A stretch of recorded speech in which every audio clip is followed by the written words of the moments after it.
cares if it's 2. Yes, center court live.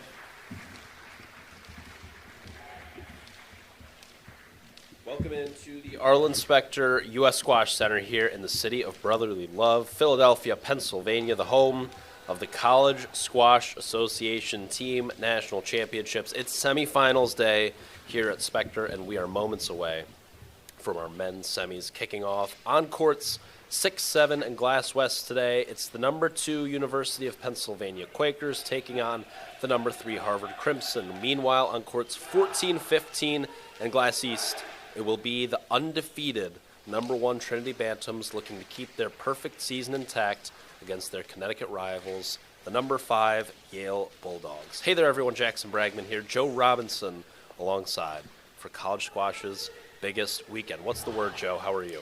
Hello, Jackson. Thanks for having me. Pleasure as always. Once a year, our yearly get-together on the commentary. We're back. We're back for some good bands today. And for those who are unfamiliar with CSA Center Court, we're going to be hopping around a little bit today from court to court, those 6 courts that we mentioned in the past.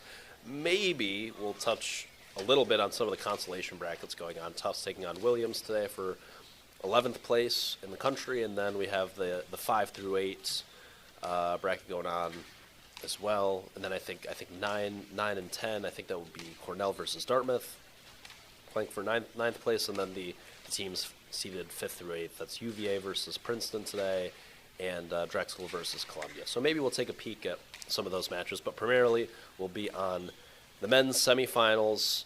Obviously, Trinity undefeated this year, perfect on the season thus far. Beating Penn 5-4 earlier in the regular season. A lot of people have penciled those 2 teams in to make it to this year's finals on the men's side, but those 2 teams are going to have to make it through. Yale, in Trinity's case, Yale has had an up-and-down year, a big win over Penn 5-4 earlier in the year, but has struggled a little bit since, graduated a lot of talented seniors from last year's roster, so trying to piece things together, but a very impressive 6-3 win for them over UVA yesterday.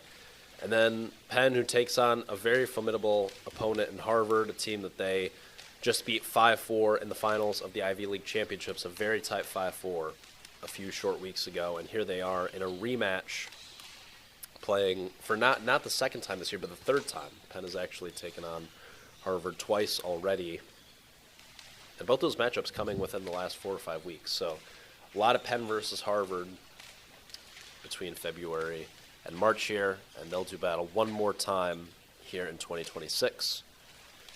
There you see Lachlan Sutton on court for the Yale Bulldogs, rocking one of the great stashes in college squash right now, Joe. Yeah, it's nothing compared to yours last weekend. Yeah, and a few people have been asking me. I elected to shave a few days back, Joe, and instantly I recognized it was a mistake, Joe. It was a mistake. So I think we're immediately going right back to the stash. So it's gonna be rough for a good 3-4 weeks here. We're not, it's gonna be a rough transitional phase to get it back. But I think that it always was the move. But when you're playing and you have your parents are in town, you have some parental pressure, and my dad he's not one for facial hair, Joe. So yeah, I can imagine that would have caused some arguments within the family. So, that mustache last week. For sure, there was some uproar, but we shaved. We said, okay, we'll make mom and dad happy, and I think we're gonna go right back. We're gonna go right back. So keep your eyes and ears peeled for that. But Lachlan's certainly a muse of mine in the mustache world, and he rocks it well. He's taking on Mohammad Ashab Irfan today, the midseason transfer for the Trinity Bantams.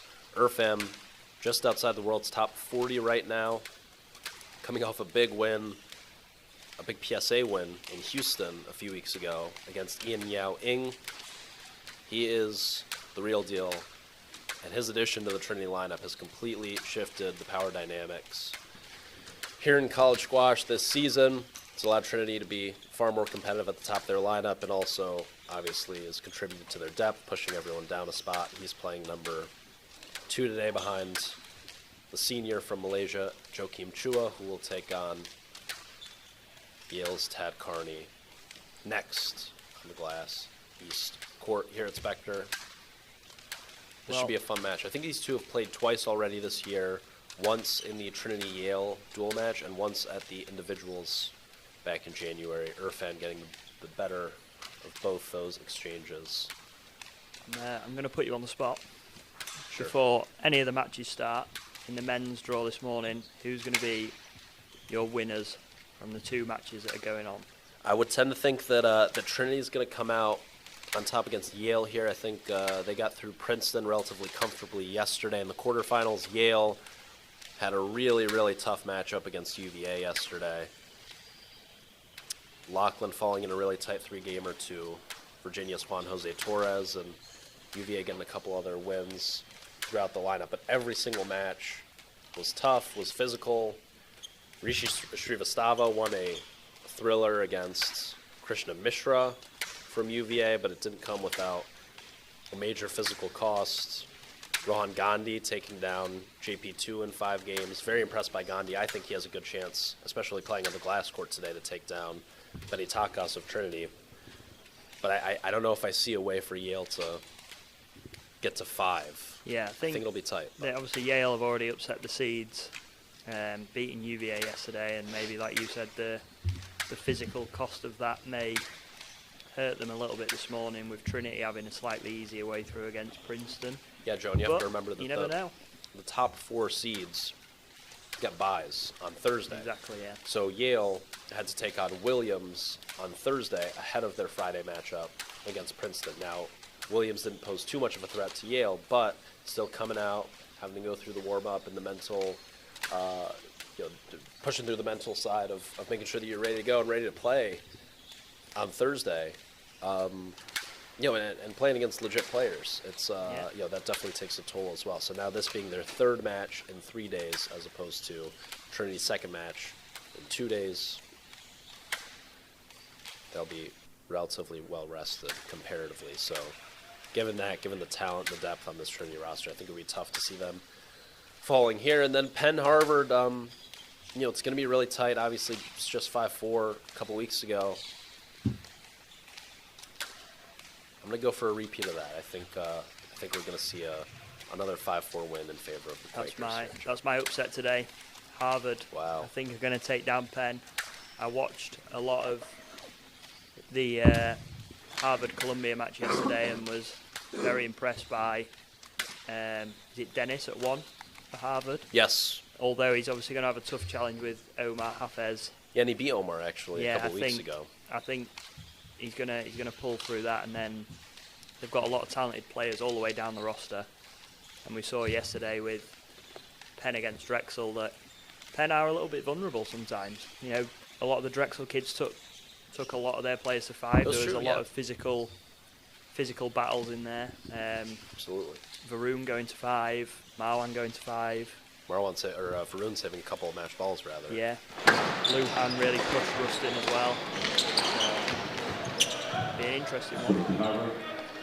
And now we're underway here between Harvard and Penn on Glass West. It's David Costales taking on Salman Khalil.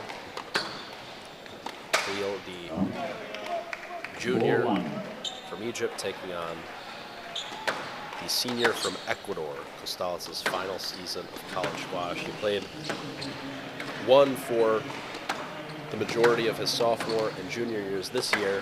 His fellow senior, the aforementioned Dennis Gilveski, jumping him in the lineup to play number 1. And I think that's part of my confidence in picking Penn today, Joe, is Dennis pulled off the upset a couple weeks ago against Hafez, who obviously is the individual national champion this year and is certainly one of the best players in the country. As much as I rate Dennis's game as well as he's playing right now, really hitting his stride, I'm not sure if I see a repeat of that result. And Penn still won 5-4 in spite of the Omar loss. So I think, Harvard would certainly need Dennis to come through again today if they want to have a chance. I think, you've got a couple of seniors at the top of the lineup that are obviously this is going to be their last matches for Harvard this year. Maybe give them a little bit of an extra boost. Yeah. Obviously, it's always going to be a challenge when you've got Omar and Salman, who are both inside the top 60 in the world. A little bit like Irfan on the court opposite. We've now got players in college that are legit professional players and not just playing in college.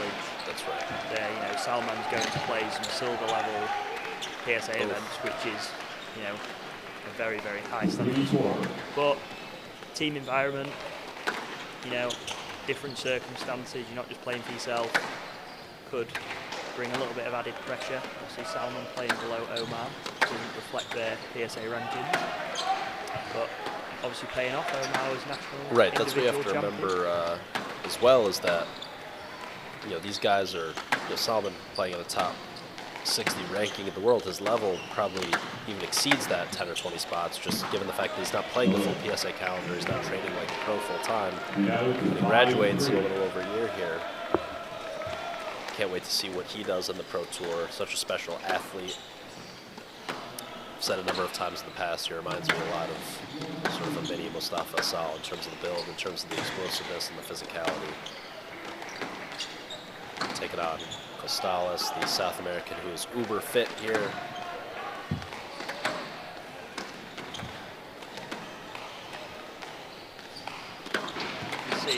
See an upset today. I like an underdog story. Definitely won't be an easy one.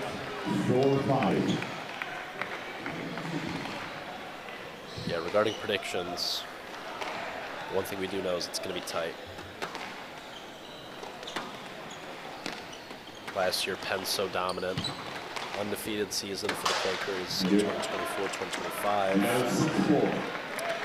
And they didn't even have any 5-4 matches. They won every match by a margin of 6-3 or greater. Incredibly dominant season for Penn last year.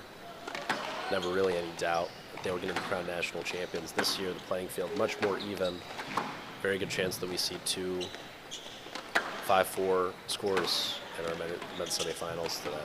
Obviously, Penn had Nick Spizzeri as well last year, who has obviously gone on now onto the Pro Tour, but again was playing at that sort of top 60 level, even if his ranking didn't reflect it.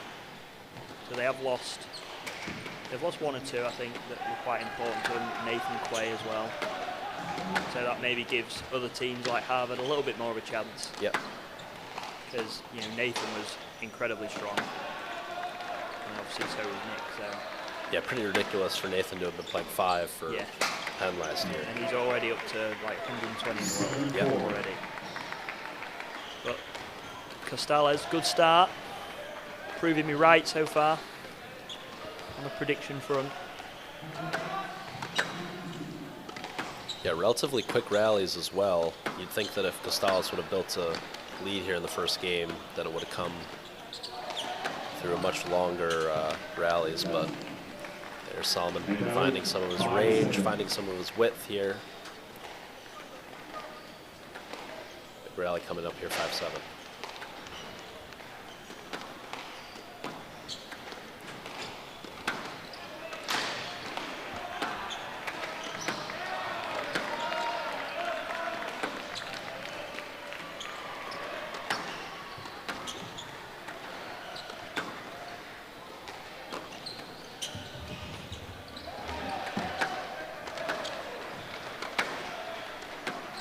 Costales doing a really good job of containing Salman here. He's not opening the court up too early. He's keeping it nice and straight, lifting under any sort of pressure, which is not allowing Salman to use his talent that we know he's got with his racket, keeping him behind him the majority of the rally, and then selecting his attacks really well.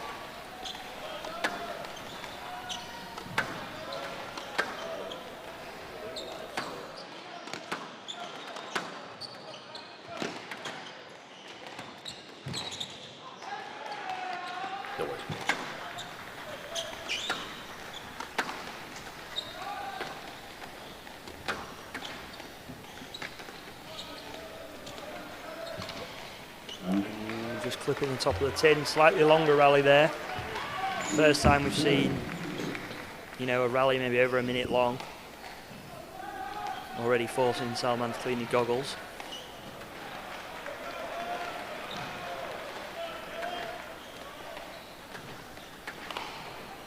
Was it last year, Jackson? We had a Nick Spizzeri fist bump counter up on the It was. on the screen. It was. That's a great memory, Joe. I'm not going to be Better seeing than much mine. of that.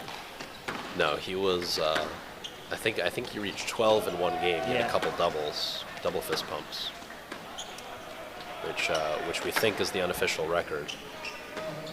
Well, I thought it was very official. We had the counter in the corner. That's true. Yeah, that's very fair. We were, it was a game to 11, and he surpassed it in the amount of points he won. So, Guinness Book of Records, if you want to reach out. It's pretty spectacular stuff. We've got official receipts. Yes, Missouri in attendance for yesterday's quarterfinals. Trying to watch the Pep Boys do battle. I think that was quite a generous stroke there. Ball slightly to the left. Costales maybe slightly looking for the man. Yeah, definitely some space between Khalil and the ball. Yeah. It seemed to be a bit of a generous stroke. But I do not envy the referees in this environment. Oh, no. I mean, I refereed last week in the lower divisions, nationals last weekend, and that was pretty much a weekend of me getting abused by players, coaches, parents, friends, family, anybody. So I can't imagine what the referees are feeling. What were some of the highlights from refereeing last weekend, Joe? Ooh, it's a good question. I'm not sure if there's any highlights.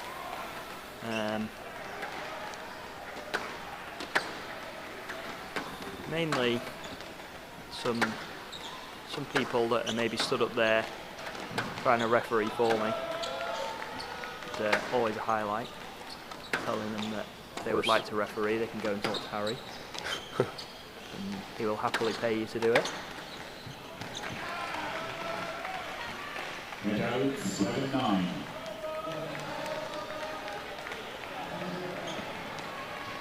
Big first game in the context of this match.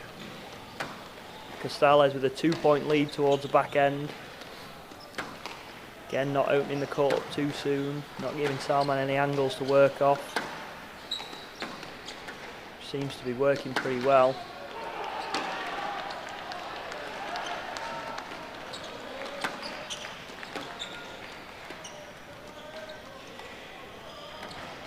Oh, that's a good lift, he's got a chance.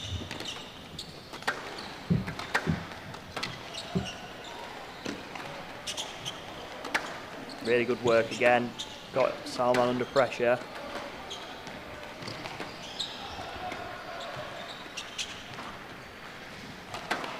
Oh, he just managed to get a stroke out of that, and he was on the back end of that rally for the majority of it. 8-9. A couple of chances there for Costales that maybe he didn't take to go in short and force Salman into a few more extremes of the court. Yeah, Costales knows that he's going to have to win with long rallies here, and maybe getting just a little bit too passive. So tough to find that balance against someone like Khalil. You're right, Joe. Not a lot of cross courts for Costales here, unless it's off the volley like we just saw there. In terms of ground strokes from the back, he's kept it pretty straight, trying to close the court down, not trying to put anything on Salman's racket, not giving him any volley opportunities. But when he has opportunities of his own, maybe not the utmost confidence taking Salman into the forecourt here, which is something that eventually he's going to have to do. Yeah, and we see it often with college squash. A lot of the time it can just be won by almost whoever blinks first. But with these guys here, it is going to be a case of sending the ball in short, winning some rallies. Yeah. Outright rather than waiting for an error, because otherwise, with these two, you're going to be waiting a long time. By the looks of it. Yeah, no, I think that you're speaking to a lot of these top teams, the middle court, the 4 through 6 guys who are so fit, and those are the matches when you tend to see the longest match times, because these top guys are so talented and have so much skill on their rackets that they're able to hit winners and put the ball away. Those guys sort of 4 through 7 are generally going to have those longest matches because they might not have the same talent on the racket, but they are just as fit and just as physical and just as hard-nosed that they're going to stay out there as long as it takes. Yeah, anyone in these college teams, they're all at the same level of fitness, really. It is just a case of, the ones at the top of the order, like you say, are maybe the slightly more talented players, but the ones at the bottom are the ones that are going to grind it out and, be incredibly stubborn and fight for their teams as much as they can. See these two just going against everything we just said there. That looked like a bit of a double. It's close. It looked good to me, Joe, but I don't know. Oh, he scraped it back. Oh, that's a stroke, I think. Strokenhausen. Two game balls here for Costales in the first. Both of them just taking a breath 8, game ball. after a lung buster of a rally. It's a big one. And then just looking at the other courts, on one of the side courts, Alexander Broadbridge has taken a 1-love lead against Zain Patel. Alex from England, a freshman at Harvard. And then Rayhan and Sejev, is that right? Yes, Segev Rome. Yeah, is 9-all in the first game, so close all around the courts. Oh, and that's going to be a stroke. Salman's nearly just giving him a spinal fracture going into the back there. It's one game ball saved for the Penn Junior. Looking to claw back here in the first.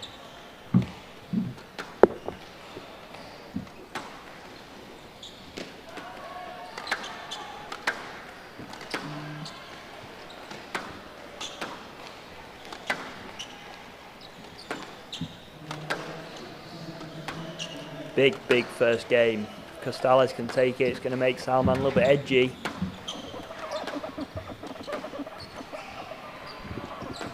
So tight, Joe.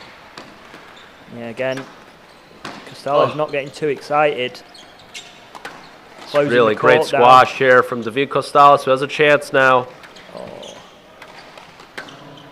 Oh, he's on the floor. He's taking a tumble. He's up again.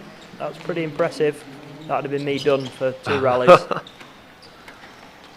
Again, lifting really well, resetting the rally. Oh, this is really high quality squash from Costales. See Omar down there in the bottom right corner, playing every shot with Salman. Yeah, those two pretty exclusively coach each other. Gilly Lane might pop his head in for. Oh, that's That's tight. It's a squeeze. And David Costales, who Joe fell to Salman Khalil twice in the month of February. The score lines, February 14th, when Penn played Harvard in the regular season. Costales lost that matchup to Salman 11-4, 11-2, 11-6. He lost 11-4, 11-3, 11-5 at the Ivy League Championships a week after that. And now, 3 weeks removed from the Ivy Championships, Costales taking the first game here on the glass court at Spectre against Khalil. Could there be an upset brewing between the number 2s? Well, Maybe we could hop over to see the number 6s, perhaps. Said it at the start of the day. This was my upset. Who are we watching here? On to the Yale Trinity match. Got Iyad Awad, undefeated thus far for Trinity in his freshman season, playing near the bottom of the lineup, taking on Ben. Would it be Ben Oon? Ben Ioun? I don't know, to be honest. I'm going to leave the pronunciation up to you there. Yeah, I've actually never heard the pronunciation of Bennett's last name. Ooh. He went early with a fist bump and didn't get a stroke. Almost serves him right, I think. Celebrating a decision that hasn't been given.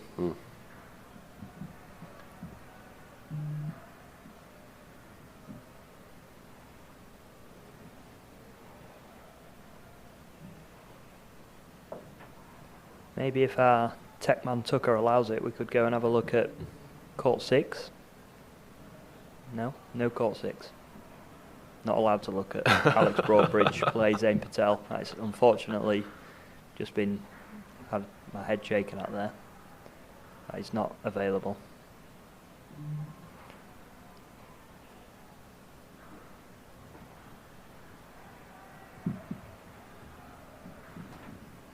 So you'll just have to take our word for it.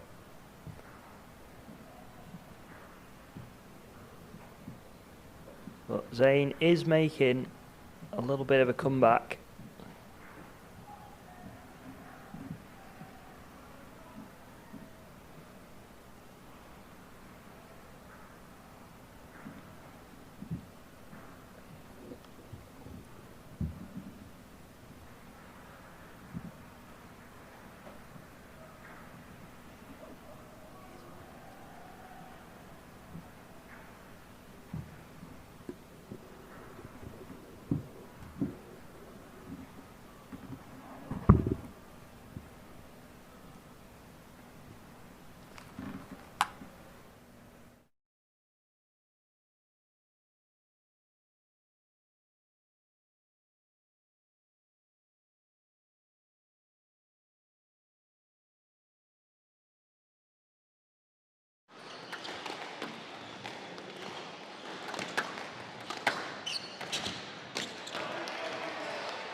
But picked up where he left off.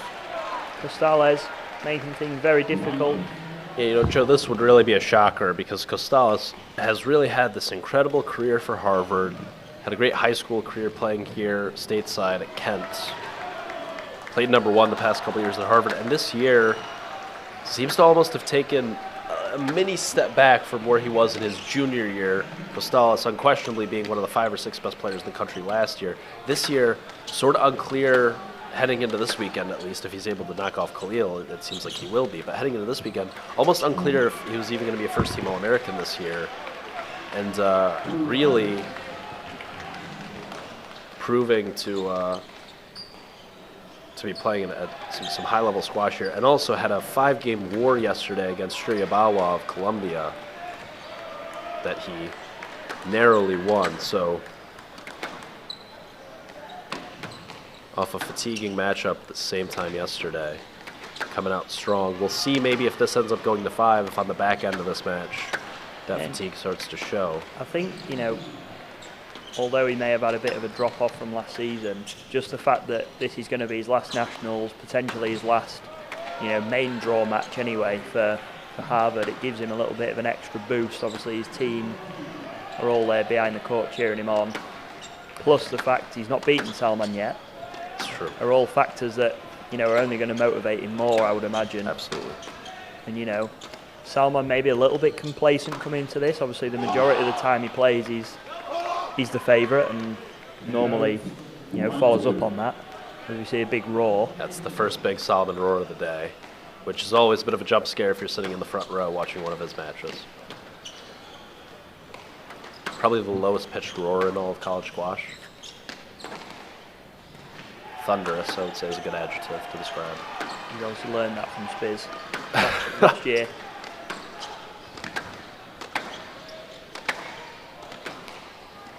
I was talking to a referee, an undisclosed referee who has been around college squash for a very long time and been around professional squash for a long time. I won't say their name in case they're uncomfortable with me sharing this, but Salman had come up. I was asking him sort of his experience reffing different pros and different collegiate players, and Salman's name came up, and this official had told me that Salman notoriously is always very fair, very easy to ref, does not generally dispute decisions, is not one to throw a hip or to block or try to do anything outside the confines of the rule book. Is a very reasonable, very fair player, which is great to hear for someone as talented as he is, especially someone as big and physical of a presence as he is on court. It would be very easy to see him getting tangled up in a lot of matches where you see 30, 40 decisions over the course of 4 or 5 games, but you rarely end up seeing that with Khalil.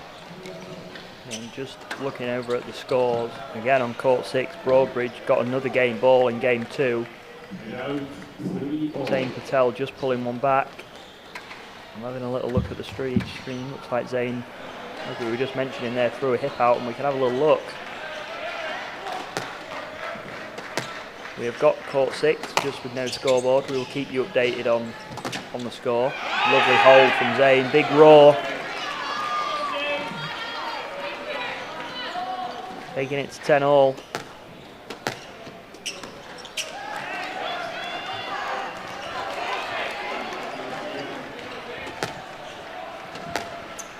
Again, another big gain in the context of this match. There's Alex with good length. Should be one hell of a start to his first ever Nationals, Jackson. Go 2-love up against, correct me if I'm wrong, but a very, very successful USA junior, very successful Penn player in Yeah, Zain. Zain, I think, got up to a highest ranking of number 2 in the boys under 19 here in the U.S. Charlie Johnson product from California. And this is, Alex was number 1 in England for a long time.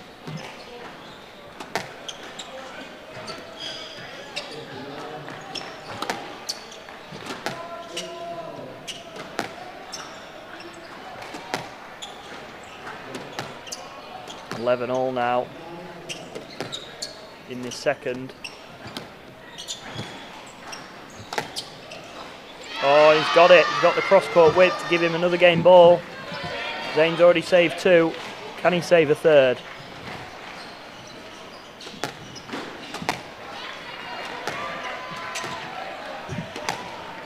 Oh, and he can't. Alex takes it. Second game. Wow. 2-love up on court 6. That's a huge, huge game in the context of the whole match. It's And then massive. court 7. Segev 1-love up as well. Could be a little upset brewing. Yeah, so And it's all... Segev, once again, is an individual that has had a bit of a rough year, sort of playing in the middle of the lineup for Harvard last year, and has struggled a little bit. Lost the decider in the Harvard-Penn matchup a few weeks ago at the Ivy League Championships in 4 games to Varun Chaudhuri. And from looking at that match, Varun was up 2-love. It felt like maybe just a little bit of complacency creeping in there for Varun. It felt like, as talented as Chaudhuri is, he should have closed that one out in 3. Ooh. So if Segev can avenge himself,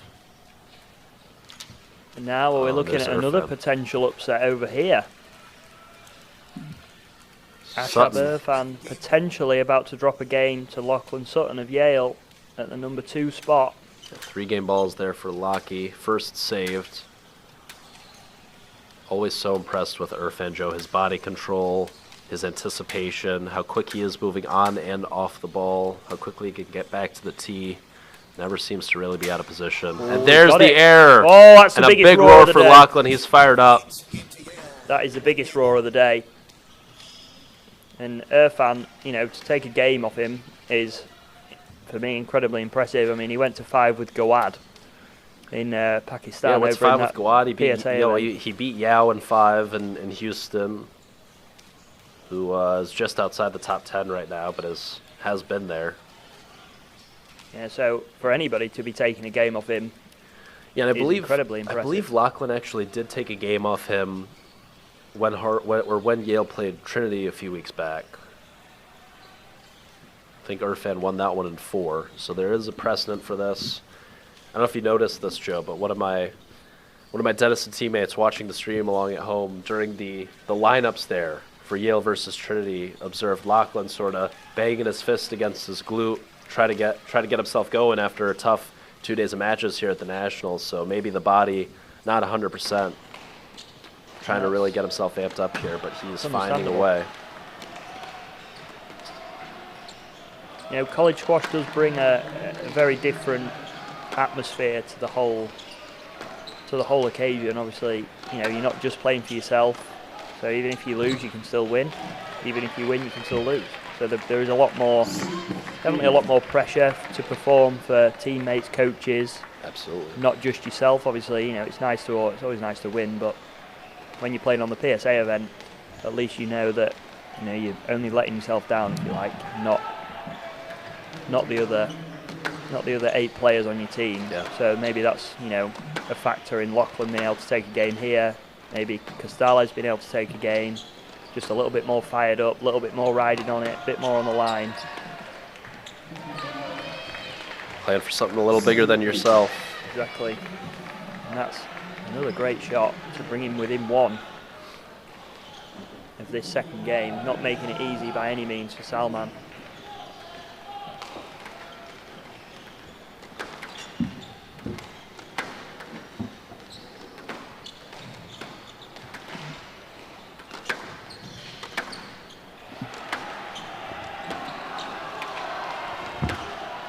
And Segev took the first game as well.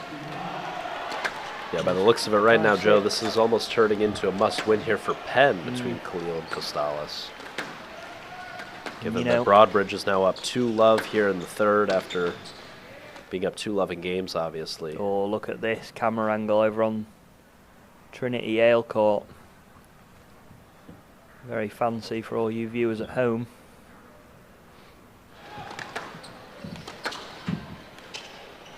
We go back to Penn and Harvard. This may be a lot to keep up with. We're going between courts. We're trying to make it as exciting, as informational for you as possible. We don't just want to focus on one match. There's obviously a lot going on here at the centre. It's an excellent counter from Solomon. So good.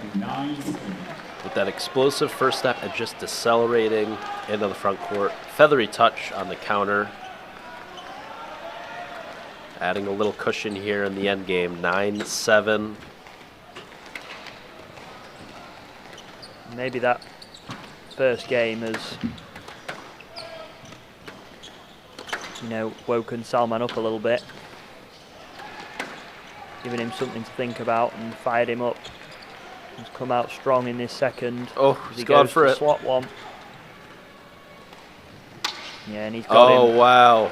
He's got him in every corner of the court now. He's forcing him into a lot more extremes of the court, making it a lot more difficult for Costales to contain him like he was in the first and up the pace a little bit. And he's getting told off now. Yeah, four-quarter squash. Good court awareness there, knowing that he can just sort of poke that lob over the head of Costales for the winner there. Ooh, I don't know. Yeah, I would have gone the same thing. Yep, the ball, absolutely. Ball went past him. The line was behind. 100%.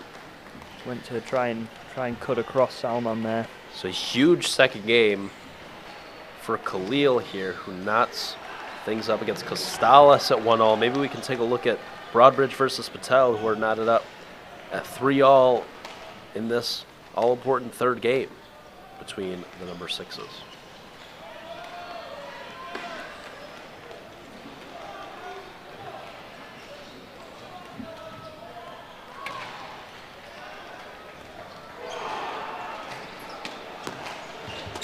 And we're back.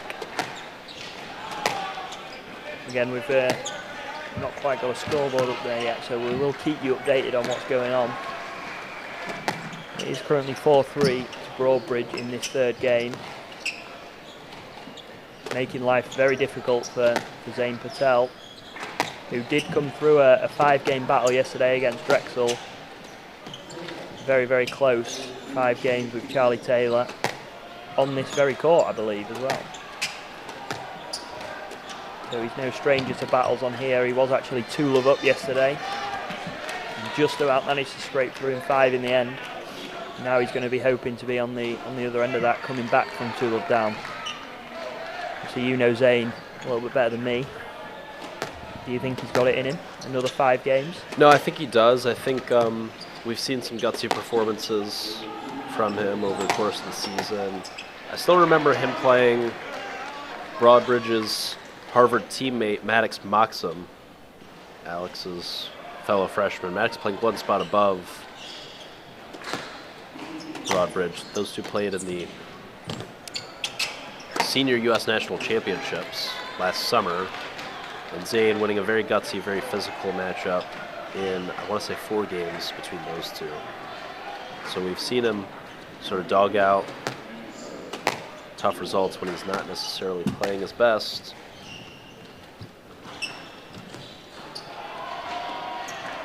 I mean, Alex is playing pretty perfect squash. There's a few guesses as well in there from Zain, which maybe is a sign of fatigue. Maybe it did take a bit more out of him than we thought yesterday against another Englishman, Charlie Taylor. Struggling against the English players this week. And that was what, those 11-9, 12-10 in the 5th, Joe? Yeah, it was very close yesterday. Very impressed by Charlie, who I know is a good buddy of yours. Yeah. But he played real well yesterday. Yeah, I mean, the whole Drexel team, even though it was 7-2 on paper, in reality it was a lot closer. Lujan really pushed Rustin and had, big leads in the 2nd and the 4th, which could have gone his way, and Tiago losing out in 5. Bastawi right there. Yeah, Bastawi losing in 5. There was plenty of things that could have gone either way. But always seems to be the case when Drexel play Penn. Penn always seem to find a way, which is why they are our number 2 seeds here this weekend. The ever-present, ever-consistent machine of Gilly Lane. It's a great shot from Zain. And yeah, you don't want to take that for granted with Gilly. When Gilly showed up at Penn as the head coach, his alma mater, obviously played number 1 at Penn for 4 years before going on to a successful pro career, top 50 in the world, one of the great American pro players of all time. But Gilly sort of returned to Penn, spent a year as the assistant coach under Jack Wyant, and Jack said, you know, Gilly is too good to be an assistant. I'm going to give Gilly the reins on the men's team, and I'm going to take the women's team. And, you know, since that happened about a decade ago, Gilly has turned Penn into a perennial national title contender, something that they never really were previously. They were always kind of in that, you know, 7 to 10 range in terms of their national ranking, and now the past 4 or 5 years, they've been legit contenders, and obviously winning the last 2 years, looking to three-peat in 2026. But Harvard are looking to put an end to that, as Alex has got 3 more game balls to play with here. He's already lost 2 of them. Zane definitely looking a little bit tired, but he's doing everything he can to fight it out and keep his hopes alive. It looks like he's got him. He has. That's it. Wow. First point on the board for Harvard. Alex Broadbridge takes a fantastically fought game against Zane Patel. Yeah. Not sure I would have expected that. These two splitting results between a win for Broadbridge in the regular season, a win for Patel at the Ivies. And now in the rubber match, it's Alex Broadbridge in a convincing 3-love victory, putting that first point on the board for the Crimson. Shifting our attention back to the number 2s between Yale and Trinity. It's Lachlan Sutton, the junior, taking on the 21-year-old freshman in his first semester of college squash, Mohammed Ashab Irfan, out to a 7-2 lead here in game number 3. He's come out and showed why he's, you know, in the top 50 in the world. Losing a game to Lachlan is maybe not something that he would have been particularly pleased to, which is no disrespect to Lachlan at all, but, you know, being that highly ranked, similar to Salman on the other court, you're expecting to win. You're always the favourite, and this has maybe fired him up a little bit and say, you know, I'm not going to let him do this. Again, fighting for his team. Different feel to it than a PSA match. So Lachlan was incredibly fired up after winning that first game. Maybe a bit too much. Perhaps. That tends to be his MO. He does get vocal on court, does get excited, does definitely experience the ups and downs and sort of get vocal about that. Here he is, stringing a pair of rallies together. Still in a bit of a hole here in the third. Really interesting contrast of styles here, Joe, between Irfan, who is so quick and so explosive and loves to volley the ball whenever possible and never seems to be too far away from the tee, compared to Lachlan, who really doesn't actually volley the ball a whole lot, relies on his outstanding line hitting and how tight he can keep those drives off the ground strokes. He's so solid, and he's just a scrapper. He will just dig and dig and dig and get absolutely everything back. Yeah, Lachlan feeling the pain of that one a little bit. A couple of deep lunges into the front. Starting to feel the burn in the quads. But Irfan showing his class once again. This is why he's, what is he? Is he 44 in the world? Something like that, somewhere 42, there, yeah. isn't he? You know, to have that level of player in college squash, you know, at the number 2 spot as well, by the way, shows the ever-rising quality of college squash in the States. Only 21 years old, obviously. I mean, I would almost be surprised, barring injury or barring unforeseen circumstances, if Irfan's not a top 10 player in the world one day. I think he's so talented. So much severity and intention behind every shot. I mean, he's so fit, so effective with his movement. He's beating those players already. He beat Yao. He's taken Gawad to 5 games, who's, you know, one of the greatest players to ever. Oh, delicious! I got cut off there, but happily so. He's absolutely smashed Thunderous, it Joe. Into the nick. Overhead tennis smash into that front corner. It's an Andy Roddick shot. But yeah, you know, going back to Irfan, he's already showing why he's going to be a top player one day, and playing in college squash is probably only going to elevate that. Maybe, you know, does hinder him a little bit playing in PSA events, but I don't think that's going to be too much of a problem for him. He's probably... No, I mean, in terms of the experience, maybe he's not playing as many PSA events. I know, after this weekend, he's getting directly on a plane to fly to, I think, Australia for that gold event coming up. So he's still playing the full PSA calendar. He's still doing all that stuff. He's a busy man. He's got college work to do. He's got college matches to play, and then he's going off to Australia. That's right. But if he can't really go any further than that. Yeah, from an experience standpoint, you're not getting PSA points or prize money from playing CSA matches, but playing a guy like Lachlan, playing guys like a David Costales or a Salman Khalil or Omar Hafez, I mean, you're getting the incredible match experience against guys that are top level pro type of guys. I mean, I would say probably everybody that's playing at the 1 and 2 spots for all the teams this weekend have all got their eyes on going pro or are already not. They're probably already pros playing in PSA events. You've got Dennis, Omar, David and Salman as the top 4, Harvard and Penn, who are definitely doing that. You've got Jakeem, Irfan doing that. There's a lot of talent now at the top end of rosters in college. Yeah, someone like Tad Carney who's graduating in a couple months here for Yale, playing number 1. I don't know if his plans are to go pro, but I think would be someone that would have a very successful pro career if you elected to go that route, would be a member of Team USA for a very long time, and would potentially, I don't know if he has as much talent on his racket as a guy like Irfan, but would be, I think, a top 30, top 40 player in the world. Well, I know he's going to be spending his spring and summer training block here after the season. Oh, Tad is? Yeah, Tad's going to be coming down. Oh, that's great. Saw on national coach Nick Taylor's Instagram story yesterday that he was going to be part of the programme. That's a good update. Be good to see. And we've got the number 6s here for Trinity and Yale, and hopefully he won't mind me saying, but Rich Chen doesn't have the most orthodox swing or technique I've ever seen. But I've noticed that Rick Chen, I think, when striking the ball, has the lowest center of gravity. I mean, I don't know if his coach must have really spent a lot of time with him on knee bend and getting low and underneath the ball. He really bends those knees and kind of has a bit of a slap on the backhand side. He needs to spend a bit more time buying some longer shorts as well, by the looks of it. But he does get very low to the ball, and definitely an unorthodox swing, but seems to be very effective.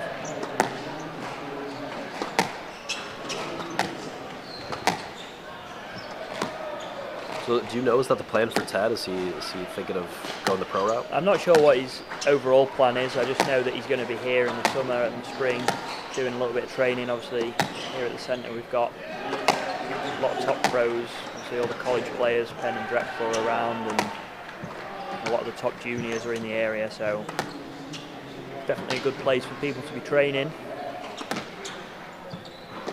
I'm training with you, J-Rob. He won't be training with me, unfortunately. I'll be on with the little kids on camp. Yeah, but he's more than welcome to join in. The Padawans. If he wants to play a little bit of cage ball, the 6-year-olds, he's more than welcome. Stroke for Potabalis here. With his yellow shoes on.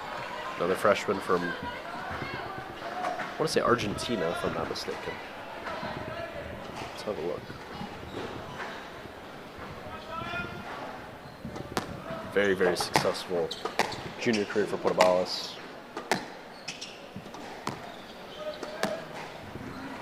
Pretty nuts that he's only playing 6 for this Trinity team. Once again, the depth. The top teams in college squash right now. Yeah, Mar del Plata, Argentina. Standing at only 5'7", 132 pounds, but don't let that deceive you. All talent in the world for this young man. Very, very powerful looking player. Like a little pit bull running around. Very explosive movement.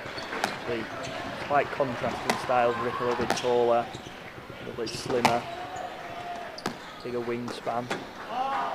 Does seem to struggle on that backhand. He sort of folds his wrist over it a little bit, and see on the volley boast attempt that comes unstuck. He's Segundo seems to be making fairly light work of this number 6 match. First game's being in 5 and then looking to close this one out with only 6 points on the board. And he does. Fantastic shot to finish. Volley drop off the sidewall. Doesn't get much better than that. Very nonchalant finish, very nonchalant walk off. Job done. He can go and have a Chipotle. Him sorted. So it's Trinity drawing first blood here in one of our men's semifinals. Mohamed Ashab Irfan looking to make it 2-0 for the Bantams. And over on the West Court, Salman has really taken that first game loss very personally, winning the third 11-3, which is, by the look of the other scores, a very, very needed 2-1 lead. Because obviously Alex Broadbridge beating Zane and 1-1 over on the other court, which is going to be close to being 2-1 to Penn. And as I say, that Salman's starting to play well. He's just rolled one into the floor. Always nice to see.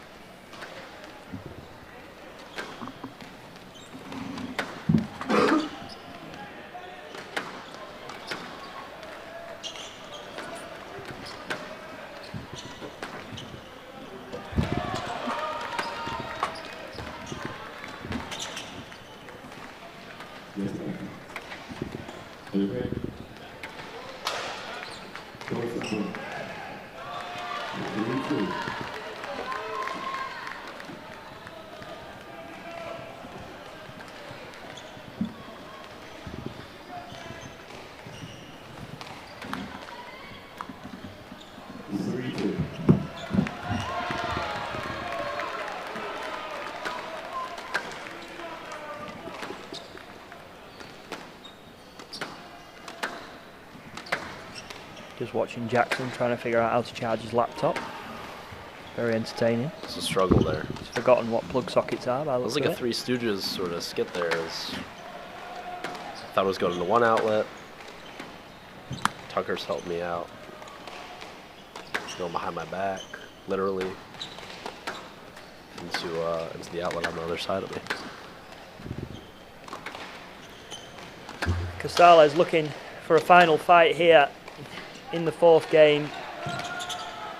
And again, he's gone back to what he was doing in the first game. That and ball's he's just gone all the way to court 7. Yeah, he's flown one over there. He's interrupted another match. Very rude of him, putting the ball over there. Yeah, I was watching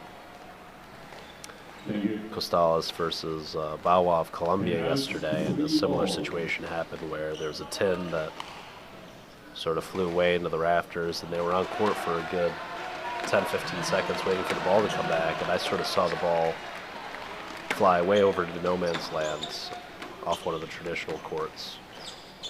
And I sort of had to let them know, that one's gone, guys. There was a few occasions of that yesterday. It was Rustin and Lujan in Drexel v Penn. Oh no, that was brutal. It was like 8-all, I think, and Lujan had a pretty obvious stroke, and then a ball came over from the next door court and saved Rustin from a stroke. And then Lujan may have had a game ball there. Yeah, he was definitely close if he didn't, and that decision maybe sort of swayed the momentum a little bit and cost him that game. That was brutal.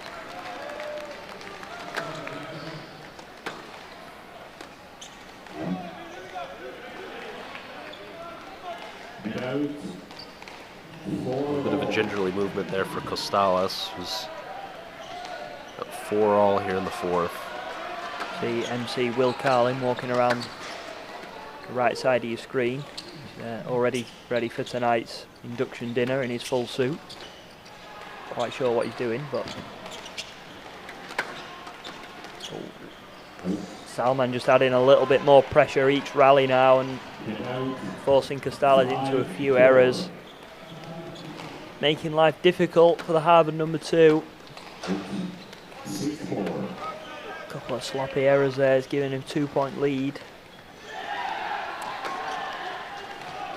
And the College Squash Association Hall of Fame induction ceremony tonight, Joe. Will you be in attendance for that one?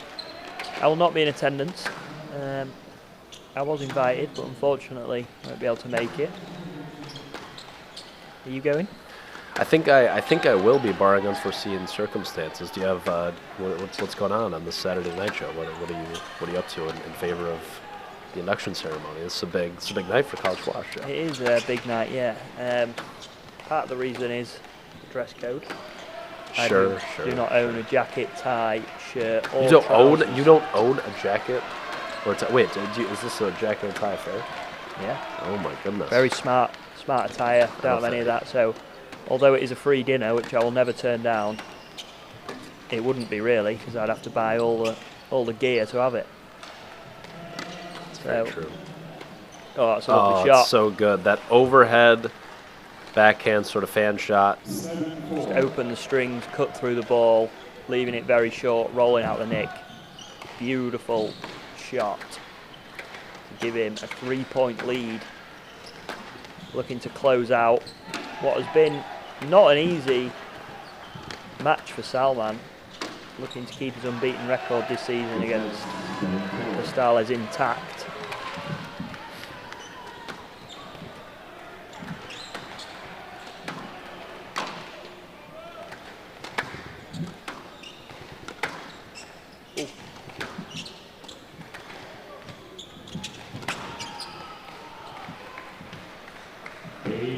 Got him down the middle. Bit of a cricket shot there. Everyone's familiar.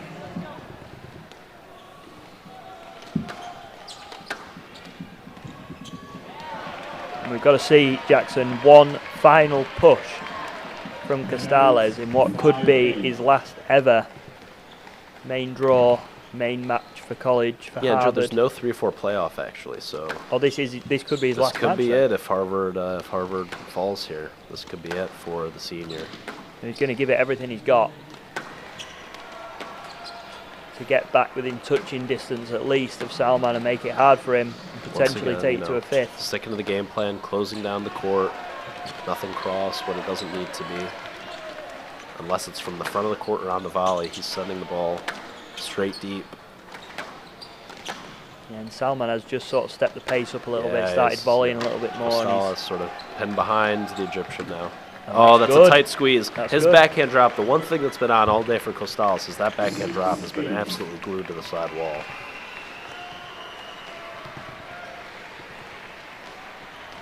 .68.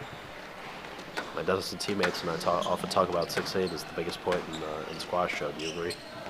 Well, it's funny you should say that. Me and my roommate and former Penn squash player Yash often talk about what we think is the most important point in squash, and he has a very interesting view on that.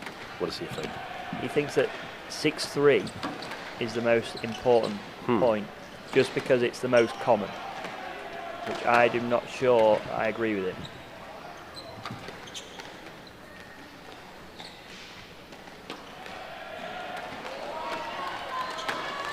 .63, I suppose. Yeah, if you go down 7-3, that's tough. Whereas 4-6, you're very much still in the game. It's only a 2-point deficit. Yeah, but I don't know if that would be number one. I would have surely like 9-all is probably more important. Great wit there from Khalil, taking the 8-6 rally. Now in the driver's seat here. The other question is, would you rather be up 10-8 or 10-7? This is another debate that we have often. There's the squeeze from Khalil. Well, I'd rather be up 10-7. You'd probably rather be up 10-7 is the elementary answer. But if you really put your head into it, Joe, 10-7, you might get a little complacent with a 10-7 lead. You might feel the pressure of, oh, if I choke this, it's going to be a really bad look. Versus 10-8, the level of intensity seems to remain the same. You only have 2 game balls. It's still a very close game. I mean, I would rather be 10 love up, ideally. That would be nice. That would be nice for sure.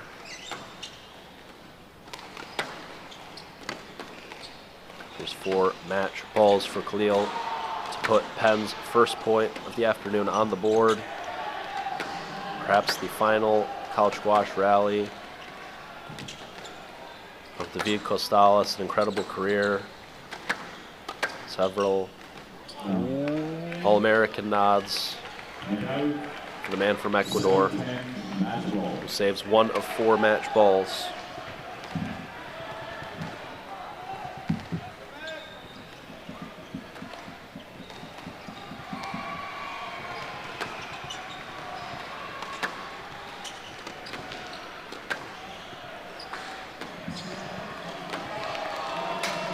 on, he's done it. There it is. Khalil throws his fist in the air. Hafez, with a little banging of the glass there.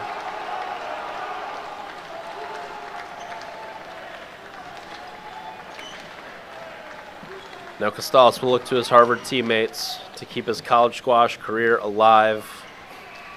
But it's Khalil who ties things up between Harvard and Penn at 1 apiece. Number 4s are underway, Alex Dartnell and Christian Capella. Dartnell has won 2 very tight encounters against Capella so far this year. Battle of the U.S. juniors there, It is a battle of the top U.S. juniors. Probably the two best freshmen in the country this year, regardless of country of origin.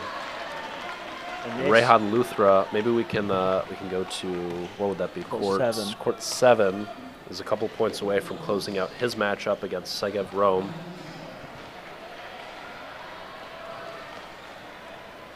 Another match that Harvard took a 1-love lead in, and Penn have then made it fairly comfortable.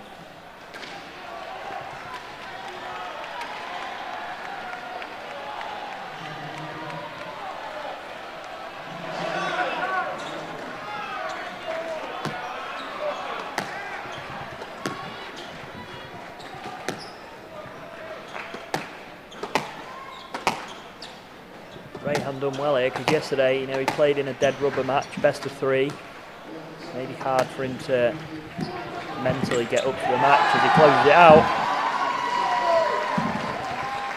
There it is for Rehan, who did not play for the Quakers last season in his junior year, given how stacked and how talented that Penn team was. Now, as a senior, has had an incredible season for Penn. I think only has 1 loss on the year, does Rehan, in his final season of college squash. Coming through big at number 8 for Penn, who takes wave number 1, 2-1 here. And about to start on Glass West in my match of the day, Denis Gilevsky It's going to be a big one. Omar Hafez. I'm saying that Denis is going to take it. Upset incoming. Now underway between the number 4s. I'm pumped for this one. Rishi Srivastava, who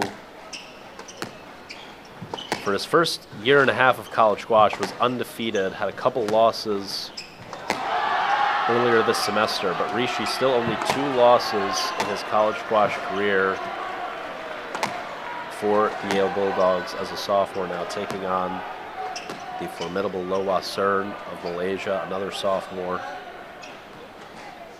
And I've seen Cern play in a CSA event in New York, and he is very, very good, and he is very, very fast. Causes a lot of problems for people. Maybe slightly unorthodox. You've got a very open racket face both sides, which can sometimes be quite difficult to read. Lefty, obviously. Yeah, and left-handed always makes it a little bit trickier. Loves that big fat Paul Cole racket there. Big old throw, very wide. And look at his racket face there, it's like frying pan, so open.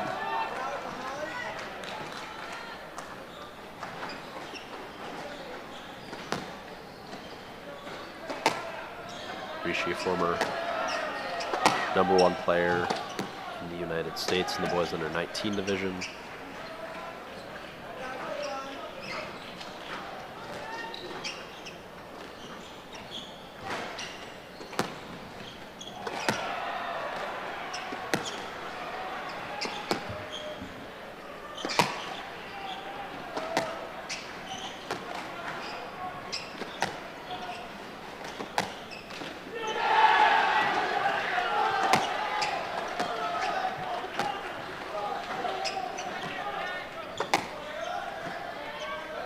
She's got his racket caught. Yeah, it feels like a stroke to me there, Joe.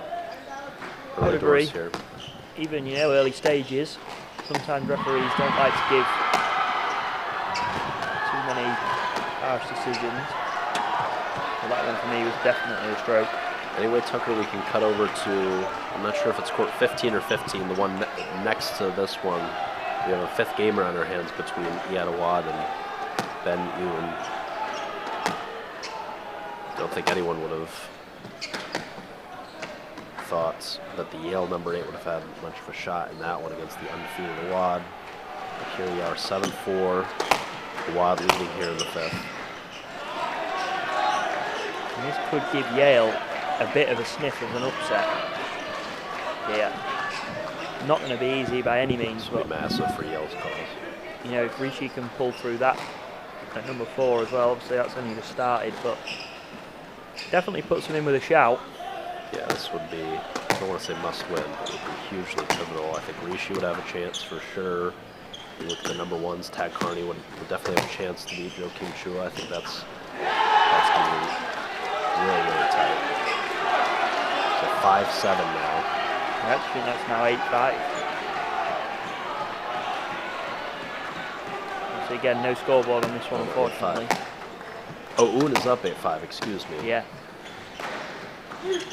Oh, that, Oh, and he's gone straight into it. I'm not sure. He's gone the wrong way. I mean, It's such a poor shot, Joe. I don't know. It's such a poor shot. I think the ball But was coming back towards he has- Bennett there, and yeah, he did it's- look for him very, very early. It's a massive fish, but it's just such a bad ball. I don't know. Those are tough. I mean, do you reward Awad for clearly looking for the mandate? I don't love to reward him, but Yeah, I really did crack he did out in the middle. look for the man very early on there, and I think that's what he's been penalised for. I think if he'd have just tried to go for it and he had stopped, I think he probably would have got the stroke. But the fact he sort of went to wrap himself around Bennett actually hindered him there and cost him that decision. Oh, and he's gone there's for the a turn. draw That's a straight 6-9. there. Huge rally here. Absolutely massive. And we're definitely going to be seeing the first glass smashing, whoever takes this win. This is going to be a major flash bash. Either team going to Flash. be running up against the glass and starting to smash it.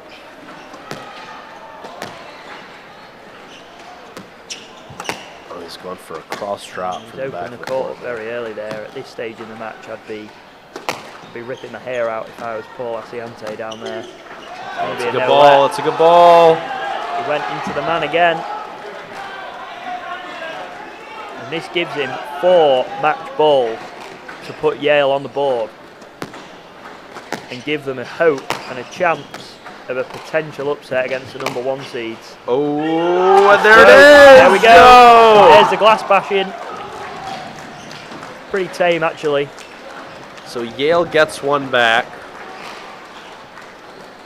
Trinity still leads 2-1, but Yale, with that major upset, very much in this here. Musamada appears unhappy with the officiating there.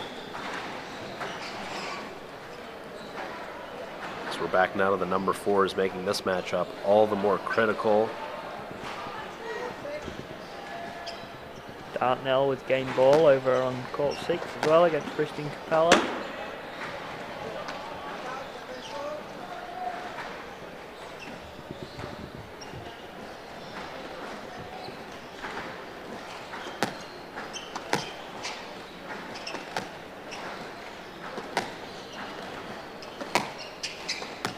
You'll actually have to excuse me. Awad did lose yesterday in his match with Princeton. Although unclear if the match was already decided by that point, and it ended up being 2. So do you hold that against him? I'm not sure. But heading into this weekend, Awad undefeated on the year, playing in the first wave here against Yale, falling at the number 8 spot to Ben Woon. And I think the faults, the big faults on Yale's team this year is the lack of depth and sort of them struggling on the bottom court this year. Jack O'Flynn playing 9, Oliver Velasco, the freshman, playing 7, and then Ben playing 8 this year. Some complaints from Rishi there about the movement, but the shot was too good, and yeah, he may have stepped back a little bit, but the line was to the right, the ball was very good. And last thing there, Joe, Oon, a 4-9 record on the year coming into this matchup. So Oh, wow, so he was major upset here. he wasn't particularly in good form then. Yeah, so we had that pretty convincing win against Williams on Thursday. actually lost to Max Velasquez in a pretty pivotal matchup for the Bulldogs yesterday, and 4 Velasquez, 5th year for UVA. Another former top American junior.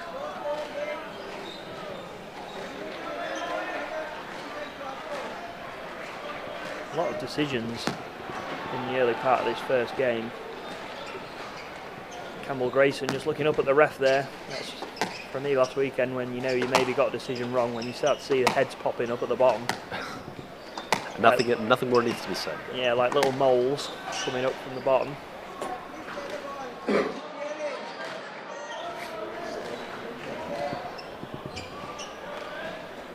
Another let, so I think that's the 4th let on this. It's turning into a marathon in the first game here. Another 8-6. See how open his racket face is there on Cern's forehand. Impressive how low he can actually get that ball. Just taking a look back at the Harvard-Penn matchup. Alex Dartnell is taking the first game 11-6 over Christian Capella. That being the only match in the second wave between Harvard and Penn that is underway. Hafez and Gilveski about to get started in a moment here, and I believe it's the number 9s, Ishant Shah from Harvard, taking on Hao Shui, the senior for Penn, who has not been in the lineup all year long, Joe, and starting a few weeks back at the Ivy League Championships, getting the nod at number 9 and getting the nod here again. What's the thinking in the behind semis of that? nationals. I think that they've had a lot of competition sort of at that number 9 spot. Yesterday, Greg Malsang played number 9 for Penn, who's a transfer from St. Lawrence. Malsang won the Liberty League Player of the Year last year. Played number 1 for St. Lawrence, transferred to Penn. Very, very solid player, but has had his ups and downs this year. So had a win over Drexel yesterday, over Tavneet, who I thought Tavneet actually had a good showing there. I thought played some good squash. And he was close. it's a very close matchup. I think a 4-gamer. Just in 3. Tight 3. Close. So if I think it was 10-all in the 3rd, and if he'd have got that game, I think it may have been slightly different, but he didn't. So yeah, but Hao getting a little rest yesterday, and now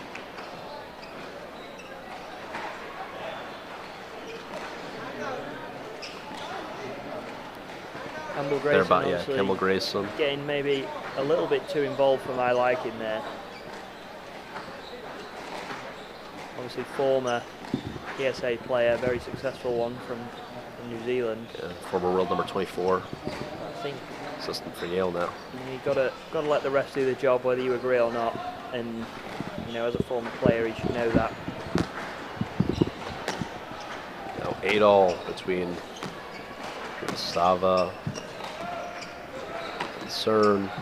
Oh, I don't love that boast there from Rishi. He's put himself really out of position here. Straight volley was order of the day there from Cern. He hit it straight back to Rishi. He's got him on the boast. Oh, Faded it round. Gut ripper. some deception there from Cern as well. He was stuck in the mud. Rishi there. Had nowhere to go, nowhere to hide.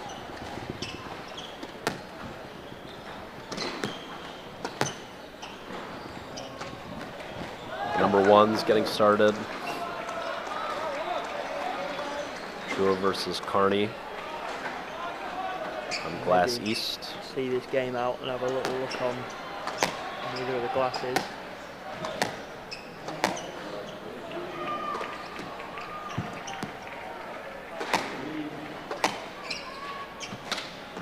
Oh, it's so tight. Oh, it's a big roar as well.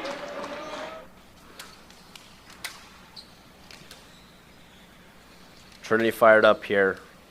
They know they've got a dogfight on their hands, and regardless of the talent level of this Yale team, they have competitors. Lachlan Sutton, Tad Carney, the guys at the top set the tone for the rest of the lineup, where they have just got warriors with a never say die attitude.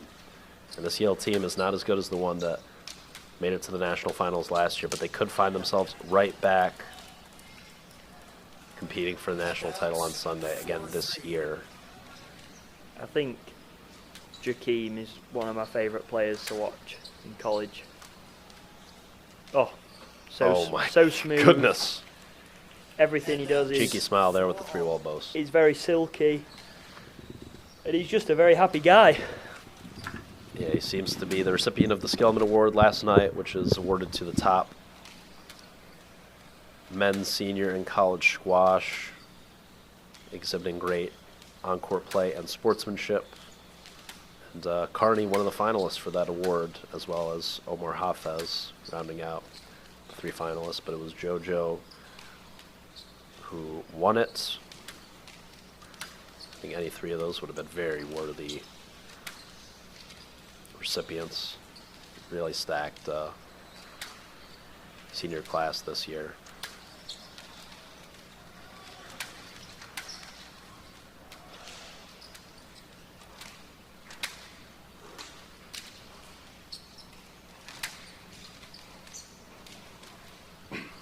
Yeah, Jakeem's really taking control.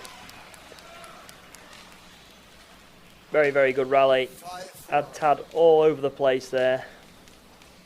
Another interesting contrast of styles. Joakim, who, given the level that he plays at, I think at this level of college or professional squash, you seldom see individuals who lift the ball as effectively and as frequently as Joakim does. He loves to use height on the front wall, and he does it with great effects. Such a smooth mover as well. Such a smooth mover, so quick. Such a good lob from the front. Tad, so tactical, so mentally tough. He's a bit of a chameleon. He can beat you in a bunch of different ways, but the most impressive thing to me about Tad is his ability to sort of stick to the game plan, never get too high or too low. He can lose 2 or 3 rallies in a row, just keep resetting and keep banging out long rallies. You never really see mental lapses with him. It's very rare. Just very, very steady. And he's back in the lead. Again, like you said, he's going to make...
Eight ball.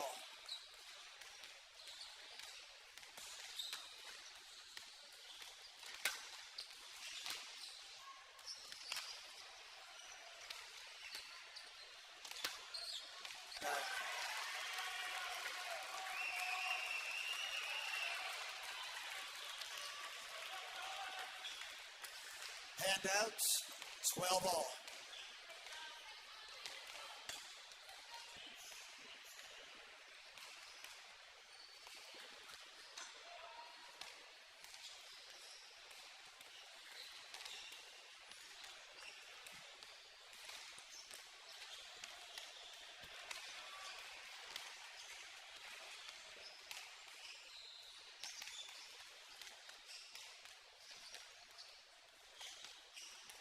Play will resume in 60 seconds.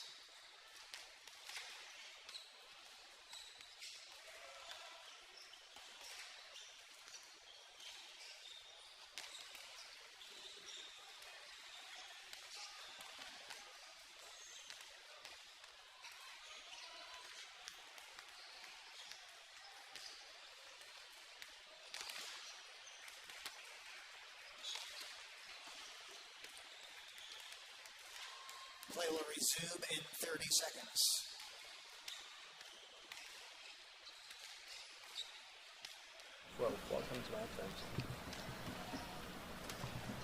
Back again, navigating some network issues here at the Spectre Center.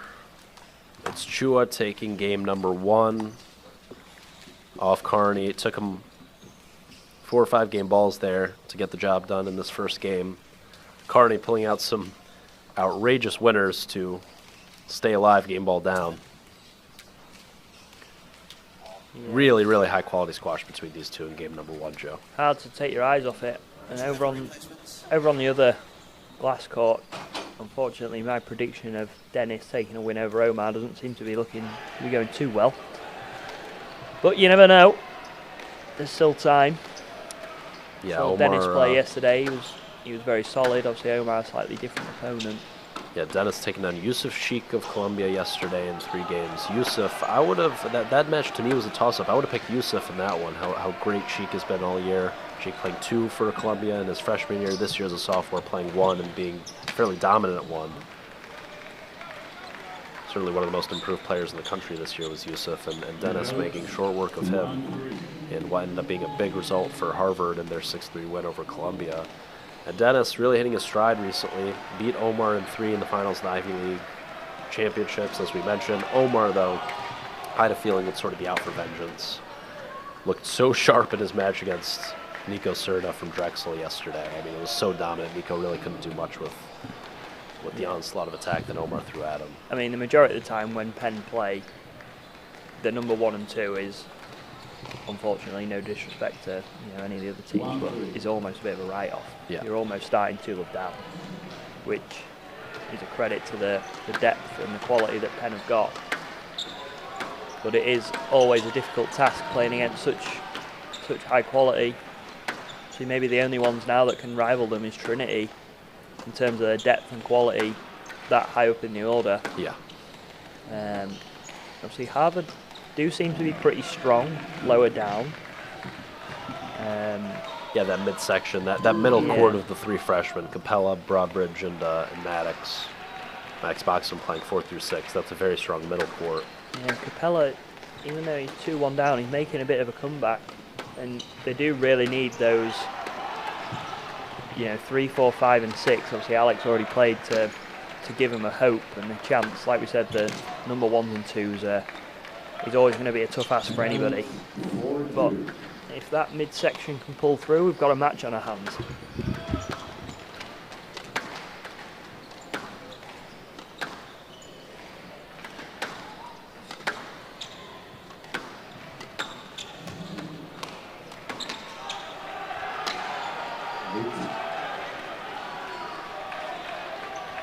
Dennis just struggling a little bit with the pace that Omar is putting into these rallies. It's very, very fast, very hard hitting. Yeah, volleys. For a smaller guy, volleys as much as anyone does Omar, and really buzzes around the court.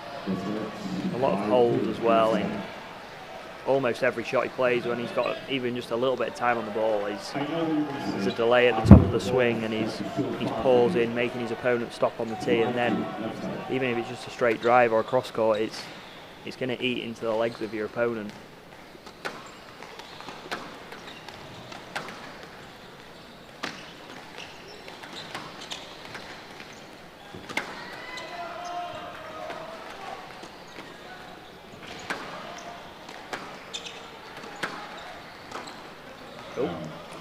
As I say that, straight into the floor. Every time I compliment one of the Penn boys at the minute, they just seem to roll it straight into the floor. Hao Shui taking the first game at the number 9 spot over Ishant Shah, who he lost to in 5 a couple weeks ago when Penn and Harvard played one another. Shah up 7-4 though in the second, so this one's going to be tight. And all the matches are going the distance really, and even though Zane lost 3 love, it wasn't particularly easy for Alex. Put a tiebreak in there as well. Sydney right now, for those just tuning in, with a 3-1 lead over Yale in our other semifinal as well. Ben Un sole win for Yale and a major upset over Iadawad, who was undefeated on the season heading into this weekend. Sort of keeping Yale's hopes alive here. And Yale is going to really need a Tad Carney victory at the #1 spot.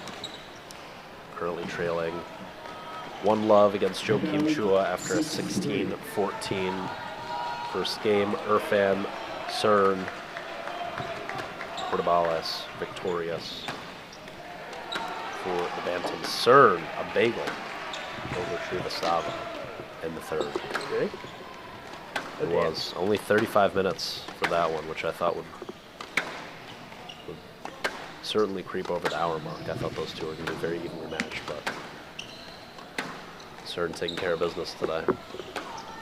Yeah, every time I've watched Cern play, he's very, very impressive. He's just so powerful and makes things very, very difficult for your opponent, especially on a traditional court. Ball's a little bit more lively and it's easier to retrieve, and sometimes people struggle with that. It's a little bit unorthodox, and Malaysia seems to be building pretty good squash players. They've got Joachim and Lo Cern there, and obviously they've got Yao on the men's side, so I'm sure those guys will be looking towards world teams and thinking they can do a little bit of damage. So yeah, I'm guessing Joachim. Sanjay Jiva there as well. Yeah, Sanjay, yeah. I'm guessing Joachim will be looking to go pro when he's finished with college pretty soon. Already playing in some PSA events. I actually watched him play against Sam Todd, and he actually got to 5 games against Sam. Which is no mean feat for anybody. No, Sam's playing good squash right now. Omar getting closer to closing it out, putting Penn 3-1 up, two matches away from victory. Unless there's going to be one final surge from Dennis towards the back end of this third game, but I can't see it myself, unfortunately. Dardanelle, who won the first 2 games against Capella, 11-3, 11-6. Drops the third, 11-3, and now Capella leading 9-3 in the fourth. The tides are turning. So 2 very lopsided games won for Dardanelle, followed by 2 dominant games for Capella, potentially. Maybe we'll have a peek over between the #4s after Omar puts the finishing touches off Galveski, potentially. So 4 points to go here, Joe. Potentially 4 points to go. Dennis is not going to, if he could hear you now, he'd be putting that ball in. Oh, that's a lovely shot, though. One final push from the Irishman. Yeah, he was on his back foot there for the majority of that rally and reversing the pressure at the end there. Great holds and hard cross with perfect width. Little lob serve on the forehand there. To do there, why he tried to play that shot, he'd have got a let at the very least. Oh. Felt like a stroke to me. Right back in the middle. He's done a good job of resetting here heading into this next rally.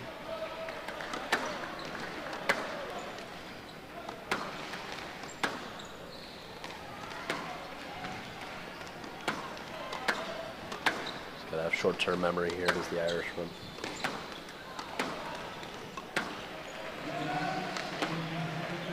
Nine, 6 in favor of the Egyptian.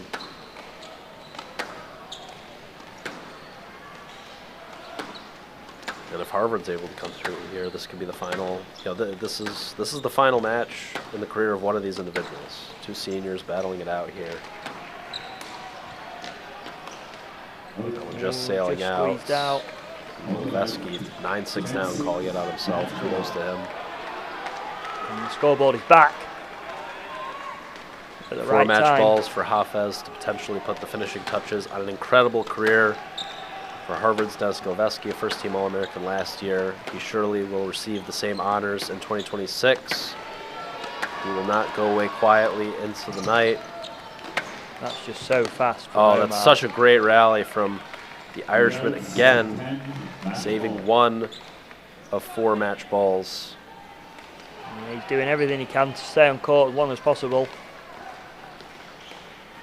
He doesn't want it to end, but it's looking like a bit of a one-way street at the minute, unfortunately, unless something major happens here.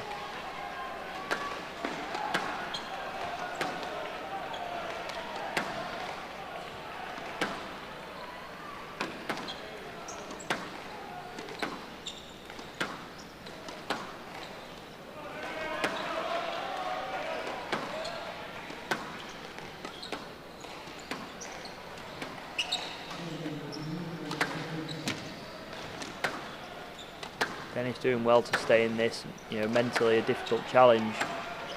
Be 2 love, 10-7 down. He's doing a good job, doing everything he can. Keep it alive. Omar staying nice and steady, not really going for too much.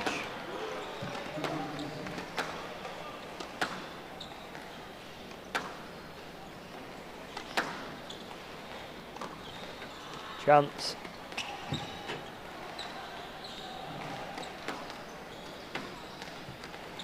Just the counter, and there it is. And Hafez, a little celebration there. He'll hug it out at center court with Dennis Gilveski before opening the door for what could be the final match, college match in the career of the Harvard #1. Hats off to Dennis. Hats off to Omar if Harvard's able to come back here. But a convincing 3-love victory for the Egyptian to pull Penn out to a 3-1 lead here in this men's semifinal matchup. And we are in the midst of a 5-gamer on court 6, as you point out there, Joe. Hopefully between the 2 freshmen, Alex Dartnell and Christian Capella at the #4 spot. If we can go over to court 6 here at the Specter Center for what has just become a must-win for the Harvard Crimson. Dartnell beating Capella on 2 occasions this year, first in 4 games. Wrong court. There's Haushway on court 7, dropping game #3 to Ishant Shah. I'm not looking very happy there, but court 6 is where it's really at. The game scores are very interesting. Dartnell winning 11-6, 11-3 in the first 2, and then Capella returning the favour with 2 11-3s, and it's currently 4-2 Dartnell in this 5th game. Dartnell winning in 4 earlier in the year at the Ivy Championships in the finals. Dartnell winning 11-9 in the 5th. Penn's 5-4 victory over Harvard. And once again, these 2 playing a pivotal one. Hair from Capella. They've both got very similar physiques, very similar styles, very similar hair, making it quite difficult for me to actually tell who's who here. I think I've just figured it out. Yeah, Capella's grown quite a bit, it seems, in the past. Oh, and he's drilled him. Oh, no. It seemed like Dartnell took a little bit off that one. Yeah, maybe a calculated calf hit there as he goes. Still 4 taking points. injury there.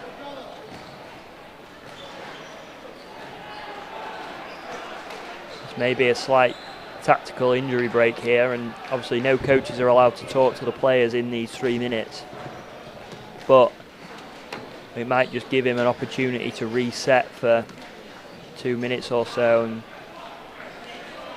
you do actually see Mike Wade there having a chat with him. I think it's just regarding the injury. Yeah, he's going back on. Official coaching. Everything's fine.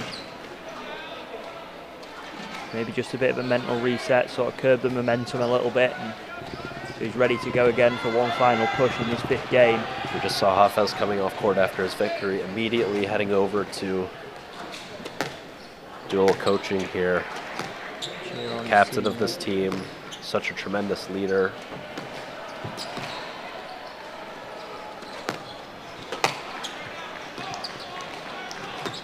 Oh, that's a lovely shot. That's excellent. What a hold. Massive hold there, just drawing him in, reeling him in, and then last second changes the angle. Flick of the wrist. Still facing a major deficit here in the 5th. Capella's still down 6-2. 6-3 now. 6-3 3, excuse me. This is, according to Yash Bhargava, the most important rally in a match. It's going to be a stroke, isn't it? It's not a stroke. Yes, lat. Interesting. It felt like No a stroke. complaints. Well, Dartnell maybe got away with one there a little bit. Oh, and the ball doesn't lie.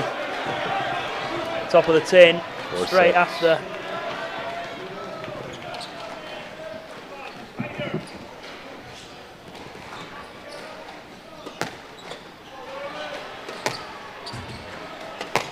So 3-1 in favor of Penn right now, as we mentioned. Hao Shui down 2-1, so if Shaw can close that out in the fourth, it's going to be a second win for Harvard. Matches still to come on the glass court.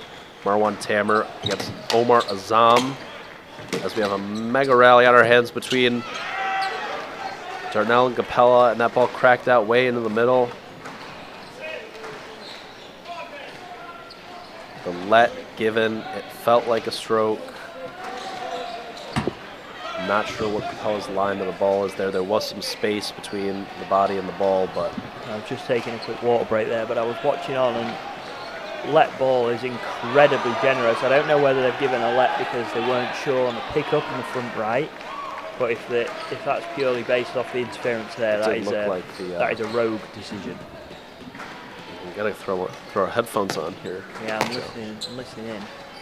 I don't know if it seemed like a lengthier explanation as the players were looking up at the referee. I mean, it's 6-4 now. With 2 points. With the pressure on, obviously these boys have probably never been in a situation like this, even though they're very experienced junior players, and after 4 very comfortable games for both of them, it looks like it's going to come down the referee, but he played through the interference. He's not going to get any joy.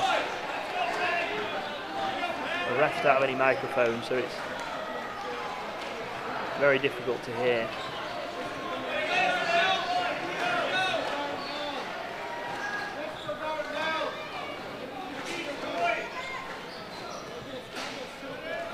I think I'm right in saying, Jackson, that that's 7-6 start now. It's 5-6 Capella serving from the right. Was he serving from the left there for 6-all? From the left in that last rally. So I think it's 7-6. I think you're right, Joe. Good memory. Stroke. 7-all, I think. Hopefully we're not doing you wrong here, listening. We don't have the scoreboard. Oh, we're back. Yeah, 7-all. We were right. Had a few loose drives on the forehand there that have led to strokes this game. Something to watch out for. Yeah, and it's always going to get like this with, with the score being so tight. 5th game. This match really could decide the overall score of the match. Very, very big game. And it looks like Ishant is going to come through. And he finds the nick on the width. A little half apology. Not even a look. Staring straight at the front wall of Capella. He throws the left wrist out. And the number 9 of Harvard, Is he sorry, Joe? Do you think he's sorry? Would he take that one back? Of course he's not. I'm not putting my hand up in this situation. That was a good ball. It's a good width. Yeah, that's what you're aiming for. At this level, you're aiming to hit the nick on the width. Although it's quite rare, it's ideally where you want. But yeah, Ishant looks like he's going to close out at the number 9 spot as well, which would put it 3-2. And if Capella can get the win here, it's anyone's. It'll be 3-all. And obviously, as a neutral here, we're hoping for maximum excitement. We don't want to see a blowout. As it does look like as well, Trinity Yale, Jakeem's going to close out a 3-love victory over Tad, which would put it at 5-1 in Trinity's favour, which would send them through to tomorrow's final. But all eyes on this side court match here, as there's some reverse bow straight out of the leisure centre. Dodgy shots going on here. Leisure centre boast coming out.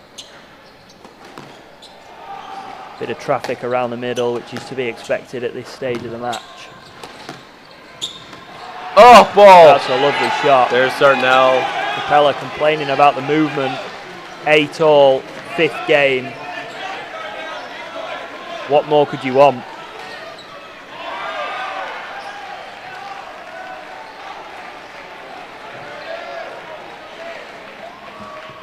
We're up here in the Eagles Nest at the Spectre Center. We can hear the roar from down below as with the Trinity headphones on. officially has clinched their spot in tomorrow's final. Joakim Chua takes down Tad Carney 11-7 in the third game for a 3-0 victory in what is the final match in the career of Tad Carney. An incredible CSA career for him. Goes from playing 5 and 6 for Yale in his sophomore year to playing number 1 in his junior year and being one of the most formidable players in the entire country. Major kudos to Tad on an incredible career, and kudos to Yale on a great season, beating Penn in the regular season, finishing top 4 in the country. But it will be the Bantams into the finals. Oh, and there's a major collision and a tumble.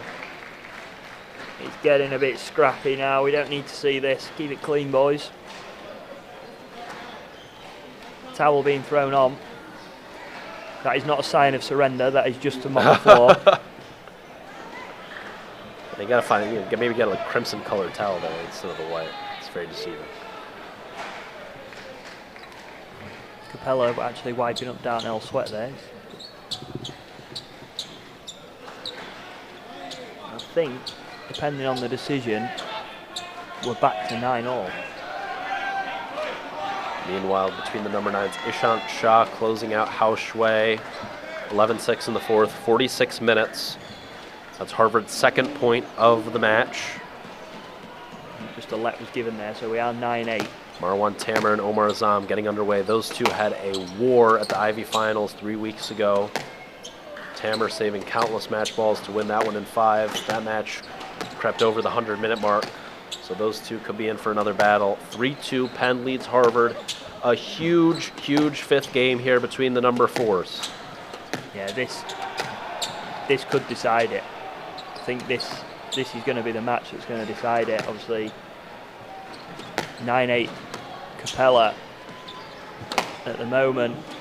Dartnell hanging in there. 9-8 in favor of Capella, who seems to be the slightly fresher man at this juncture of the match.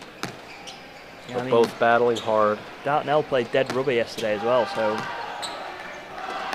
it's not, maybe not as match sharp as what you would think. Although they had a bye Thursday and Dartnell didn't play a proper match yesterday, that is sometimes a bit of a hindrance. Not have that pressure of playing a real match, or have the sharpness maybe, which may be in favour slightly of Christian at this stage. And 2 big frames across the middle. Neither player really going for it here, although there's Capella just as I say that.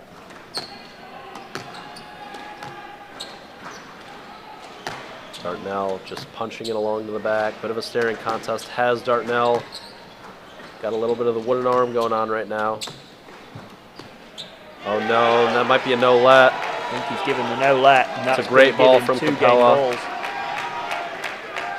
2 match balls here for the Harvard freshman. All the drama that one could ask for. I mean, as much as I want my predictions come true, we want to see a 10-all, don't we? We would love to see a 10-all.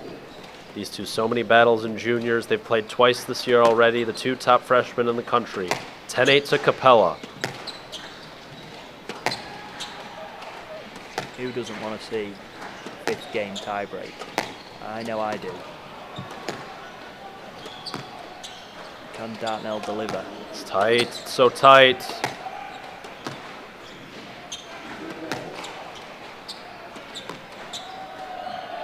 Dartnell from 2 love up as well. Capella going for the cross drop from the back. Oh, got him! Absolutely glued! And Capella, after 2 losses to Dartnell Bit of a frosty handshake at the end there. earlier this season, He won't care.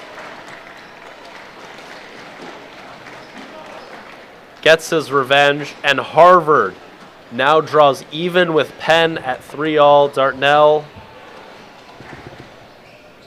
fairly graceful in defeat there.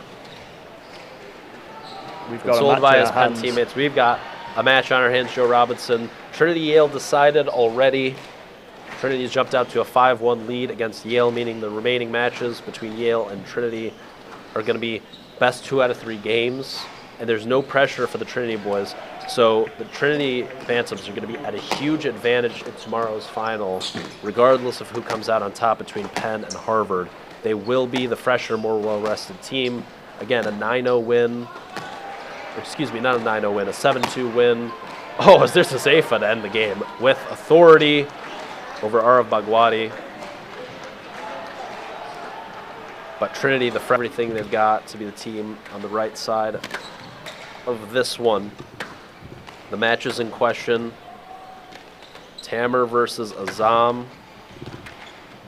Marwan's not going to have it easy here because I'm not sure how Azam got on yesterday, but Marwan had a 5-game battle with Yusuf Bastawi of Drexel, which I think probably went to about an hour, so not going to be particularly fresh. Not sure, maybe Jackson, the fountain of knowledge next to me, can inform me how Omar got on yesterday. You know, Omar would have played of Columbia. I think he played Franklin Smith in 1 and 4 games, if I recall. I know he went up 2-love, and I think he actually dropped the third when I stepped away. Maybe I was a bit luck charmed the first 2 games. Already through, so we're going to cool off the interest on that match over on the other side of the centre and keep our eyes firmly on this 3-all battle that we've got going on between Harvard and Penn. Maddox and Rustin about to get underway. So yes, again, the match is in question. Maddox Moxon, the freshman, taking on Rustin Weiser, the sophomore, although this is Rustin's first year playing in the top 9 for Penn. He was outside of the lineup last year, playing 5, putting together a really nice season this year for the Quakers. A big win for him over Lujan Grunewald yesterday in the quarterfinals. And then Jacob Lynn, who was a former University of Pennsylvania commit, Joe, ends up flipping his commitment to Harvard a couple years back. Wow. He's taking on the junior Varun Chatouri at the number 7 spot. So 3 Varun, spicy matchups. He's a tricky customer. He's a tricky customer. Slightly unorthodox. Yeah, not always the most pleasing to the eye to watch his squish, but he's a winner. He wins and wins and wins. And yeah, seemingly very difficult to play against. Yeah, he won a very, very tight 5th game yesterday. I think it was 13-11 in the 5th. Oh! Omar Azam's racket nearly flying over the glass there as Marwan, of course, accidentally drilling in there. Just be mindful of where your opponent is to start those in. You were not there. You were playing. I believe that's Daniel Greco on the referee mic Out. for this match. Who does a great job, by the way. Yeah, We've got to give flowers to the refs that we think do a good job. I think there's a lot of critiques of the referees in today's day age, but there are a select few that I think do a really, really good job. He's one of them. I mean, you're never going to be right as a referee, unfortunately. Someone's always going to think you're wrong. It's true. It's a very tough job. Daniel, a very established CSA referee, one of the 2 this season that have reached 100 matches Wow. on tour. Him and Jason Foster, who's not here this weekend. Who do you think is the best ref on tour, Joe?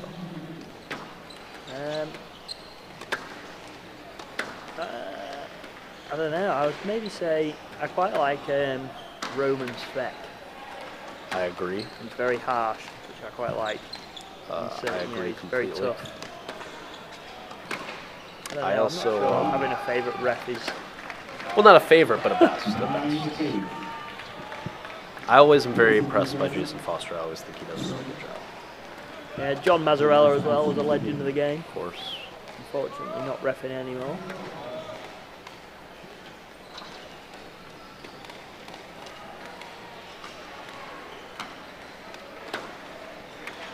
But we are locked in here, 9-8, big rally coming up.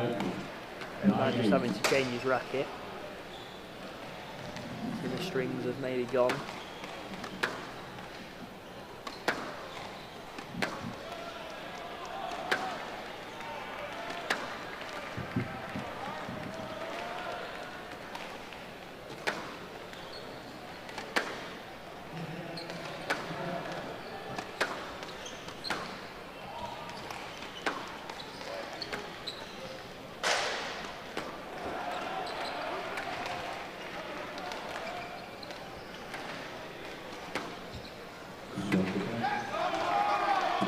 think that's a generous stroke. I think he looked for him a little bit with his racket there, and the ball was a bit further away than maybe what he thought it was.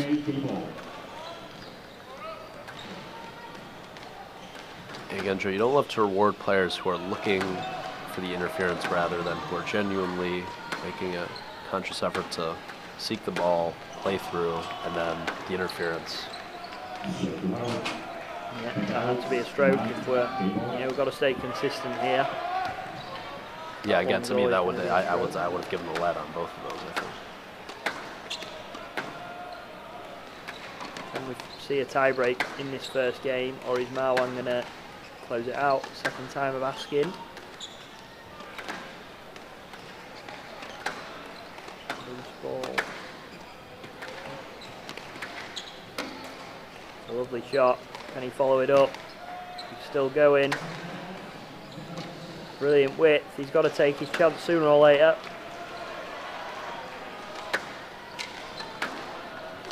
Great defense here from Tamer.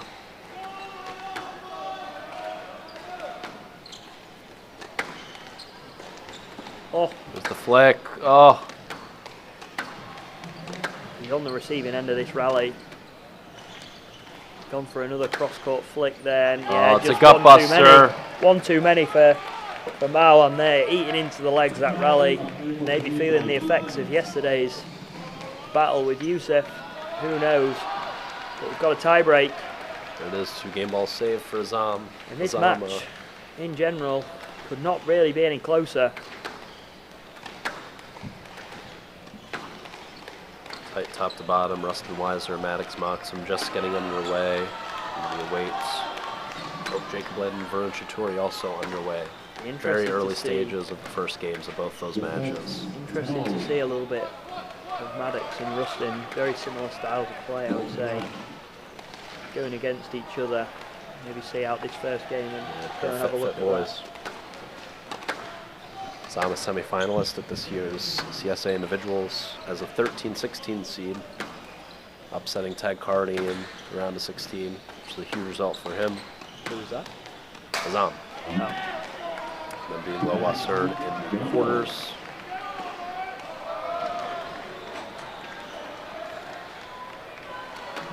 Now he has a game ball after saving 2 of Marwan's to take this first game for Harvard.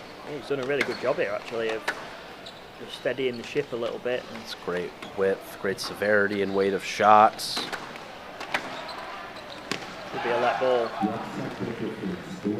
He did go through and try to play the ball, which could have been his downfall there. A good stretched volley across the middle from Marwan. We've always kind of thought of Azam as someone who's had so much talent on his strings, but not necessarily the most patient, or not someone that's been able to win matches the long way. But the individuals winning in 5 against Lo Wasern, over 90 minutes, pushing Marwan to over 100 minutes at Princeton a few weeks ago. We've seen him be able to be competitive in these longer matches and endure these longer rallies and exercise some great patience, picking his spots to attack really well. Very calculated squash this from both of them. Omar just having the edge slightly in this first. Done well to come back from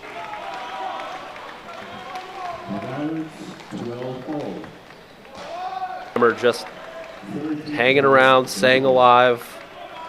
Azam really dictating traffic over the course of that rally, but it's now Tamer who finds himself with another game ball after just clawing away, lobbing, resetting. Under a whole lot of pressure there.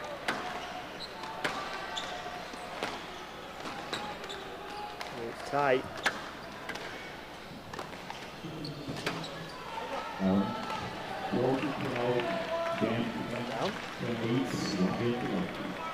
There's first game. Game number 1 awarded to Marwan Tamer. Buckle up, folks. This one is going to be fun. 20 minutes. All it takes for Marwan to take game number 1 here at the Spectre Center. Maybe we can throw over to the number 7s, Jacob Lynn and Varun Chituri. Not sure if that's court 7, I think.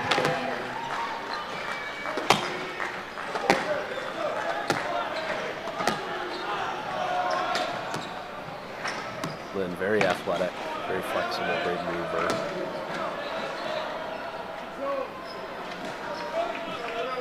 Chituri, exactly what you think when you think about an anchor for these top college teams. Very physical. Sort of tough to play against. If you're having an off day against Varun, it's not fun. He can fire the ball in very quickly. He's got the ability to do both. He can hang in there and grind it out, or he can just, sometimes I've seen him make players look a little bit silly just by firing the ball in short and really taking it to him. That looks going to be a bit more difficult for him. Playing someone like Jacob, who's also quite fast, very athletic, but very solid. That's going to be a no work. Who is it? How would he do them? Go behind him there. The ball was over to the left and he just sort of stayed with Jacob. He could have detached himself from the line. He's gone to play that ball.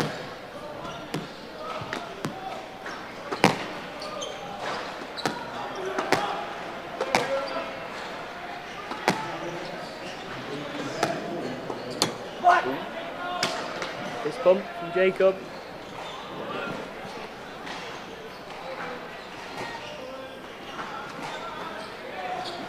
Two-point cushion.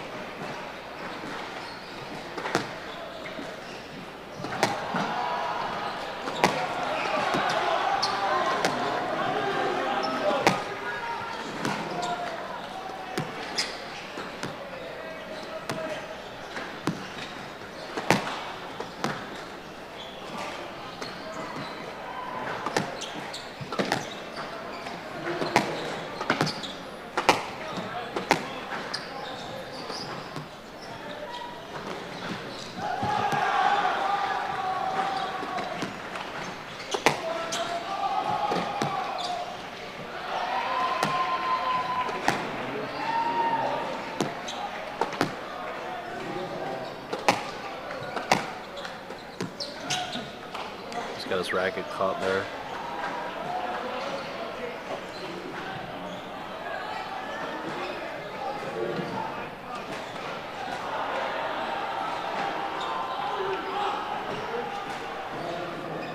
Knocks him out to a 5-1 lead over Weiser. It's taken 9.5 minutes to get to 5-1 in that one. Game number 1. Going to be an interesting conclusion to this match. The last three on the court. Yeah, no locks. No one where you look at any of these top 3. I wouldn't give any of those 6 players playing right now greater than a 60% chance of winning. It seems like these are all Can all go either way.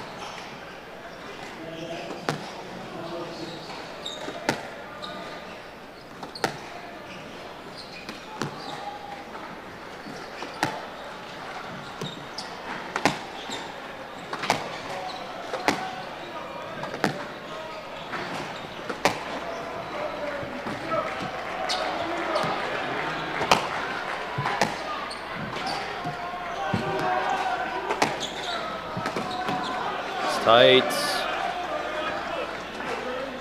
It's very tight from Chituri on the volley, hanging in.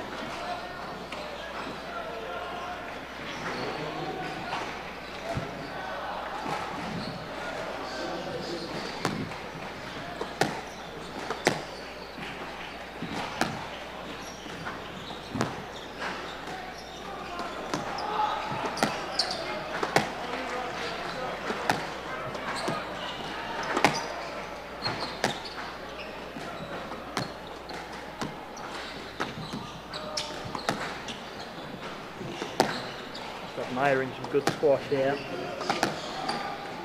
Cat and mouse up and down that backhand side. Oh, stop there. I was worried he was going to nail him.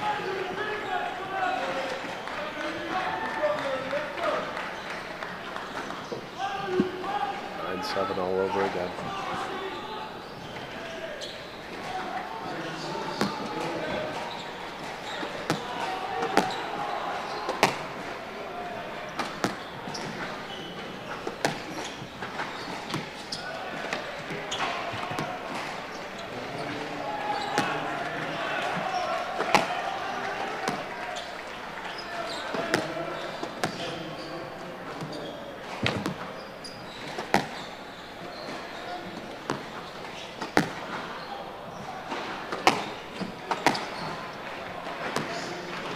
Another gut buster. Yeah, long rallies going in here.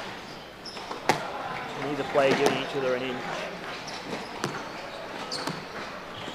That's what we were talking about with the guys in the middle of the lineup, Joe, who might not have the same racket talent of an Omar Zam or an Omar Hafez, but so fit, so strong-willed, and keep battling. As it's Chituri who makes the error on the boost, and it's Lin with 3 game balls.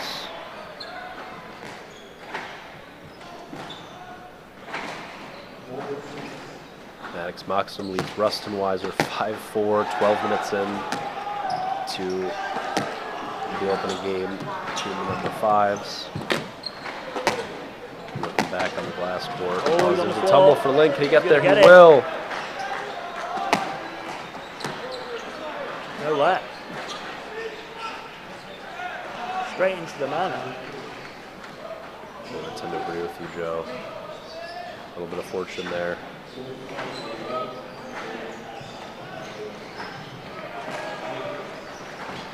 Zam leading 6-4 in the second.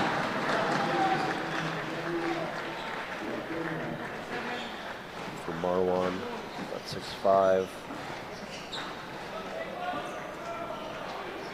She's going on elsewhere as well. Tufts has beaten Williams twice this year, those 2 big rivals.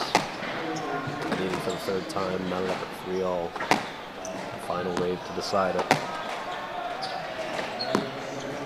Princeton victorious 5-1 over UVA, who you know was disappointed.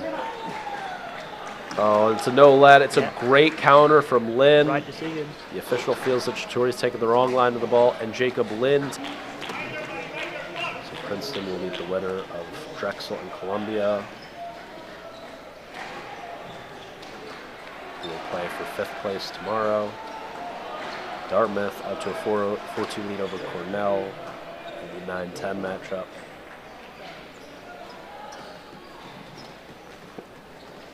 Here's Weiser 6-7 down against the Belgian Maddox Moxham.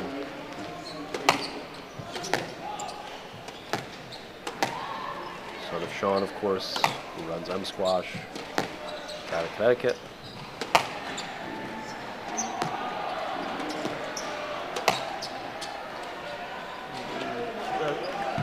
I agree with the referee.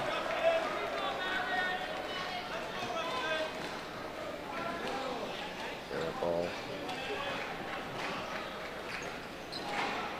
a little too close to the middle there.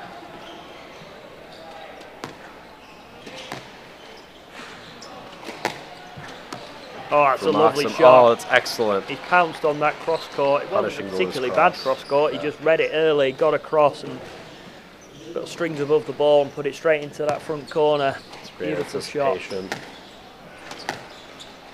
Lovely shot from Maddox there. And another freshman on this Harvard team. They're a young team, aren't they, Harvard? It's a young team this year. Yeah, they're going to need those guys to step up next year with Costales and Dennis graduating.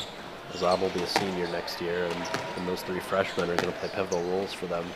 Do we know who some of the teams have recruited yet this year, or no? We do. I know Yassine Shalaby is committed to Harvard right now, but he's only a junior, so that's going to be a huge get for them in a couple of years. Off the top of my head, I don't recall who Harvard's bringing in next year, but I know they have a reasonably strong class. Parth Kira is going to Harvard next year, who's obviously a top U.S. junior, and I think they're getting 1 or 2 more. Need to fill that void at the top of the lineup. Absolutely. Although Zam is not a bad option at 1. No. Oh, there's the error from Maddox. Maybe the fatigue setting in a little bit. slightly lazy on that movement. With the boast, didn't quite bend his knees, didn't quite follow all the way through. 8-all now.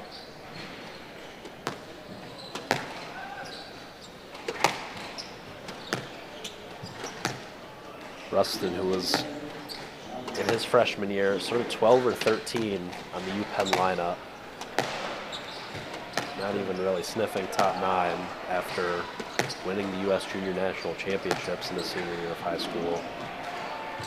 What changed? Had a bit of a down year, and I think he's just really locked it in this year and really made a turnaround in his training. And I know Gilly Lane was thrilled with him. Played a little bit of 4 this year before settling in at the number 5 spot for the Quakers, and he's gotten a little bit of flack. People saying that maybe it's a bit of a stack with Rustin playing this high up the lineup, but he is fit as the day is long, and I think proving yesterday with that mega win over Luhan Hrunewald that he certainly deserves to be playing in the middle of this. Yeah, there was some big rallies in that match yesterday. They were both on their knees at the end of the match. It was a tough watch towards the end. It looked like they were both maybe on the verge of cramp, and that was only the 4th game. If that had gone to 5, Rustin may have been struggling today. But yeah, it surprised me a little bit. I've never seen him play. He's very, very fast, which, you know, looking at him, you may not he's very think, quick. He doesn't look it, but you may he's not a very think good athlete. he's quick, but he's very, very powerful. He's got a full length split in him, which I'm sure we're going to see at some point this afternoon. And yeah, it was a very, very good performance against, again, another freshman, playing all the freshmen this weekend. 9-all now. All these matches going down to the wire, really. Proving why these are the number 2 and 3 seed, why they're so close together.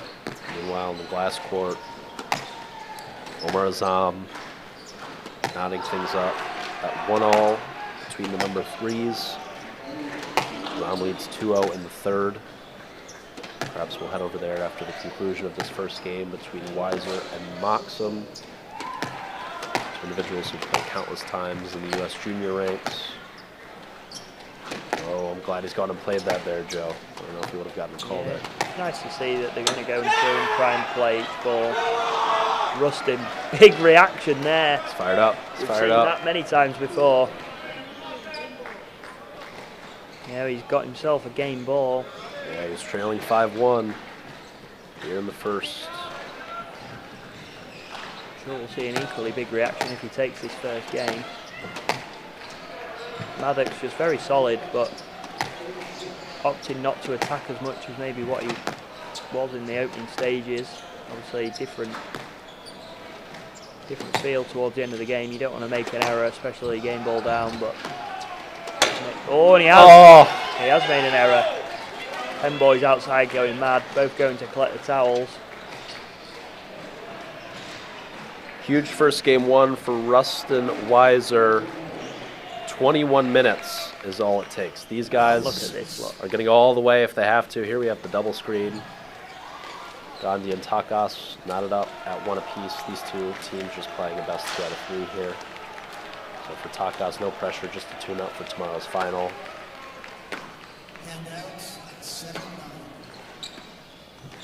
But the one that we've all got eyes on is Harvard and Penn.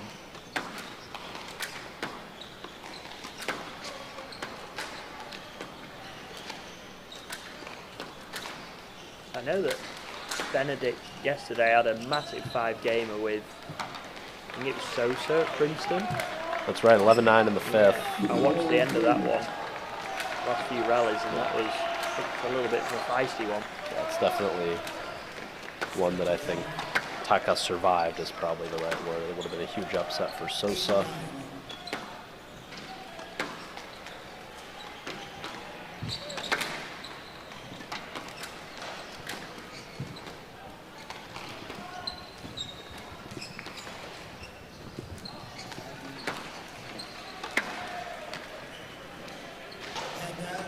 Takas in his senior year from Hungary. I don't know if I've heard of a high-level squash player from Hungary prior to him. One of Trinity's top women's players as well, Hannah Chukwu from Hungary as well. I'm pretty hungry as well. Speaking of which. Right there with you, Joe. We'll be eating good during the intermission. Make sure to stick around after these men's semis wrap up. The ladies will follow not soon after, coming up around 3 o'clock. And what's interesting about the ladies, Joe, is I think that in the preseason, when I did my preseason rankings, I had a very difficult time deciphering 1 through 4 as Azam takes a little tumble there. Once again, the white towel for Harvard. Harvard surrendered this matchup on 3 separate occasions thus far.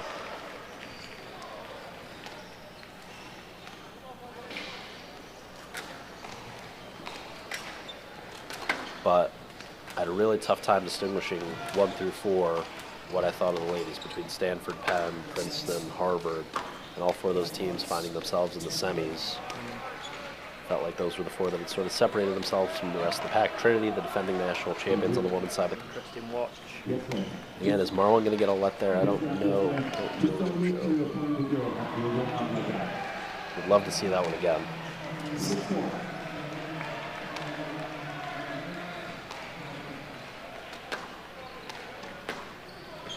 It's up between Takas and Gandhi. So all eyes now, Harvard and Penn. Trinity Yale over at 7-1. 8-1, sorry now. Our scoreboard slightly delayed again.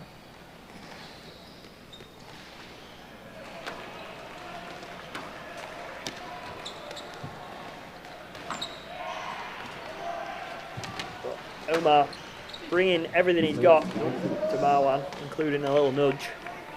See, that feels like a stroke to me from Marwan. I don't know what's going on there.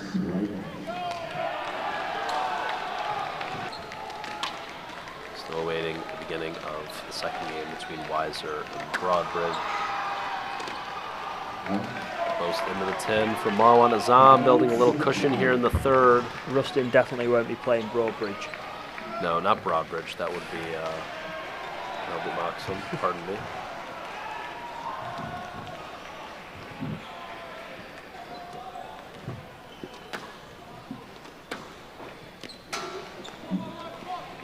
And now 6-7.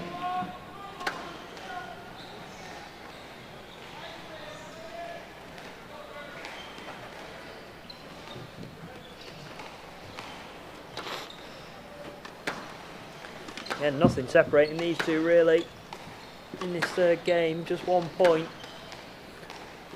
Neck and neck.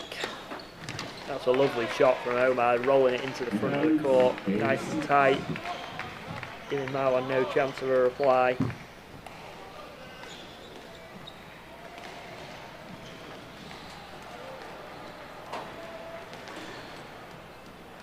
Eight 6 again, Joe.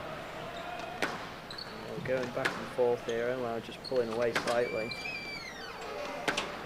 And if Jacob can get the job done over on court 7 and Omar takes a 2-1 lead, it's looking pretty promising for the number 3 seeds. Ball just flying out of court, easily retrievable.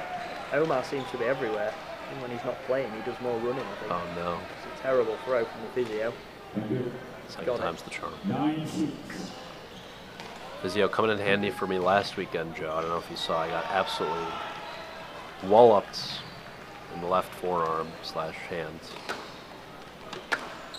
Required some medical assistance there. Oh, you as well. You showed me a bit of a bruise. Yeah. Mine swelling's going down quite a bit. You can see that.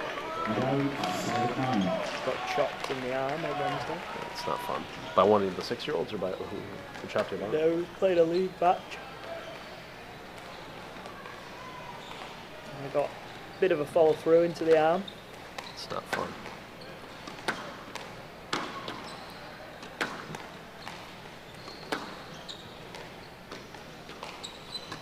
Omar doing some real tight work down this backhand side especially. And he's going to get a stroke and that's going to give him 3 game balls. Omar absolutely fuming down in the bottom right corner with Marwan. Shaking his head, shouting at him. I'm not sure how much good that's going to do him. Omar looks like he's ready to go back on and play the rest of this match for him. Marwan doing some good work of his own there. All bounce being called.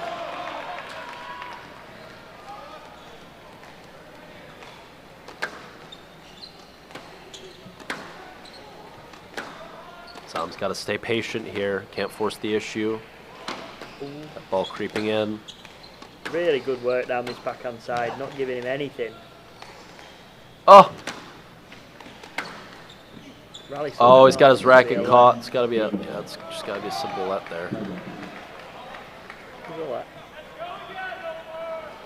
8-10, we go again.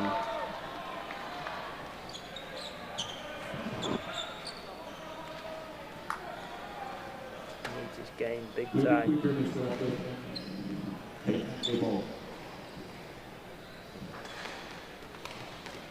See a sea of green over to the left. Dartmouth watching the closing stages of their matches have taken the win over Cornell. Maybe a little bit of an upset there.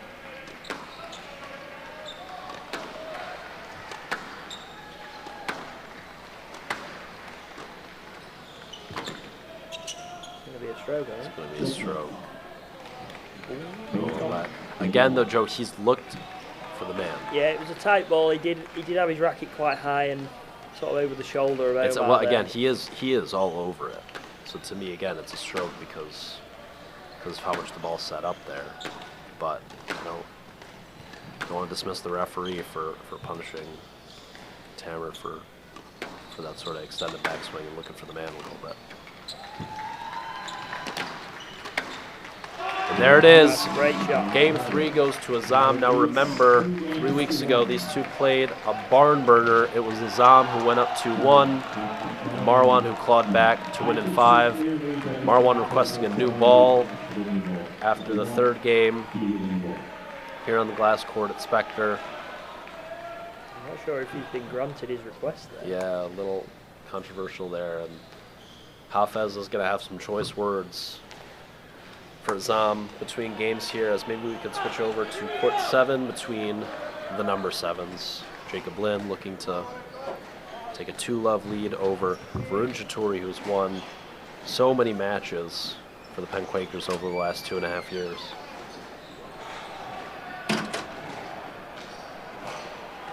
This being one of the biggest of his career, obviously.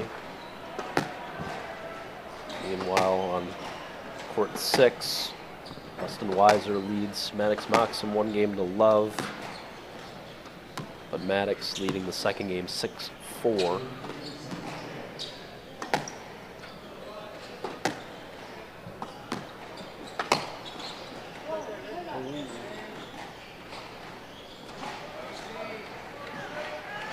Loose for the referee's liking for Chatori. Was it a let? I think he gave a let, yeah. He's giving a let. It was a bit of an interesting position he found himself in. Yeah.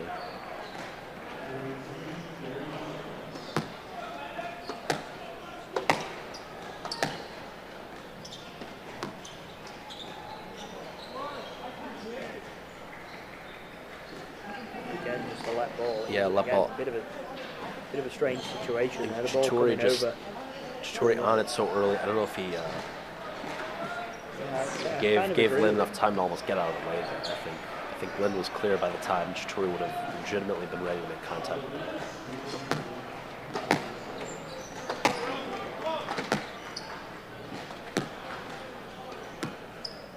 It's tight.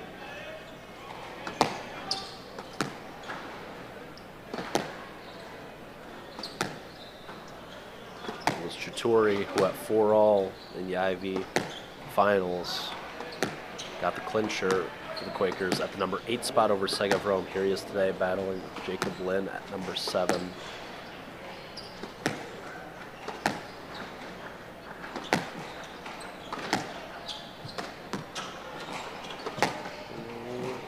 Oh, it's an excellent dying length. Played through the interference and was rewarded for it. He could Wow. have easily stopped and he would have most likely got a let, I imagine.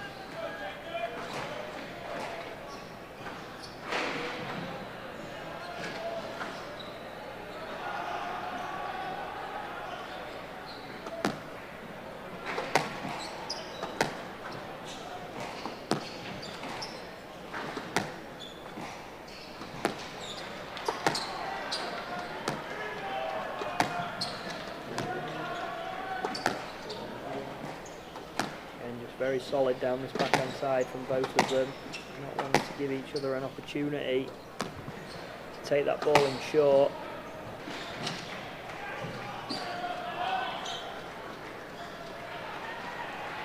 Lynn up and down that left side channel.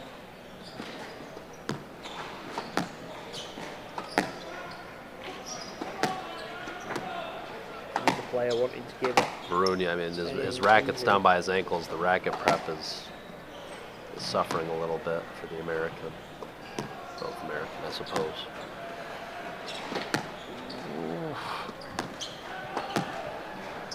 Playing a bit of a deep game here. Maroon sort of hanging on by a thread. Yeah, if Lynn gets an opportunity, he's got to take it. This will most likely ending a letdown.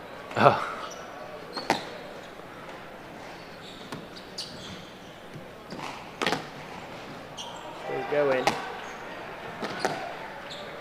Maroon on the end of some tough movements here. Oh, Getting yeah, moved. feels like from Chitori's corner going to to need to win this rally. Oh, yeah. And that should be a major vote of confidence for Jacob Lynn, Pushing 10-7 up. who now has 3 game balls and has Chitori absolutely reeling. That was a gutbuster of a rally.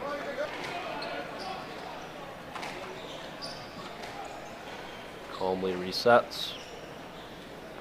To know what's going on.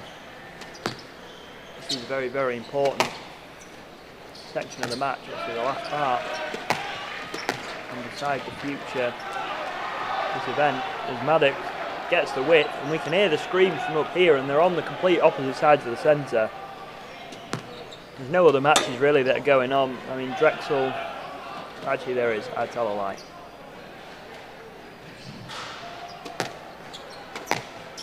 But there's a lot going on, but we can hear the screams.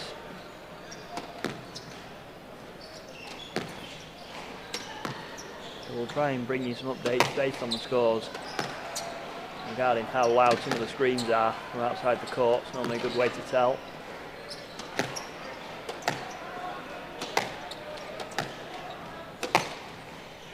Referee's using the old-fashioned pen and paper at the minute, down courtside.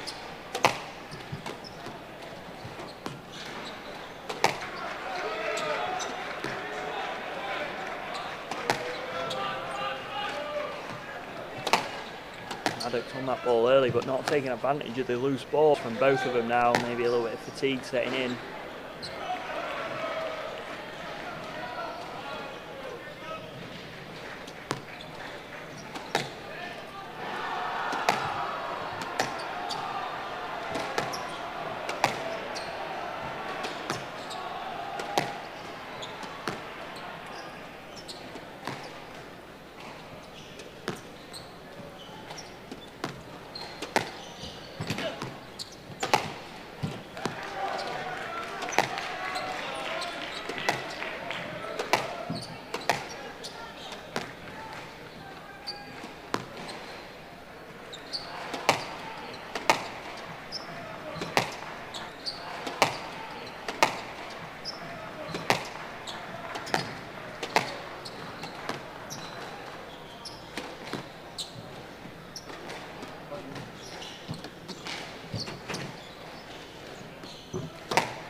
Spectre Center, it looks like Omar Azam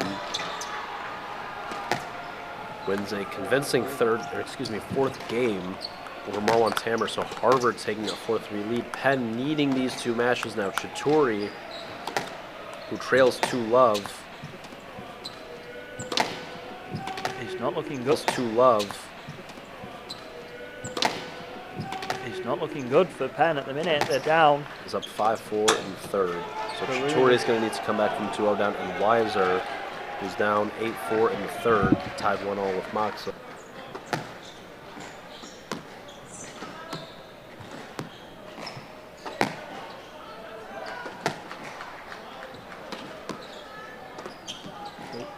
The Bud just tossing the goggles to the side. According to my calculations of him opening the door, that is now 2-1. He has no energy Maybe we could go over to court remaining. 6 Little double box action will be great here. and have a look at Maddox and Rustin, see how they're getting on. Again, unsure on the scoreline.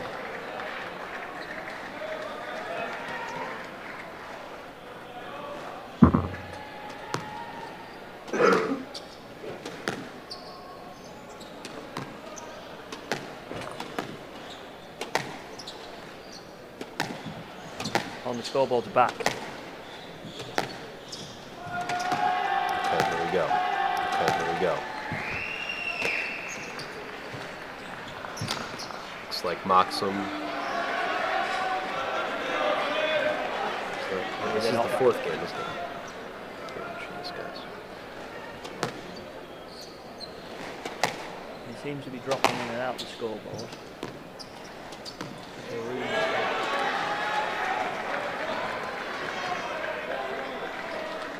And it looks like with the scoreboard back, it looks like Maddox Moxham up 6-1 here in the fourth with a 2-1 lead, looking to close out this men's semifinal for the Harvard Crimson to take down the two-time defending national champion Penn Quakers. What would be a huge upset. Penn getting the better of Harvard twice in the last 30 days. This being the third meeting between these two in the past month. Will it finally be Harvard booking their spot in the finals? I don't want to say I told you so, Jackson, but at the start of the day, before any You ball was sure hit, did. I said Harvard were going to come through and cause an upset, and they're on the brink. And you love to tell me, so, Joe. I do. Don't be cheeky. Unless Rustin can pull a rabbit out of the hat. Looks like Maddox is going to take it. But Rustin yesterday did come back from a 7-2 deficit and a 7-3 deficit in 2 of the games with Lujan yesterday. That ball just sailing out. Some life here for Rustin. 2-6 down. And I would imagine the boys on court 7 as well are going to know what's happening next door, which is also going to be quite difficult for them to start Yeah, would you this have a game. peek, Joe, or would you just stay on your own court? Would you want to know or no? I feel like with them being next door, it's hard not to know. That's true. You're going to be able to see the scoreboard, you're going to be able to hear what's going on. So as much as you might want to block it out, probably going to be difficult. And Varun now seems to be firing on all cylinders.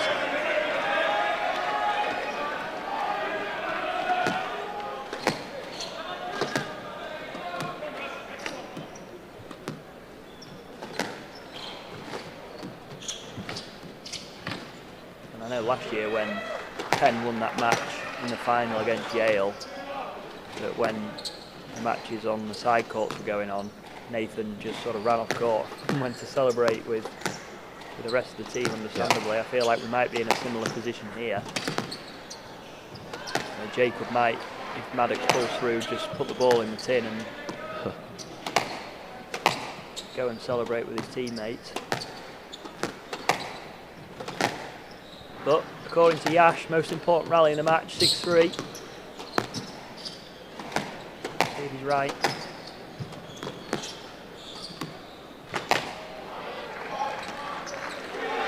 It's a squeeze from Moxham out to 7-3. He can taste it. He is dialed in. Doesn't look overly fatigued.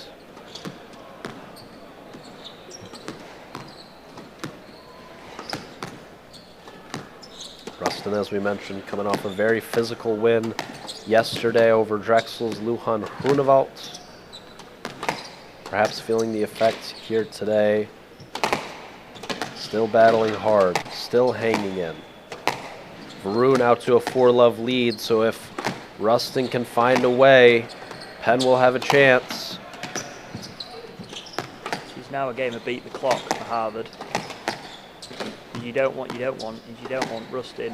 If you're a Harvard fan, you don't want Rustin getting this game, and then it comes down to who can win We've got first. 2 5-gamers on our hands. That's the last thing you want, really. I And personally Varun love has it. completely found his second wind here. I personally would love 2 5-gamers to decide Well, who wouldn't? decide the matches. Oh, and there Maddox has played the winner, playing deep game for about a minute there, and finally, when the opening comes, plays the perfect shot into the front right, feathery touch on the backhand volley cross. Puts him within 3 points of causing an upset against 2-time reigning and defending champions Penn. Got Harvard into the final, and all it Harvard takes looking to 3 perfect rallies. obviously Penn winning the Nationals. There's a 10 in His 2025. arm might have got a bit stiff A there. little stiff, a little heavy with the arm. Penn winning the Nationals in 2025 and 2024 and 2023. We had Harvard charity final, Harvard winning that one 5-4. So we could have a rematch of 23 here in 26. Maddox 3 points away. And these last few rallies are going to be long. Rustin's going to make this hard. He's going to try and force errors. Maddox also not going to want to give him anything. Oh, Rustin's giving him a free one. Barely clipped the top of the tin there as Weiser. Simple backhand drop there for Rustin, and he's squandered his opportunity, and that puts Maddox within 2. And how much glass bashing are we going to see here, Jackson? You know, I don't know if Harvard engages in as much of the glass bashing. So, Susie sold seashells down by the seashore. But it's going to be a massive celebration for Broadbridge coming up here.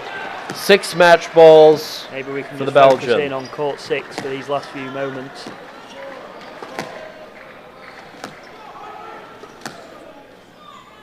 And this is it. 2-1 up, 10-4 for Moxham Find a place in tomorrow's final. against his junior rival.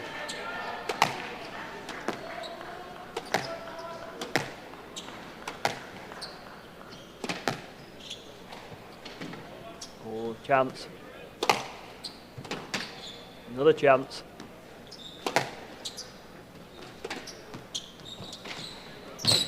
Oh. Oh. There's the splits.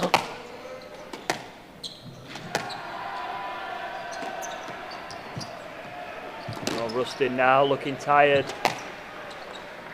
He got And it. Harvard makes their way back to the 2026 CSA Team National Finals. It's Maddox Moxham, the hero for the Crimson, as Harvard will upset Penn. Down go the Quakers, your reigning back-to-back defending team national champions. Maddox Moxham, the hero of the day for Harvard. Do you believe it, Joe Robinson? I know you do. I absolutely do believe it. Before a ball was hit, this was my upset, and I was right. And it's great to see, you know, a freshman coming through there, handling the pressure well. Obviously now, the boys on this court know the outcome, so you know, not overly important the result of this one now. But yeah, I could see an upset today, and you know, there's been a few tight battles. Obviously, Christian and Dartnell as well. That was a mega comeback from Christian to get to that point. But yeah, nice to see different faces in the final this year. No disrespect to Penn, but you know, 2 years is enough. Give it a rest and then come back next year. And we'll watch out the final few rallies of this one. I'm sure Varun probably now just wants to get off. Or I certainly would if I was in his position.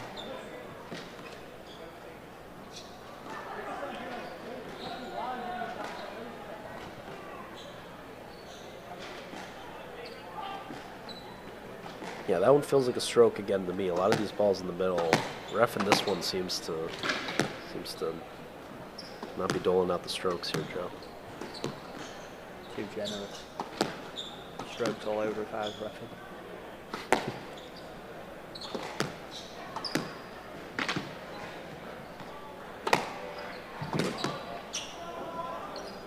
I mean, surely the last thing the Penn boys want now is, as much as they obviously want Varun to win, but the last thing you want is to be hanging around when you know you've lost, especially in such fashion.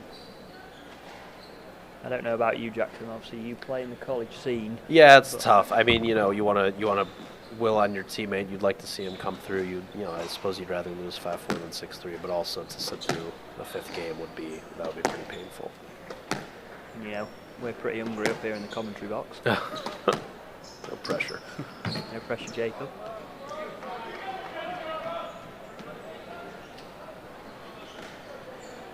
Yeah, it's gut-wrenching for Penn. Unfortunate for Omar Hafez, who had an incredible senior year, won the individuals, was an incredible captain for this group. I know he'll be disappointed that it was on his watch as captain that the Quakers ended up coming up short, but that takes nothing away from the job that he did all season long.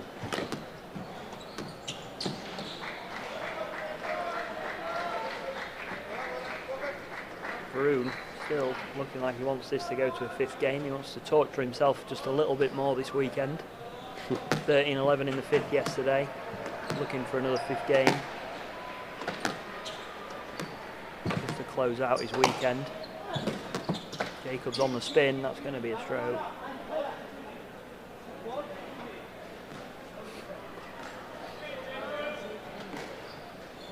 You can hear how subdued it is outside the court, even though Varun's obviously winning. Yeah, as a player, you can kind of tell the air's been sucked out of the room.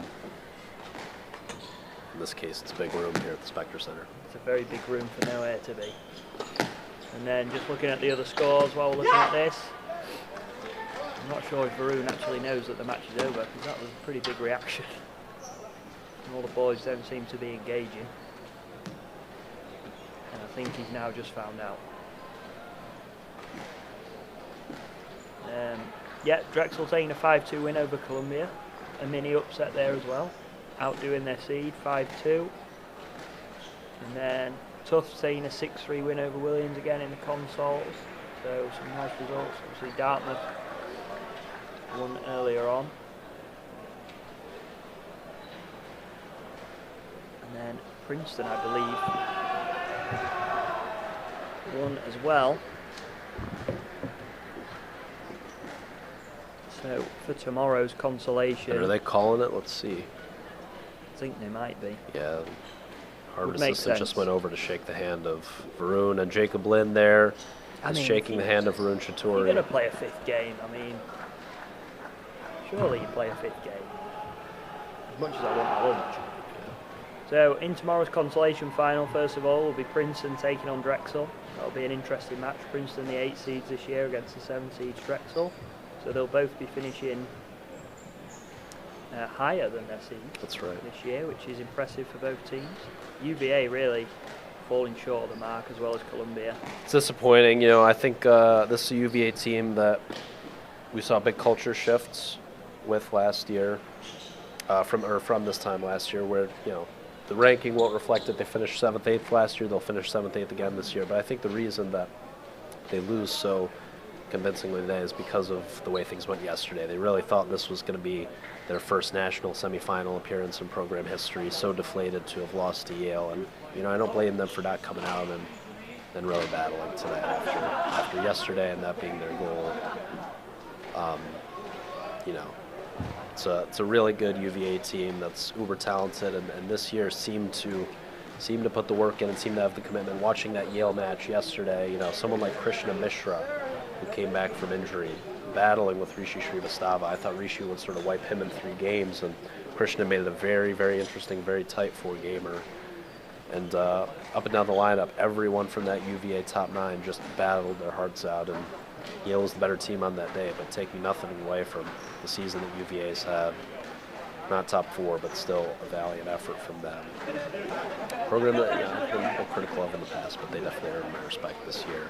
Tufts finishing 11th in the country. I believe that's the highest for their men in varsity history. I don't think they've ever finished higher. It's been 12 the past couple of years, so kudos to them. Joe Rejo doing excellent things in Medford, Massachusetts with that program, beating Williams for the 3rd time this year. As we just saw, Joe, it's tough to beat a team 3 times in a row in the same season. Penn incapable of doing so.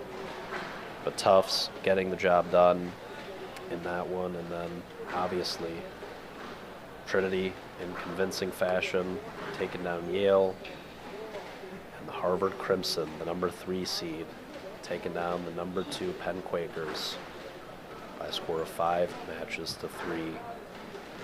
What a showing as we see the Harvard players and brothers in arms here as we enter the afternoon here at Spectre. I'm hungry, Joe. We have less than an hour until the women get underway in what should be 2 more awesome semifinal matches coming up here at the Spectre Center. Without a shadow of a doubt, the 4 best teams in women's college squash playing in this year's women's semifinals, and I think we have a pair of toss-ups on our hands here coming up at 3 p.m. Eastern time. So what do you say we grab a bite and we come right back in about an hour for the ladies? Absolutely. We'll see you soon. All right. Thanks for watching, guys. Come back to the College Squash Association YouTube channel at 3 o'clock Eastern time.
Ladies and gentlemen, just before we begin the women's semifinal matches this afternoon, we are going to have a special moment here on the West Court.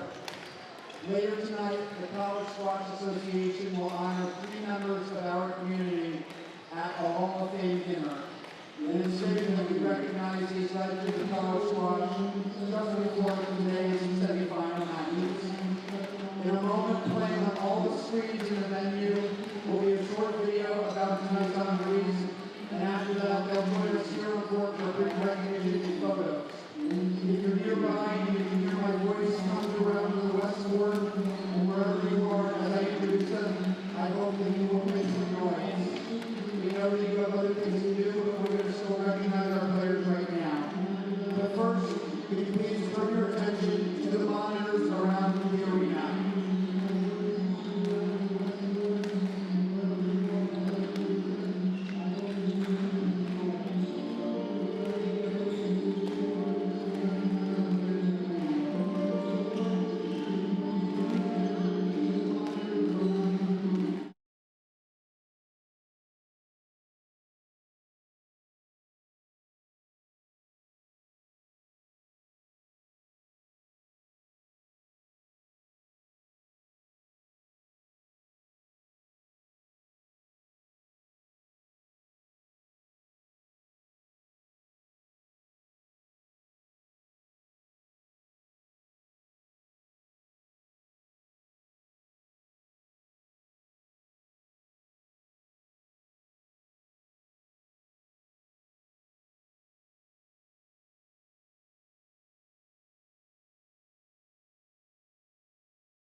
job, Brian. I'm looking forward to today's semifinal against Stanford. I'm joined by Gilly Lane, Gustav Denner, our captains, Janet Tweet, Franka Vidovic will be doing introductions to the band. Good luck to both teams.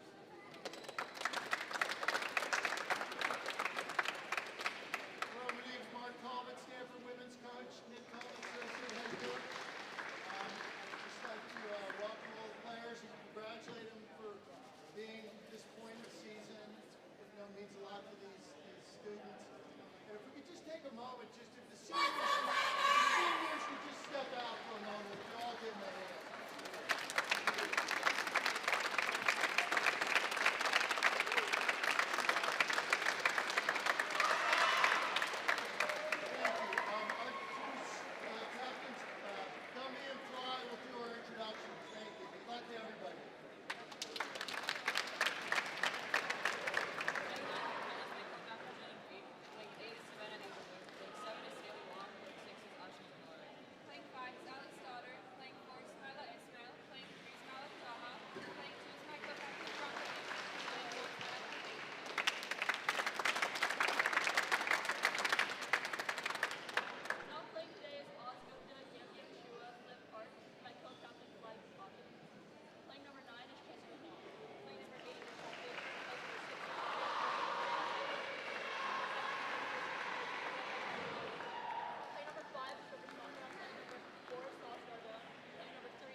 Welcome in to the Arlen Specter U.S. Squash Center here in Philly, PA, where we just wrapped up our first half of semifinals day at the College Squash Association Team National Championships. The Trinity men knocked off Yale by a convincing score of 8-1 to keep their perfect season alive. They are undefeated, headed into tomorrow morning's final.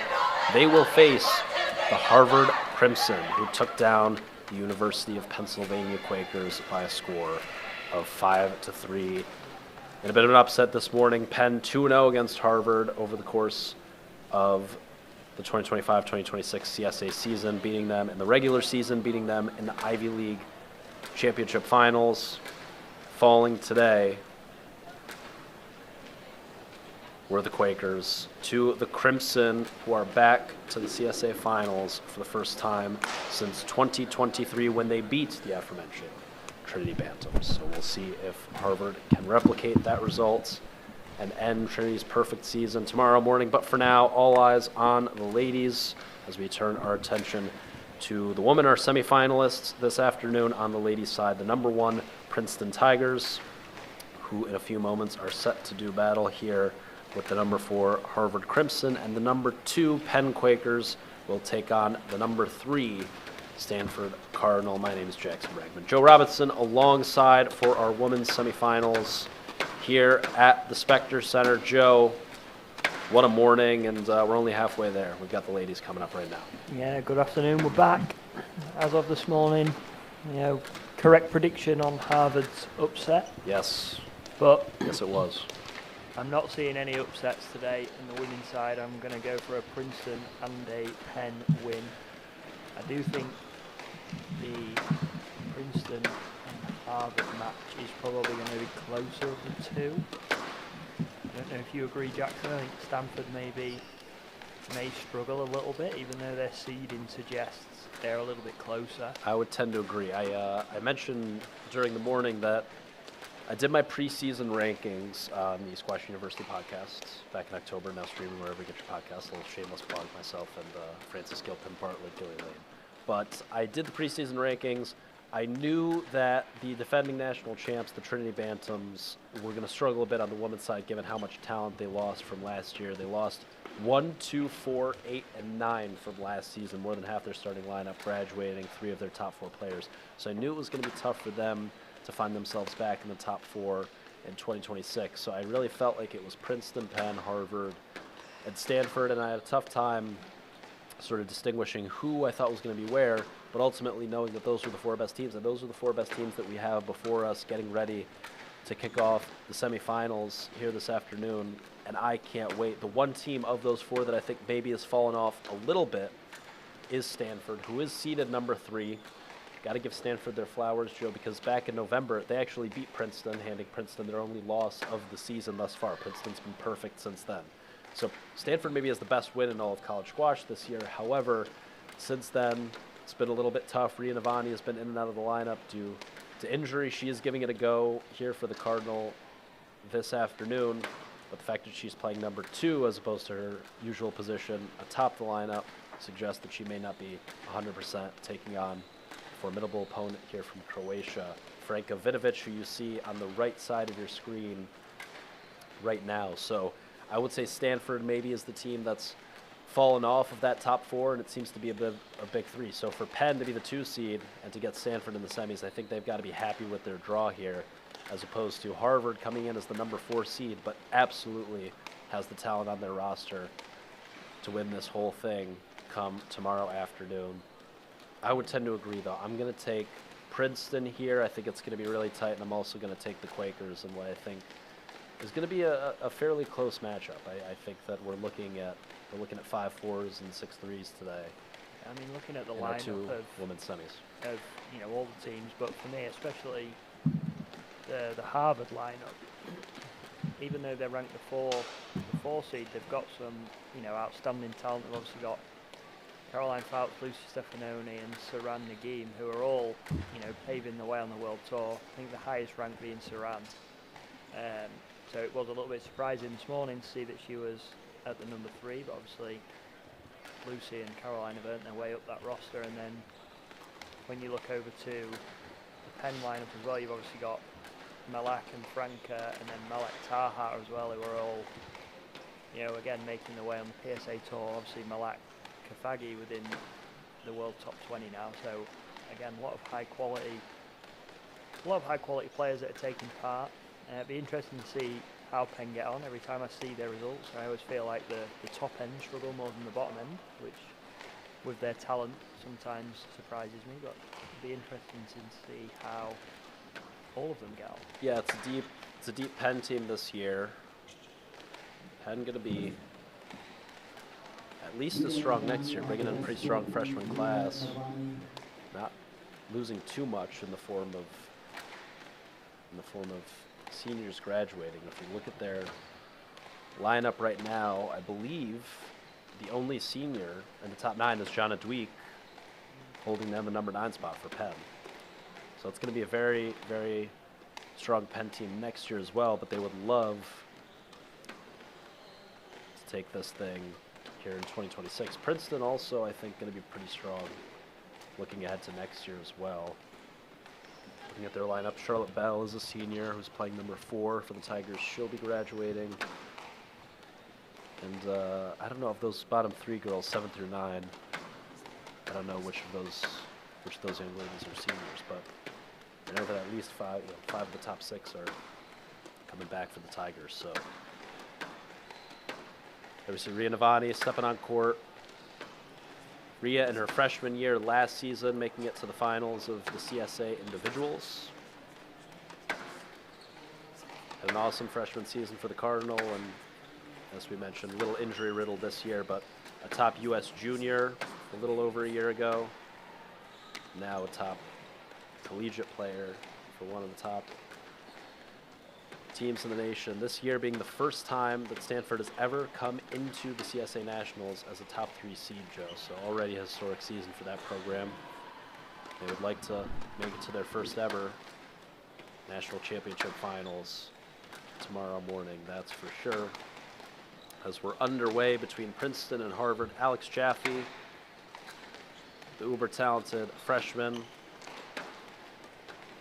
made it to the semifinals of this year's CSA individuals, taking on the junior Lucy Stefanoni, sister, of course, of Marina Stefanoni, who's doing great things in her early professional career after a great 4 years playing for Mike Way at Harvard.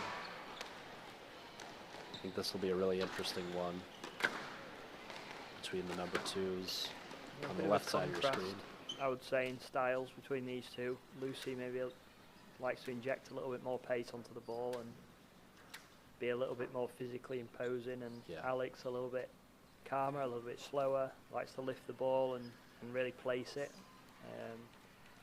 Obviously she's taking a 3-love lead, but it'll be interesting to see over the course of the match sort of which style will come out on top. Yeah, and Alex can be very patient, mixes the pace very well, but don't let that fool you. She is an incredible shot maker as well. Lucy, as you mentioned, going to look to use her physicality and her quickness here. Will the freshman rise to the occasion? Get a point on the board for the Princeton Tigers. The other matchups going on right now across the different courts here on the semifinals, and we'll be hopping around throughout the broadcast. But starting things off for Penn are Ashna Tumaluri at number 6 taking on Stanford Junior team captain Madison Ho at the number 6 spot, and the number 8s Savannah Ingledew from UPenn taking on Maeve Baker of Stanford.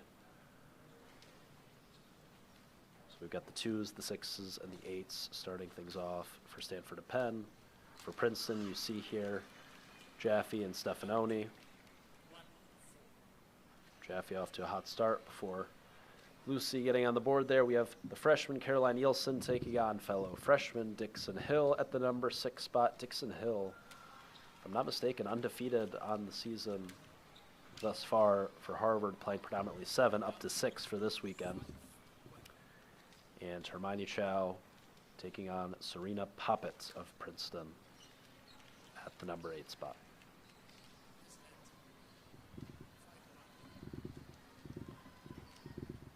And confirming, yes, that is correct. Dixon Hill, 12-0 on the year so far. Rock solid in the middle of that Harvard lineup.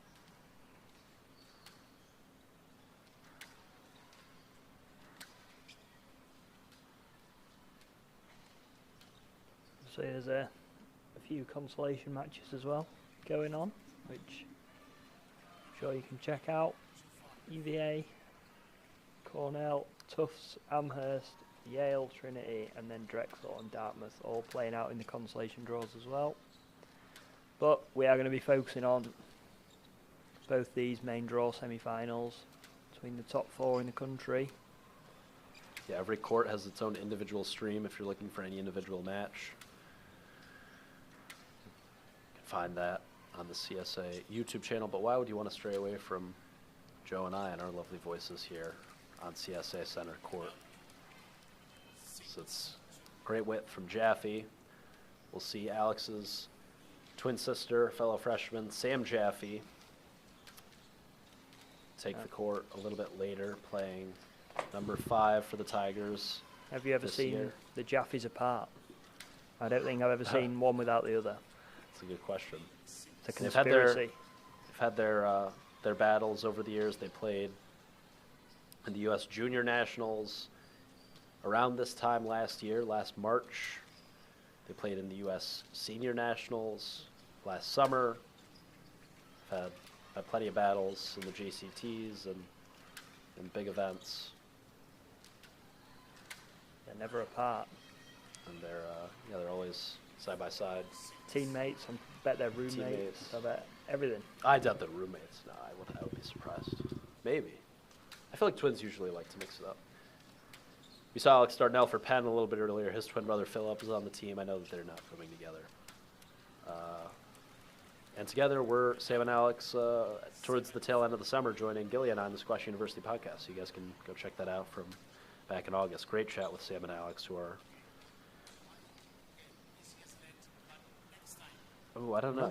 I mean... Not quite sure why Lucy's stopping there. She had plenty of room to hit that ball. It's not like the serve came round particularly wide. Yeah, I think that's fair from the referee there. It's a couple that she's done now that I'm not sure she actually needs to stop.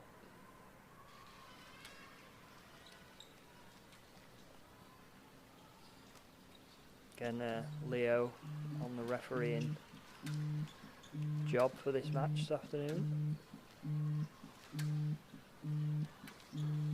That explosive movement into the front court to cover the post, and especially in the women's game, is such a crucial skill for these players. Yeah, it changes the with direction, the definitely. lateral quickness, and yeah, if you have the ability to change direction and explode into the forecourt, it's going to really elevate your game. Both these players have already shown that ability thus far.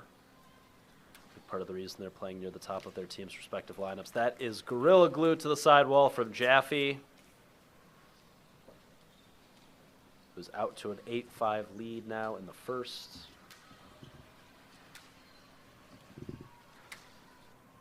Yeah, neither of these two strangers to the glass courts here at the centre either. Obviously, both will have played here in many a junior event, and then last year and the year before, I believe, Lucy got wildcards for the US Open.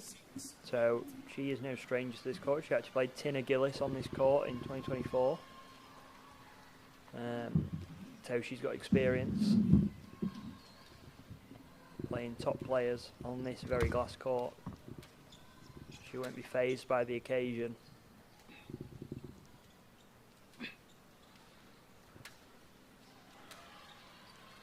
Lucy's done a good job at getting back within touching distance of this first game.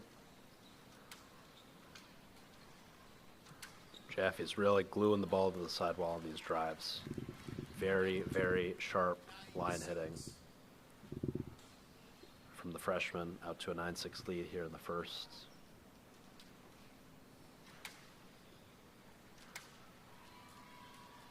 Oh, it's a lovely shot.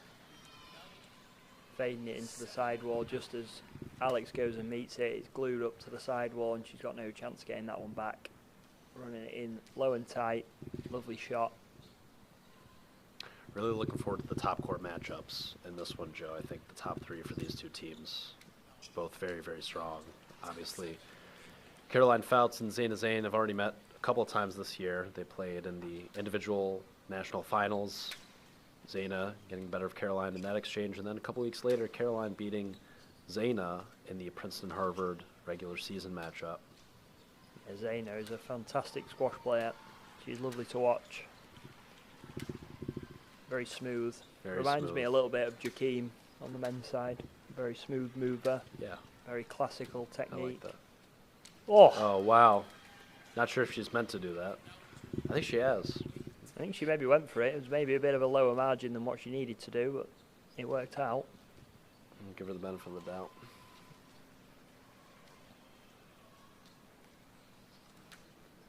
Backhand serve into the lights from Lucy.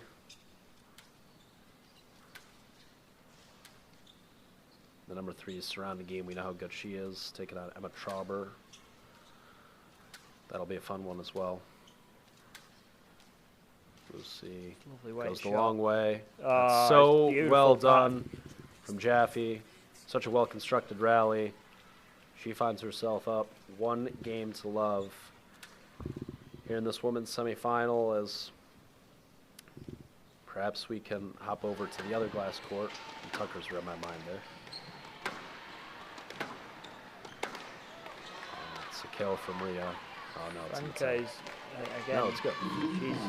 She's had a couple of good results on. She has. I think she played in it was either the European or the World teams, and she played Alina Bushma. Yes. I think she beat her 3-1. Yes, she did. So she's got that pedigree. She's got the standard.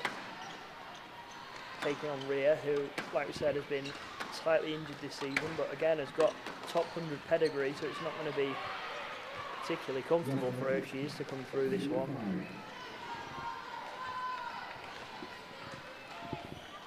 I think a 12-3 record on the season for Penn.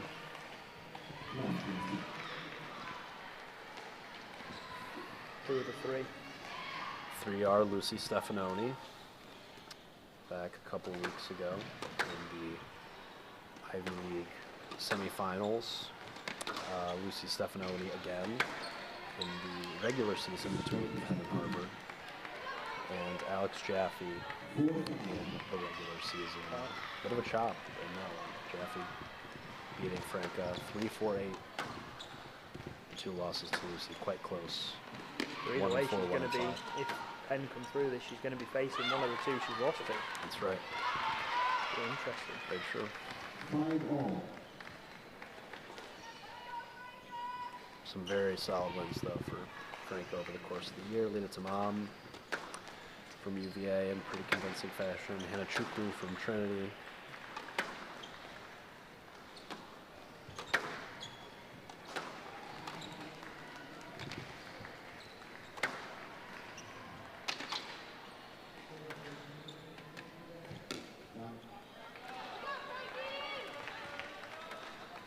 About 6-5.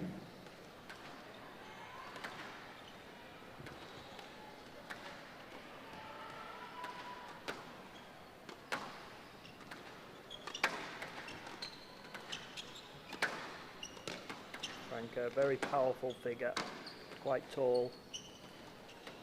Puts a lot of pace into the shot. Rhea doing well to hold on here, though, from this barrage of attack wow. from Franca. That is a dodo, as our colleague Joy Barrington might say, Joe. Wow. Perfect length drive, second bounce dead, back wall nick. What more could you ask Literally for? could not hit a better straight drive. That is pretty spectacular stuff from the Croatian. Going to build a little bit of a cushion here in the first against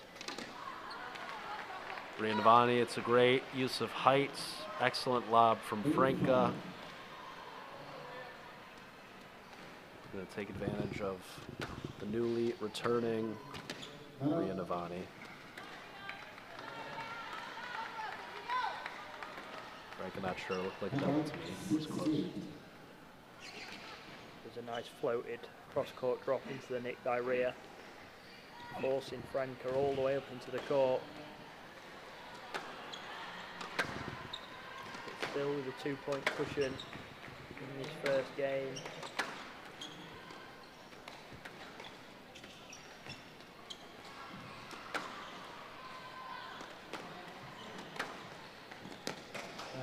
Rhea does seem to struggle sort of sideways a little bit when she gets on the move. It seems to be a bit more of a struggle than usual. Maybe still sort of subconsciously thinking about that injury and not wanting to overdo it.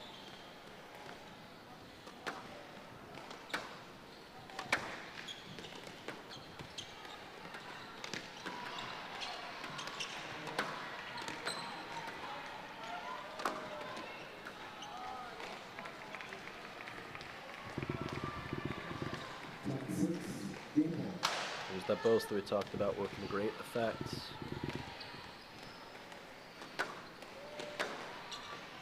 Four game balls for the Penn Junior. That's the end, fairly comfortable end to what was a tight first game for the majority up until maybe about 7-5. Looks like back on the other glass court we have Jaffe out to a 4-1 lead. Here between the number 6s, 2 freshmen. Gilson with a fist bump. We're going to hang in the second game here.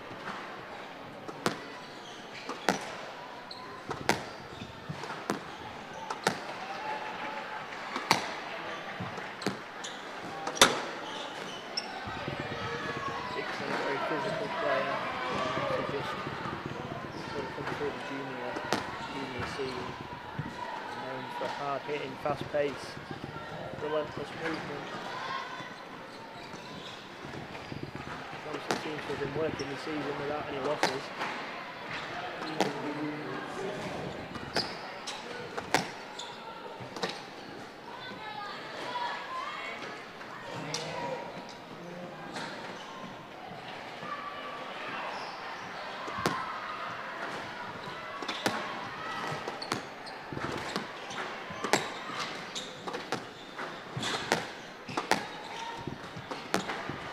There's another ball.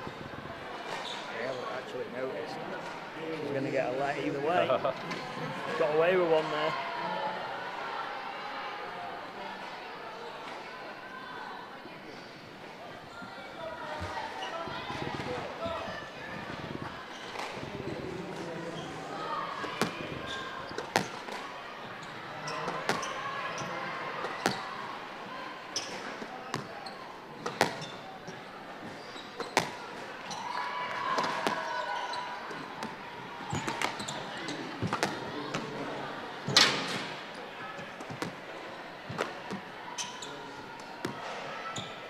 Interesting choice of shot from Dixon there. I think he should have been trying to defend and get that ball up and out of that zone rather than playing that post. Played it a little bit too hard. Gave Caroline a chance to get onto the ball and set up for it nicely. Send the contract in the corner.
Going short, a little bit too heavy, and it's giving Caroline the opportunities like this one.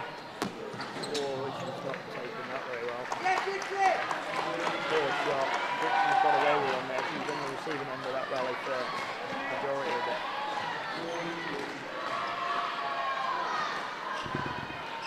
Dixon Hill is one of the great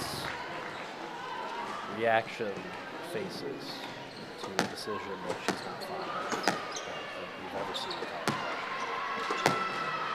Very expressive. Very expressive.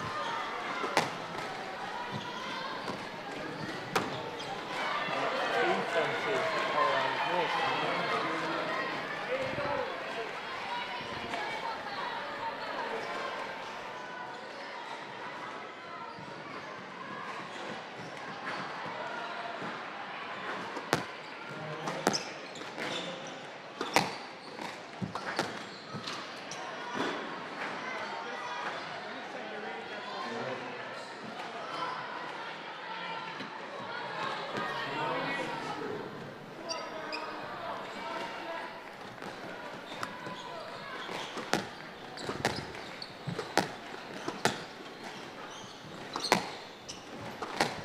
Closing stages of this one.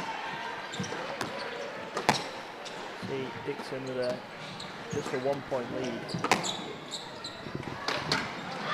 Great width.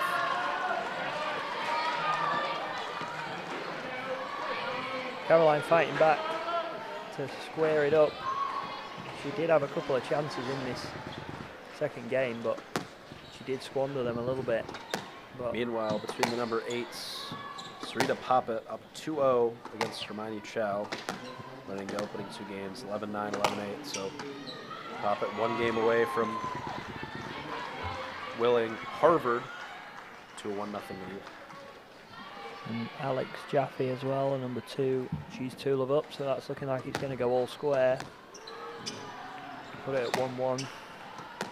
This match here could be an early indicator of who's going to come out on top. Dixon really peppering that ball to the back. No sign of hitting anything above the service line.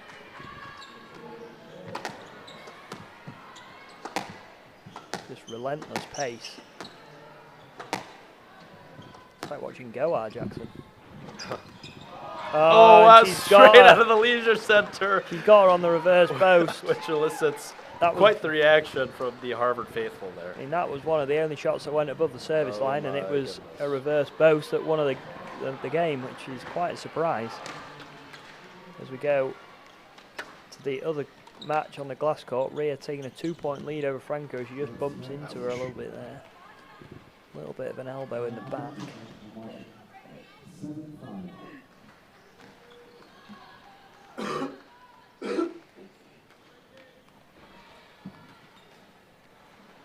Touchwood, Jackson, no scoreboard malfunction so far. Fingers crossed, don't jinx it. See if Rhea can grab a game back here for Stanford. Franco, a very powerful mover into those front corners. Yep. You know, that boast might not work as well as it does against some of the other No, especially not female this early in players. the match. Rhea, unfortunately, she sent it the wrong way, but just clipped the top of the tin. It maybe didn't going need to be for- that good. Going for a little too much there.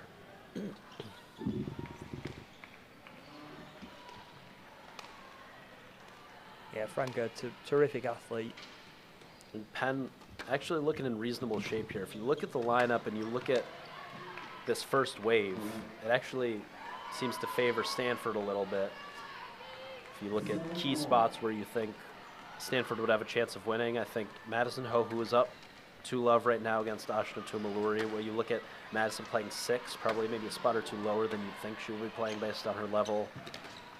You'd think that she would have a really good chance of winning at 6. But also, you know, Savannah Ingledew, who's kind of struggled a little bit recently, has had an up and down year, playing 8, up 1-love on Maeve Baker right now. So that will be a huge win if Savannah can bring that home for Penn. And also, you know, if, you know, the way that Rhea played yesterday, winning 3-0 pretty comfortably against Lena Tamam, I think that a lot of people were saying Rhea probably had a pretty good chance against Franca today. If Rhea's at her best, it's going to be tough for Franca to compete. So, you know, if Penn can come away from this opening wave with 2 out of the 3 matches, they're going to be in really, really good shape to book their spot in tomorrow's finals, just looking at some of the other matches coming up. Going to be tough to see Mal Kafagi struggling too much with Emily Hayworth. Going to be tough to see Sahila Ismail struggling with Marina Darden. Sahila, an undefeated season thus far for Penn, hasn't lost yet, playing between 3 and 4.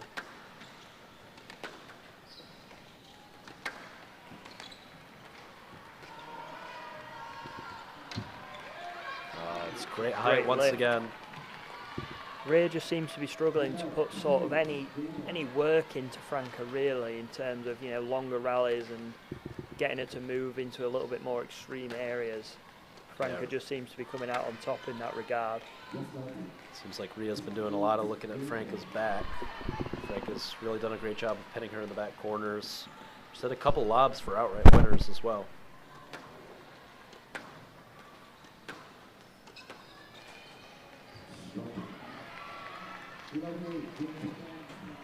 And there it is, Vidovic out to a 2-love lead over Rhea Navani, which could be a big upset here for the Quakers in this opening wave of matches. Back over to Harvard versus Princeton. Jaffe cruising in games 1 and 2. But it was Stefanoni who, based on Jaffe serving from the left service box there, down 2-8. Looks like Stefanoni is potentially up 8-1, or 8-love here, rather.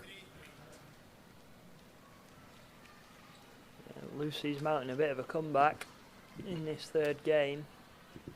Trying to force the issue as we look into this back left corner.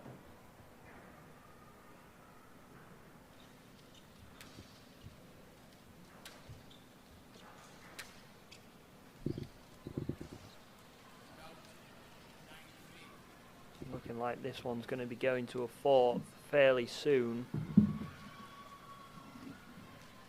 Look across the courts.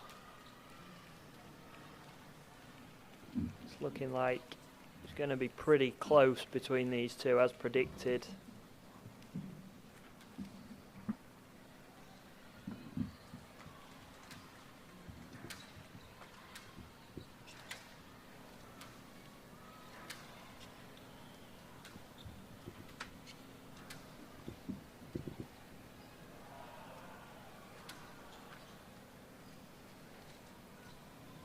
She just clips the The top of air. the tin.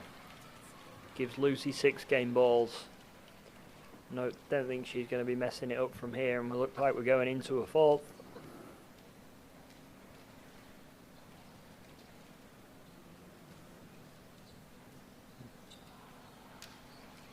And there it is. Fourth game.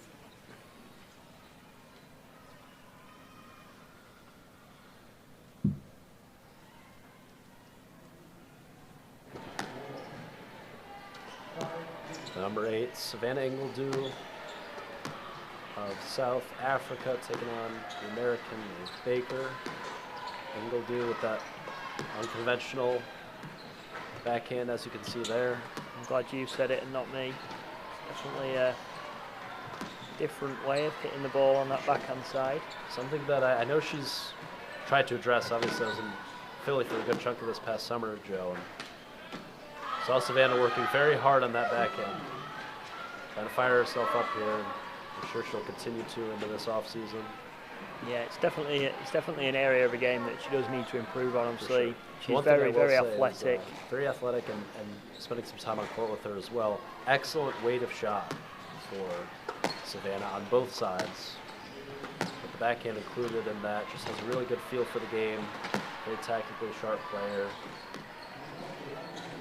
I think for me with that backhand, it's just obviously she's got good weight of shot and she can find the back of the court. It's more under pressure. She's going to struggle with sort of almost how long it takes to swing when it's like that, and she struggles to generate any power on that backhand side. The forehand's actually pretty good, and she's got like great movement, great grit, determination. I've seen her at Penn, you know, come through some massive 5-gamers against some really good players, and when she sorts that backhand side out, she'll be a real sort of force to be reckoned with. And when she starts to be able to inject a little bit more pace on that backhand side, it's going to be a lot easier for her. I think a lot of players obviously sort of tend to target that area, which maybe has led to a slightly weaker season from her this year. And you know, last year she was obviously a freshman and a bit of an unknown quantity, and now people have started to figure out Absolutely. a I think game she was a little playing bit. 4 this time last year. Yeah. if I recall. And had some really solid wins. But this year playing predominantly sort of 7 through 9.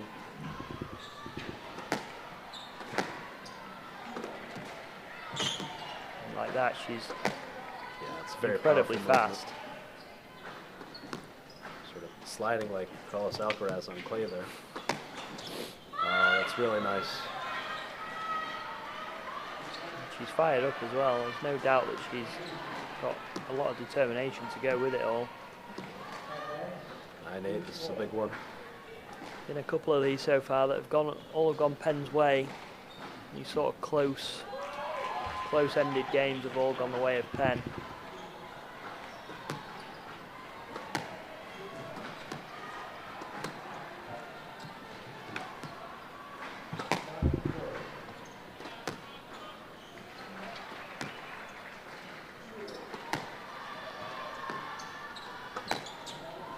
See again, look, Maeve targeting this backhand side pretty heavily, waiting for a chance. But she knows he's going to come. If she keeps doing that and hitting well, There's the chance. there it is. Savannah hanging on here. As we That's go the to the thing. double box. You've got to be patient with Savannah, haven't you? Because she's going to get a lot back, and Maeve doing all the right things there, targeting that backhand side, but not quite getting the reward, ending with a let. She's got to do it all over again. Madison with match ball.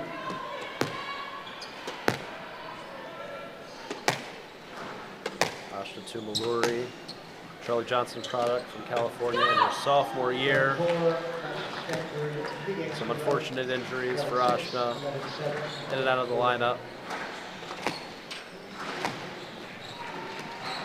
Tries to battle on here, but Madison Ho playing number 6 for Stanford after playing number 2 for a good chunk of last year. That's going to be a tall task for anyone. So Ho is on the board for Stanford, who leads 1 game to love, 1 match to love, I should say. But Penn up in the other 2 matches here in this opening wave. Franka Vidovic Up 10-2, actually. Maybe we can go double box to the glass court as well. Looks like Franco just put the finishing touches on that match.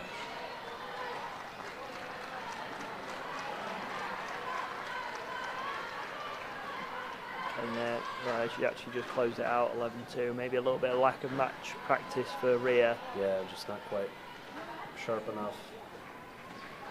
Savannah not too happy with one of the Stroke given to there. Baker. Sav is also up there in terms of facial expressions regarding calls she's not pleased with. She's definitely up there. We've now got a multi-screen going on here. We've got Harvard and Princeton one side and then Stanford and Penn the other. What more could you want on a Saturday afternoon?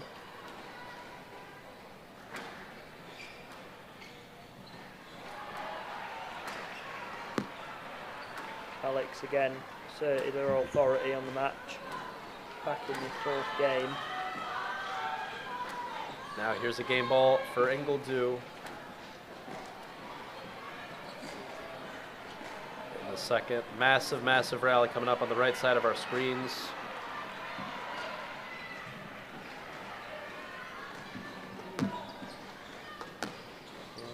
Oh, uh-oh. Play left.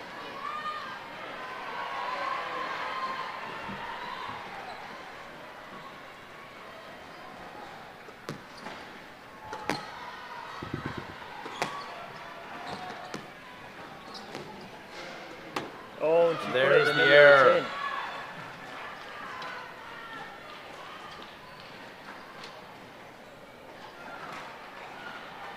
tin. Ingledew fired up. It's been a long time since Penn ladies have found themselves in the national finals. Never have the Stanford women found themselves in the national finals. You see how much it means to these two teams here in the early going. Lucy trying to snatch victory from the jaws of defeat here. It's going to be a tall task against the well-seasoned and uber-talented Jaffe, who has rebounded nicely after dropping a decisive third game. And it looks like Dixon Hill over on court 15, is it?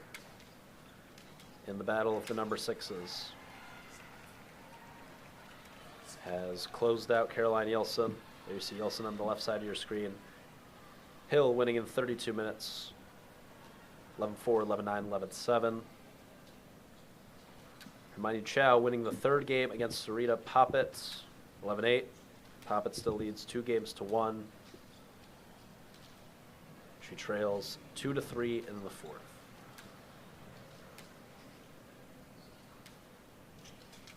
Ooh, that could be a deciding point there. 4-point cushion. One game up for Alex Jaffe. Looking like one-way traffic for Lucy, unfortunately for her. But it would certainly make things interesting. Shots. And Alex looks like she's about to close this one out, and that's going to level up the scores in this match at 1-1.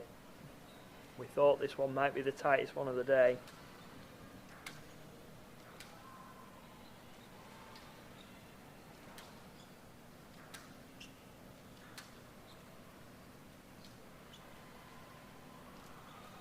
And there's the error. Lucy trying to fire herself up here.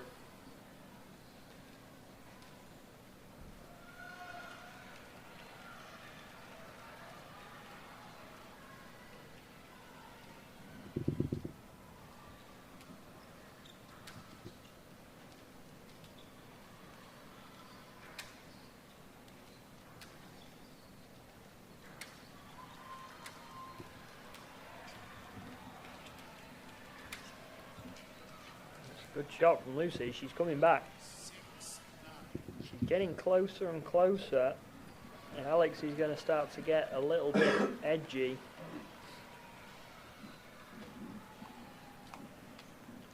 If Lucy can get this next point, Alex is going to start to maybe get a little bit tight and a bit tense.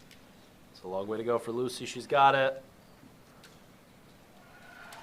Oh, reverse. Reverse the pressure instantly. Yeah, really on her heels there. hanging in. We'll see if the arm gets a little bit heavy here for Jaffe, the freshman, perhaps lacking the experience. She's played in so many big matches in junior squash, but college squash, a different beast. 8-9. Now for Lucy, looking to force a 5th game. Very much within reach here.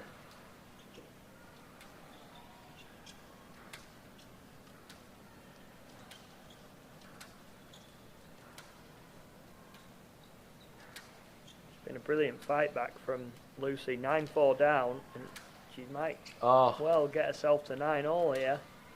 she had the winner on her racket there with that backhand volley. Oh, it's a wrong shot for me, I think.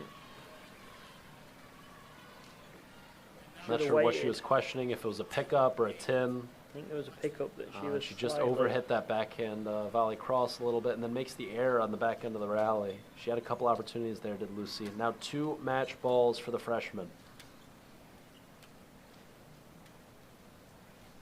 Oh, so good. She saved one. And she So got another. good on the counter drop. Mike Way looks like he's just come back from a break and he can't believe what he's seeing. He left and she was 9-4 down. Now she's nearly back into a tiebreak. That was down and she's back to a tiebreak. It's 10-all and Lucy Stefanoni from out of nowhere has brought it back. It's 9-4, Joe, I think. It was 9-4 and, you know, Mike Way came back with a look of disbelief. I'm sure he's very pleased, but not what he was expecting to see. Can she force a 5th game from nowhere, really? She was down and out 3 or 4 minutes ago. But that's too good from Alex, and she's going to get a no-let. Oh, we've got crowd cam now as well. It's all coming together. Tucker's smiling over in the commentary booth. What's one more match ball for Lucy to save here? She's got a chance. Oh! That's so good. No fear, no hesitation. A slam dunk into the nick. That was beautiful. Inch Absolutely perfect. flatlined it. Straight out the front left nick. Nerves of steel. But now she's got to convert. Rub some. Oh, oh my again, goodness and now me. she's heating up. And now she is heating up. Well, from absolutely nowhere, she's produced 2 of the best backhand volley drops you're likely going to see, and she's now got a game ball from 9-4 down in this 4th game. It's a Dion Waiters-esque heat check from Stefanoni, who's playing with absolutely nothing to lose. Oh, and it could be a stroke. Oh, She's got to let out of it. I think that's a little probably the eager. right decision. it's probably the right decision. I agree.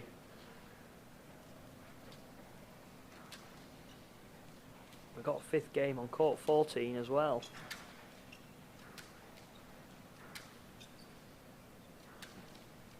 This match already looking like it's going to be coming down to the wire.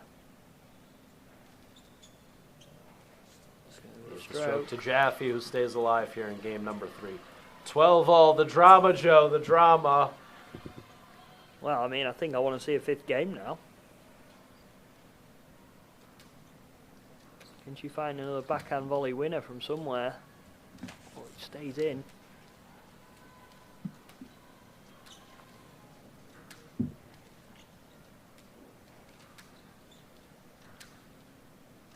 Alex just never looks flustered by the occasion, does she? No matter what situation she's in, she's flattened it. It's excellent. And now she's got another match ball. It's Knicks R Us here, Joe. It is. Excellent display of shot making. 2 very talented rackets here on the glass court. Can she do it? 3rd time of asking. She's had plenty of leads in this match. She just needs to convert this one. Oh, little roll of the shoulders, and she's got her. Everything was going cross court except the ball, including Alex. She was off on her way to that backhand side, and Lucy rolling the shoulders over, sending it straight, fooled everybody. And again, back with the tie break. Oh, and she's clipped the top of the tin. Oof.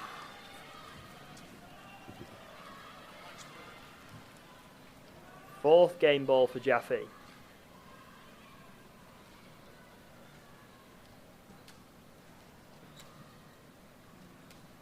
she going to do it this time, Jackson? Oh, I say no. I say no, Joe. I don't know. We're going again, are we? Oh, she no, put the it in error! tin. And Jaffe, who led 9-4, closes it out in 3 games, 15-13. Princeton is on the board, 1 apiece. As maybe we can go to the double box. We have a 5th game between the number 8s for the Crimson and the Tigers. And meanwhile, between the number 8s and the Stanford Penn match, Savannah Ingledew is looking to close Maeve Baker out in 3 games.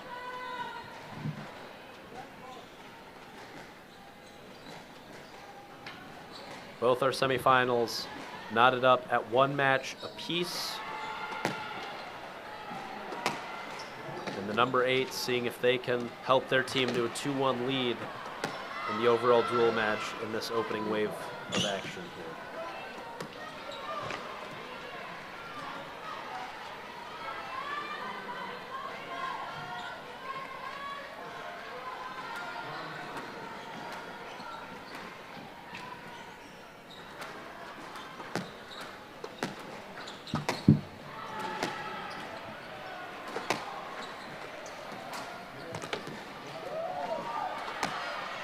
Oh, ball from Savannah there.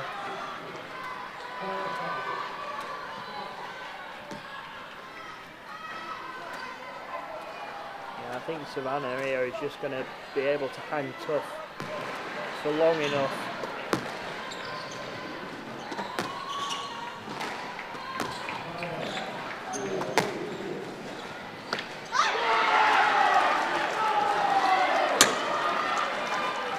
See the Princeton boys out there cheering on their counterparts.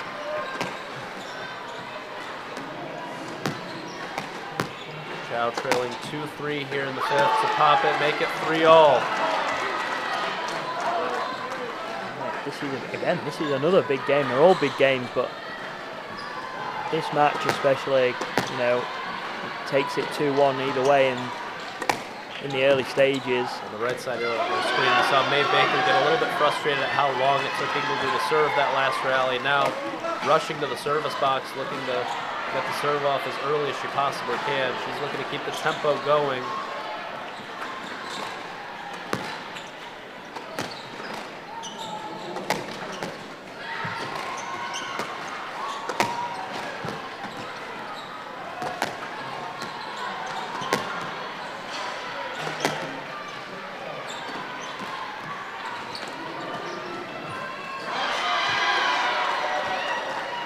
Nice exchange in the front left, goes the way of Maeve Baker, and she puts both hands in the air.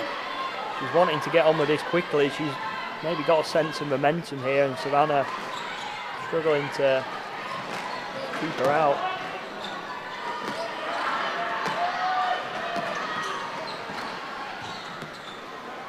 Savannah, despite the funky looking backhand, does not shy away from volleying on that side.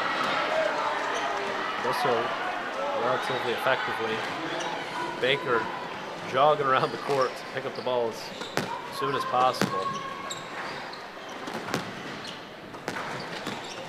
Some mind games here between the number 8s. There it is. Baker gets one back. Doing well there. 11-6. 1 down, 2 to go for the Stanford number 8.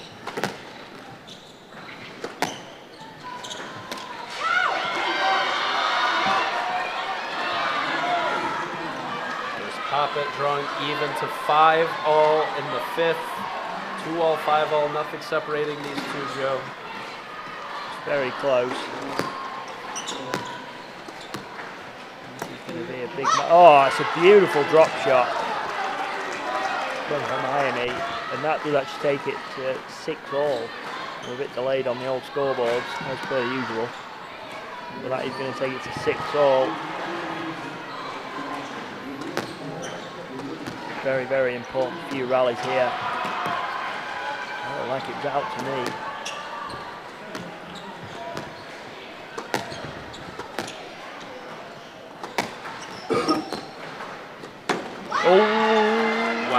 Put it in the middle of the tin.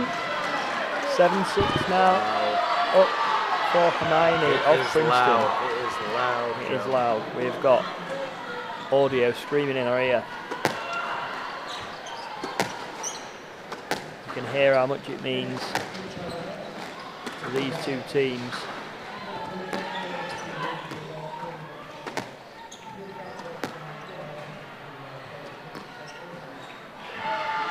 That's gone out, and Hermione's now got herself a 2-point cushion in this 5th game. On the right side of your screen, Maeve is back on, raring to go, not giving any time for Savannah to rest.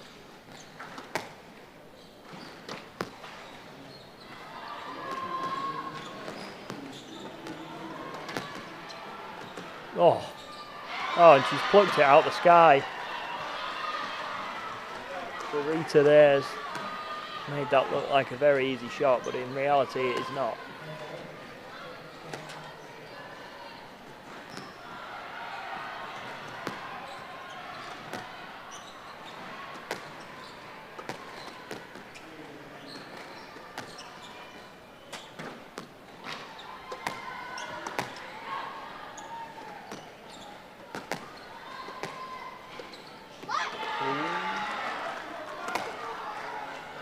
Heavy legs there. Papa not quite bending her knees enough to get under that post. Got to push here for a few more rallies. 9-7 to Chow. Oh no, the serve returns sailing out. And from 2-love down, can Hermione come back from the dead and take this match for Princeton at the number 8 spot?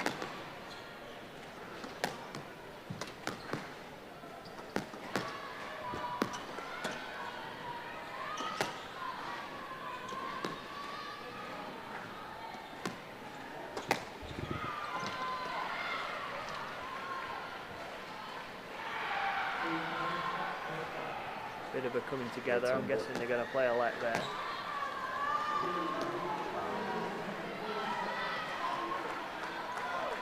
Ball sailing out for Sav. 2-all on the right side of our screen. 3 match balls for Princeton on the left here in this 5th game. And there's the boast for the winner. The Princeton boys fired up. Poppet will be disappointed to relinquish a 2-love lead. But great quality there in the 5th. Princeton leads Harvard 2-1, winning that opening wave of matches. And now to decide the opening wave between Stanford and Penn, it's Baker, it's Ingledew. It's a 4th game in which Penn trails narrowly 3-4.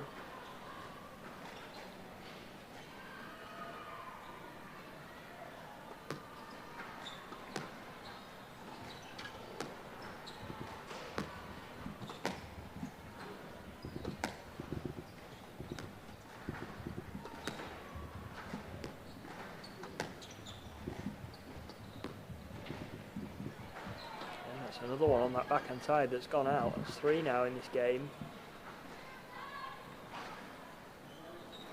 She is put into the spec centre She obviously netting. can't swing through the ball quite as much, so it's a lot of, she's figured out how to sort of poke the ball deep, aiming really high on the front wall on that backhand, just about a foot below the outline, and just sort of pokes it and figures out how to keep it really tight every time. There's a lot of wrist involved in that. Yeah. In that backhand swing.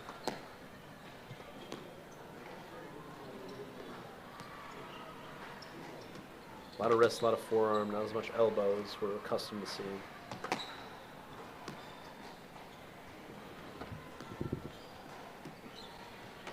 It's a nice shot there. Like you say, she just poked that one in to the front left and it worked.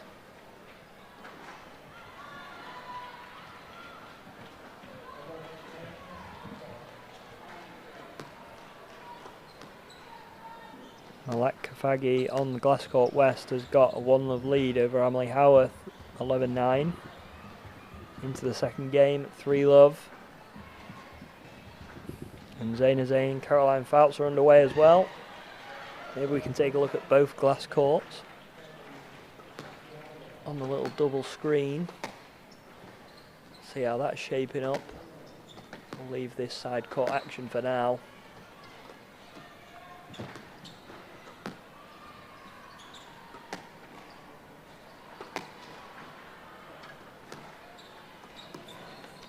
There we go. Look at that. Beautiful. Keep our eye on the score of that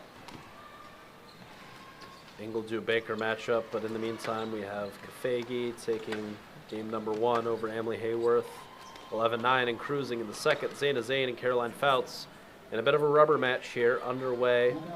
Fouts winning in their most recent exchange a few weeks back, but Zayn winning in the finals of the CSA individuals back in January. So third and final meeting between these two here in the 2025-2026 CSA season.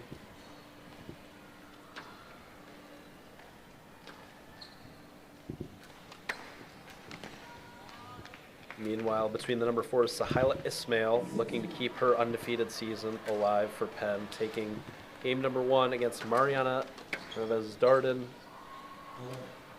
in a tie-break, 12-10. Baker up to a 7-4 lead in the 4th over Ingledew. A few rallies away from forcing a 5th game.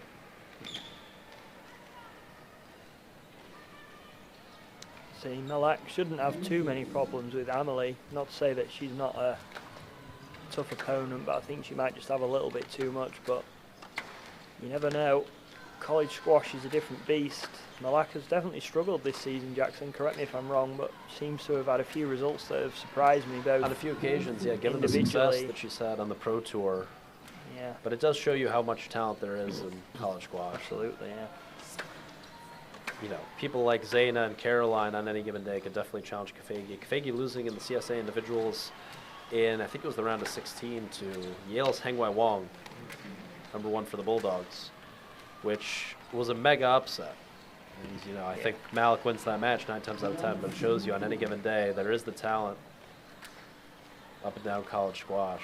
Yeah, and if you're purely looking at ranking, obviously Malak is, you know, light years ahead of the rest of them, really. You've obviously got Saran, who plays at 3 for Harvard, who is probably within that top 50 now, and Caroline probably not far off either. Zaina probably plays at that level. And also, you know, Malik, as good as she is, and probably the best female player in college squash right now, but also maybe playing more PSA events than a Zaina Zayn or a Caroline Fouts. So perhaps Fouts' PSA ranking doesn't necessarily reflect her actual level.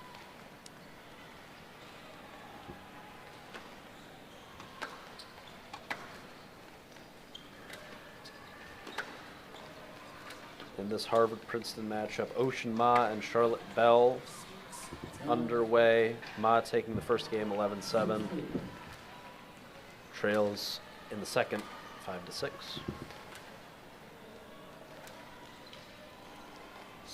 That's an excellent backhand drop shot from Fouts. Out to 1-love lead over Zayn.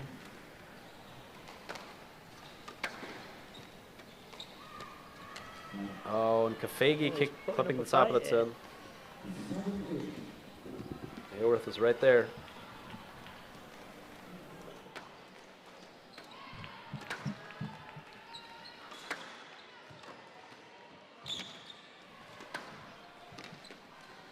Hayworth's got Kafagi on the move.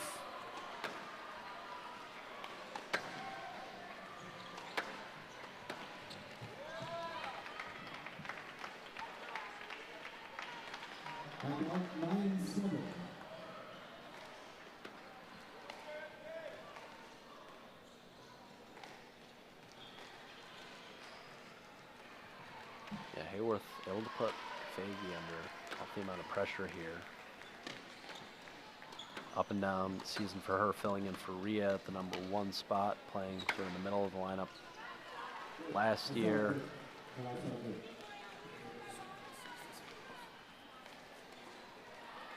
Taking it to the Penn number 1.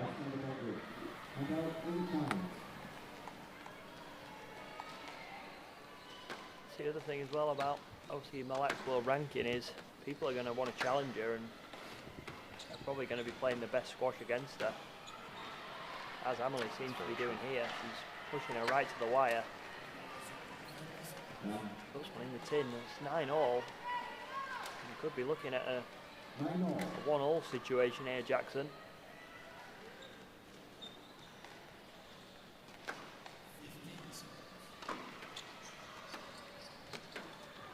That's a stroke.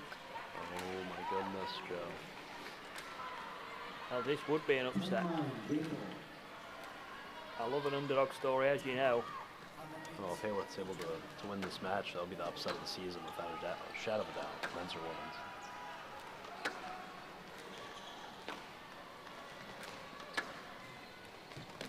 She just got her the wrong way there. Yeah, wrong Slight footing hold. there. Very subtle.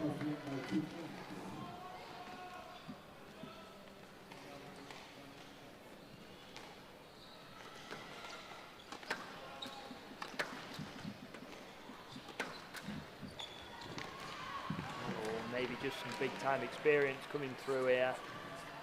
Emily just firing that ball all the way out onto the mezzanine of the Spectre Centre.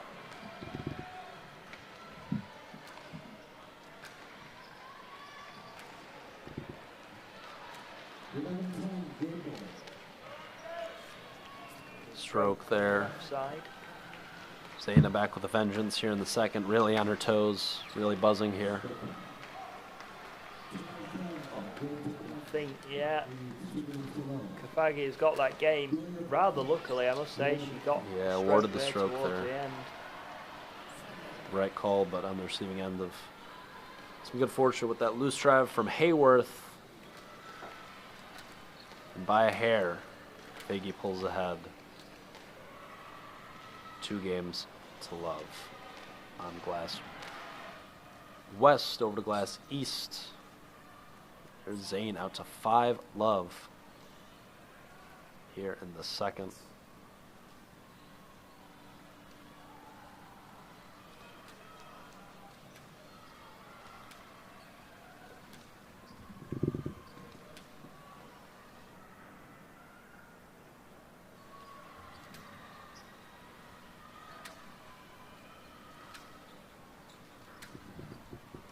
Looks like we have a 5th game on our hands between Ingledew and Maeve Baker. If we could go to double box with this glass east court as well as court 7. Ingledew looks like she's off to a hot start here in that 5th game. It's all going on.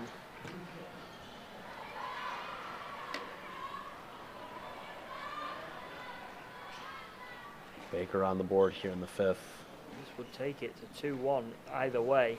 In the context of the match, obviously Kafagi 2-love up as well. So if you're a Stanford fan, your hopes are on Maeve here. Oh, Just rolled it into the tin there. yeah, tough taking that volley sort of on the way down. Tough to control those shots and buried on the floor there. Definitely not where she A was bit like aiming. watching me the other night. Watching what? Watching me the other night. Yeah. Straight into the floor. Yeah. Trademark Joe Robinson shot. Just leaving that ball a bit too high in the front, and it's going to cause Savannah some problems. Oh, it's got to be a no-let. She's gone the wrong way. It's one-way traffic here. Ingledew now is the one pushing the pace, as we saw from Baker. Oh, never mind.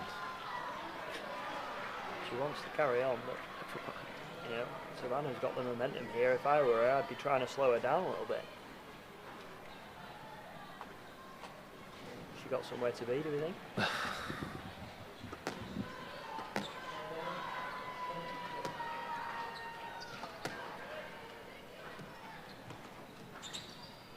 Oh, maybe had the stroke. Oh, no, but she's played it. Played through it, should have stopped. Yeah, you got to stop there. She knows. Just trying to fool the ref there. Nope.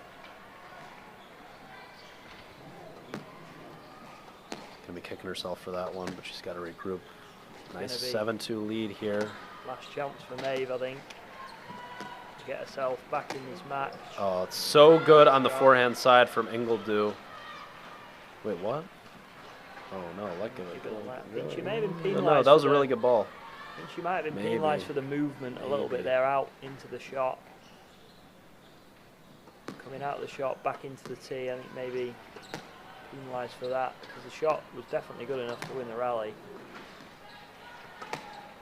They've putting a lot of pace on this backhand side. Once again, that's a lovely drop into the front.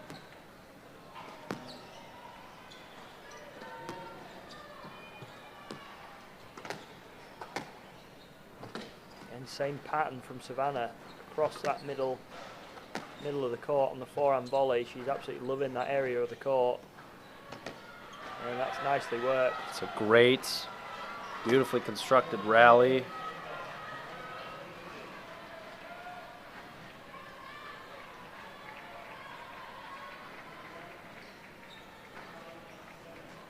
Savannah, not dissimilar for myself. You know, kind of likes to smack the ball around a little bit between rallies, and it seems like the referees sort of telling her to keep the pace of play moving.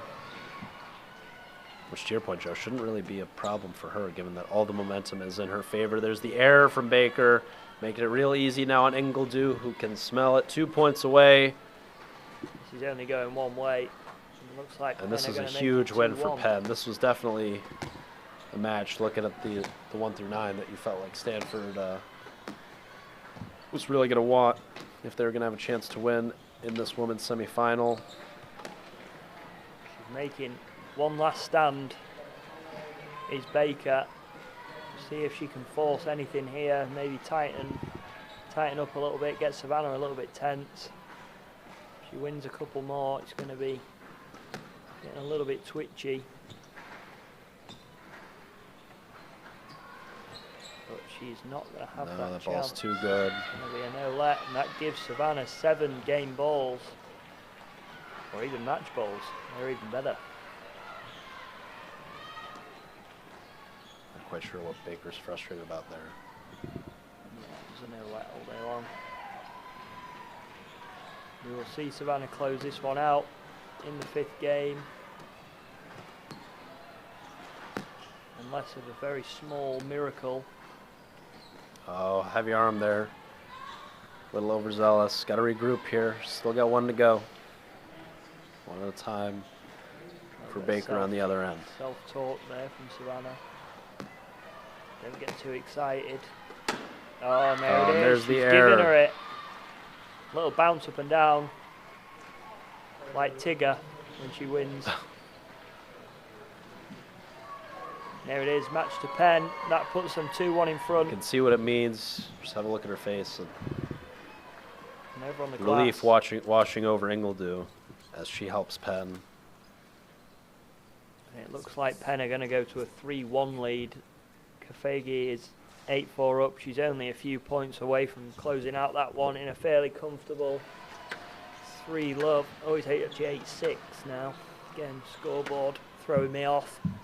But Emily hasn't done too bad.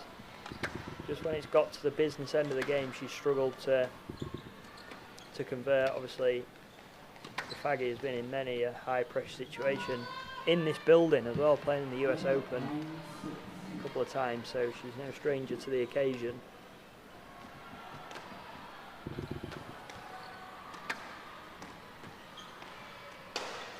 Emily's going to be doing something very special if she's to come back from this.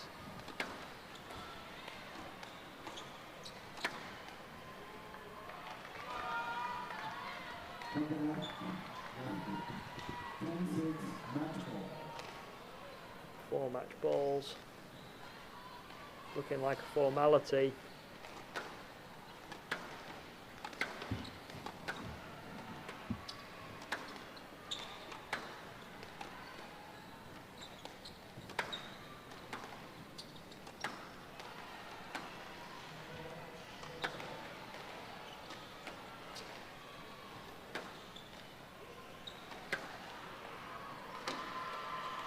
It's tight from Oh, Kafegi. she's got her. Straight out of the leisure center to end it.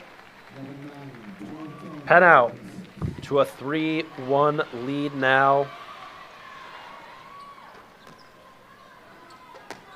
Back to Princeton, Harvard. Princeton winning that first wave 2-1, but Ocean Ma in the driver's seat in this battle of the number 4s, the Harvard sophomore taking on the Princeton senior. What could be Charlotte Bell's final match if Princeton doesn't come out on top here in this women's semifinal. Both very clean strikers of the ball. Bell finalist for last night's Brady Ritchie Award, which is awarded to the top women's senior in college squash, exhibiting great sportsmanship and on-court play. You see it there with feathery touch into the front right. Inch-perfect drop shot for Bell. Hanging around, only down 1 here in this 3rd game.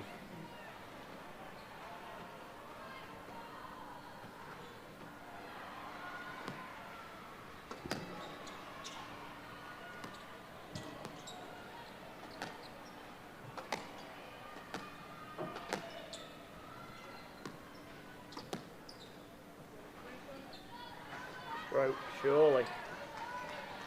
It is.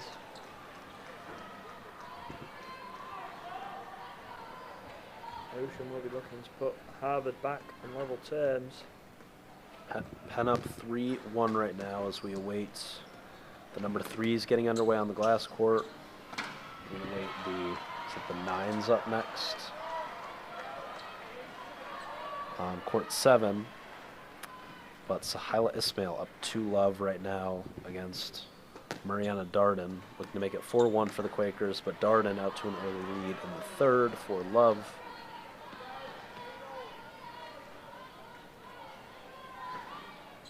Zaina Zain taking the 2nd game against Caroline Fouts on glass East.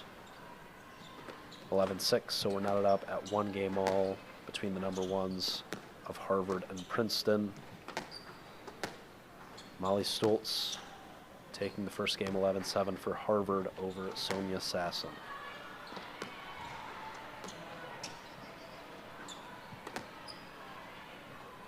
Good rally here.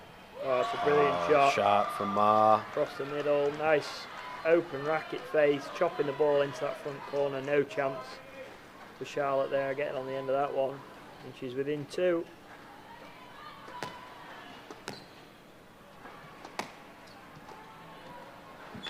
Oh. It's a ripper. Out of nowhere, that one. Yeah.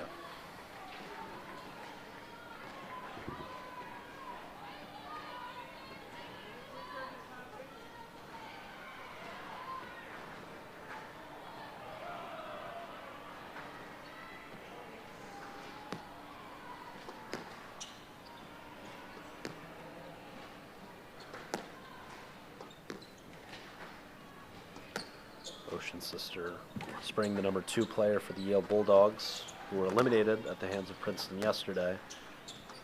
Now it's Ma for Harvard looking to avenge that loss. Oh, it's an excellent backhand drop from Bell, once again, who in the forecourt. Such excellent touch. Leaves her drop so close to the front wall there. Ma really laying out for that one, giving it her all. Now game ball down here in the 3rd.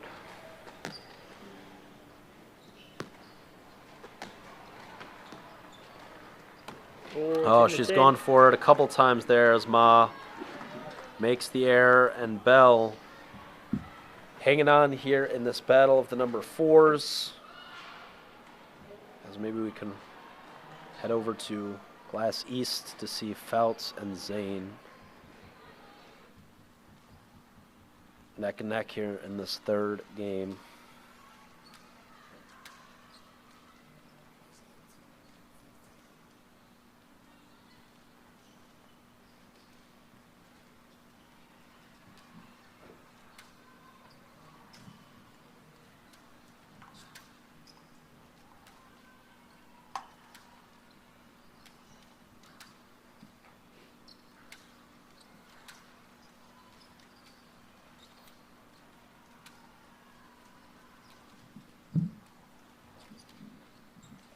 Retrieval there, she's going to get a stroke.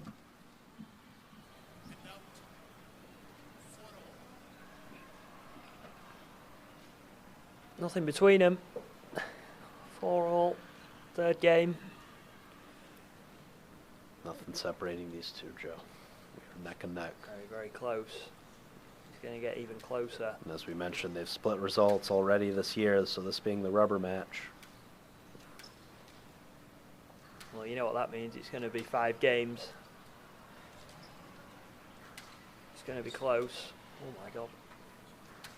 I could only dream of doing that sort of movement. Ooh, I don't know about that. It was definitely close. Zaina didn't look overly pleased about the decision. Not overly pleased, not overly combative either, though. No.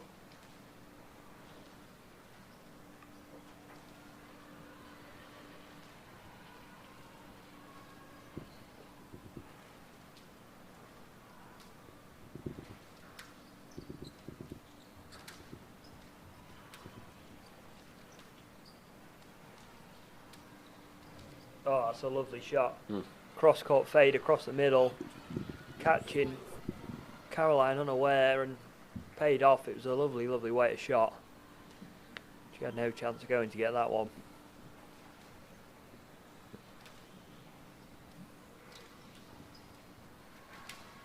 Oh, there's the error. In the top of the tin. Very, very close.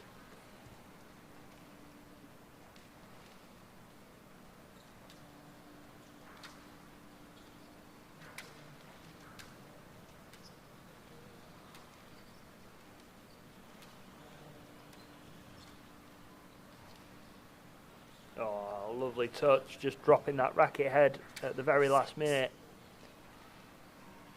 Caroline was never going to go and get that one. It looked like she was going to rip it cross court and then just drop the racket head straight into the front corner. Didn't really matter where it ended up.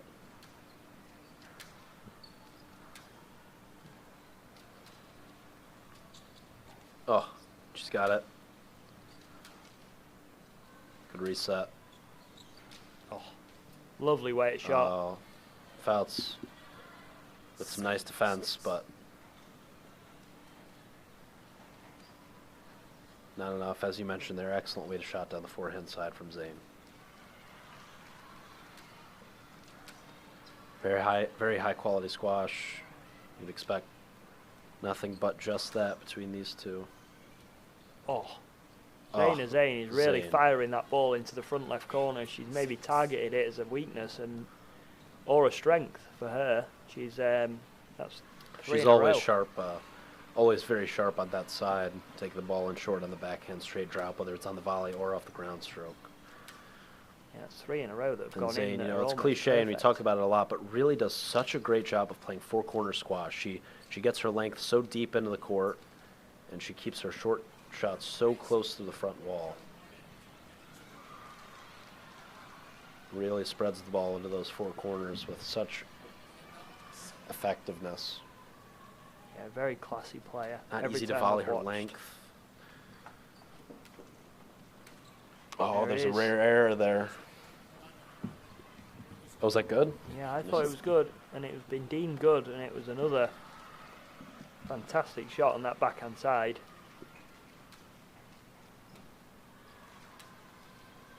And now she's got that threat of going in, and you can see the slight hold. Caroline having to check her movement when the ball's left in that mid to front court on the backhand side. She's just opening more and more space for her. It's going to be a stroke.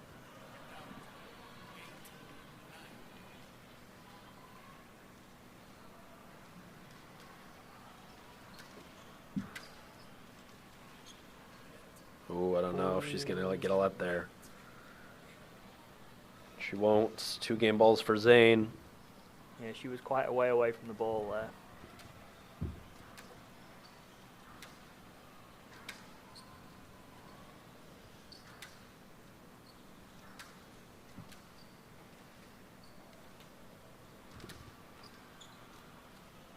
Oh, it's a lovely shot, and she's opened the space, and she just clipped the sidewall. Let ball's gone in. Leo's panicked. Let ball. No video referee for him to throw the hot potato to this weekend.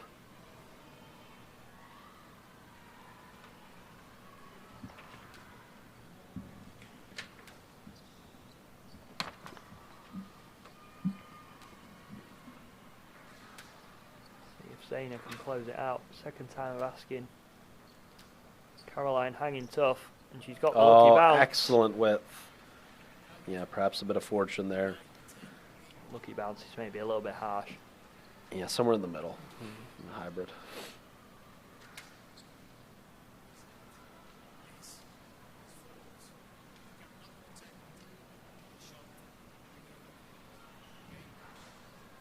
Just getting a little bit of a telling off there from the referee about protecting the ball with her movement. Not sure there's been too much of that going on.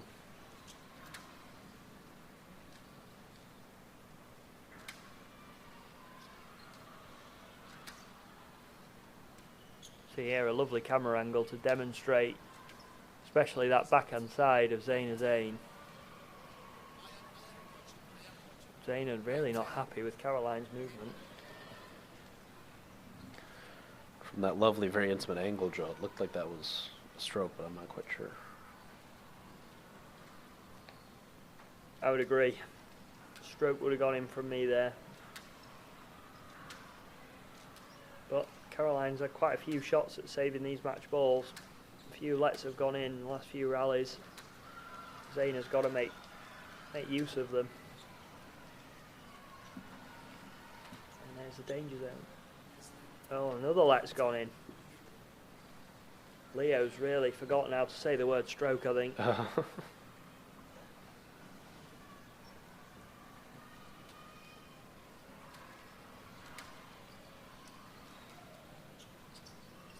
Oh.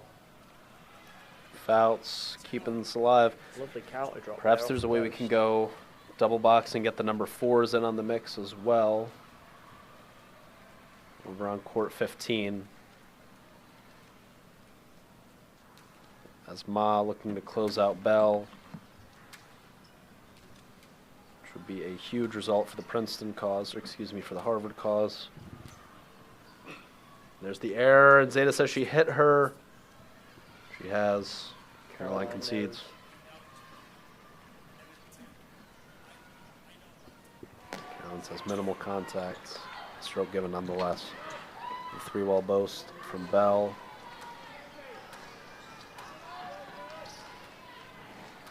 She's played that shot very effectively, Joe. That ripper of a boast. And Zayna can't get off court fast enough after that stroke decision. Leo's remembered how to say stroke now, and Zayna's not taking it for granted. She's run up. Ma back out to a 3-point lead. 9-6, 2 points away from tying this dual matchup at 2 matches apiece.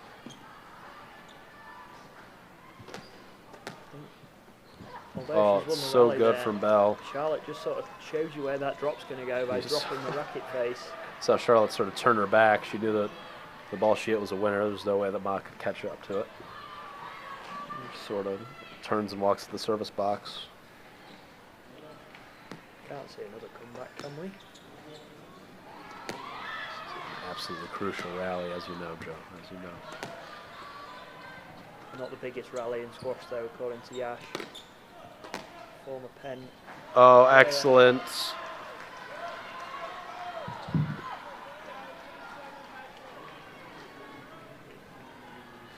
Senior year for Charlotte Bell, what could be the final rally of her college squash career. If Ma is able to take this match and Harvard is able to win 5 before Princeton.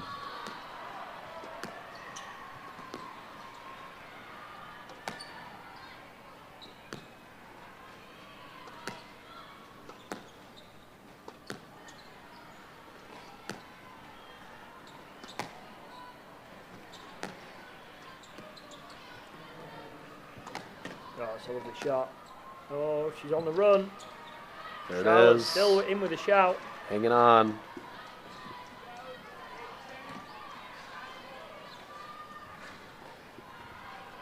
Both of the girls look pretty tired out there. Gasping for oxygen. Oh my goodness! Oh, Nerves of dear. steel for Bell. About half a centimeter above the tin there, all the way from the back. The long drop. That's a serious shot to be going for. Match ball down. Oh my gosh, she's got hands for days. One more match ball to save. Joey talked earlier about would you rather be down 10-8 or 10-7. I don't know. We're seeing it on full display here. We've seen it 10-7 all. deficit could be coming by the falling by the wayside here. Oh, she's gone for it. It's an She's awkward got out on angle. the ropes. Oh, there's she the hit 10. Ocean very pleased. She got away with one there, in my opinion. She was on the run. Charlotte maybe didn't have to play that drop, but she did. And that levels it up. 2-2. And it's going to go down to the wire. There are Molly Stoltz and Sonia Sasson, the number 9s. Knotted up at 1 apiece. Stoltz up 8-5 here in the third.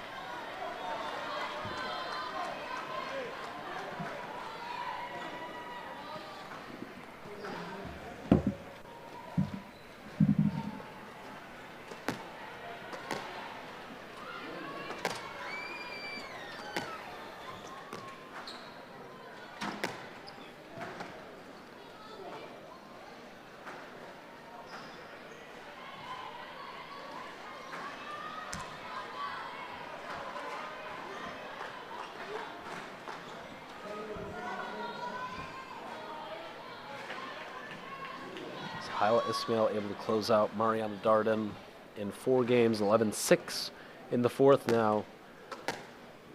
Penn on the brink with a 4-1 lead over the Cardinal. We need one more.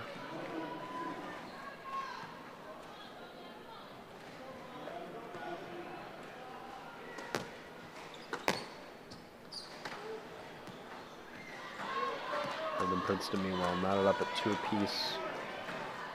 This third game between the number 9s, a crucial one.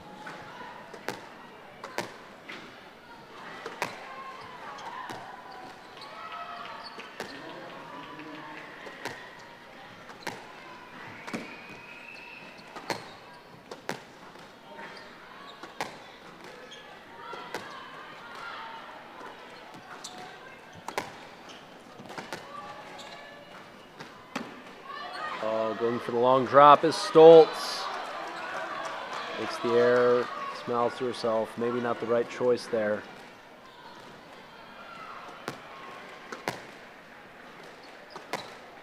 Stoltz has got to hunker down here. Sasson's not going to give her much. Oh, and the stroke there. Should be at least. Liz.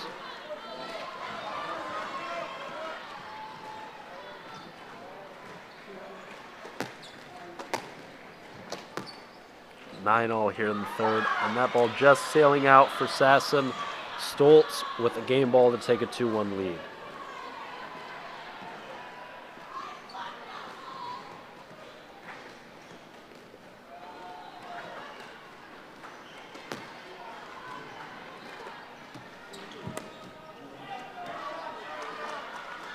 Sasson drawing back to 12 all.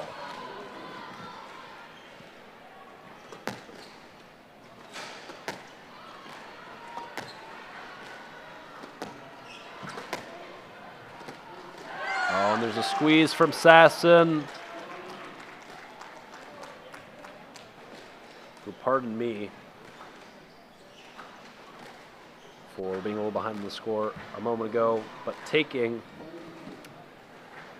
game number 3 by a score of 12-10. Here are the number 3s between Penn and Stanford. Malik Taha in her senior year looking to be the 5th win for Penn to book the Quakers spot in tomorrow morning's final.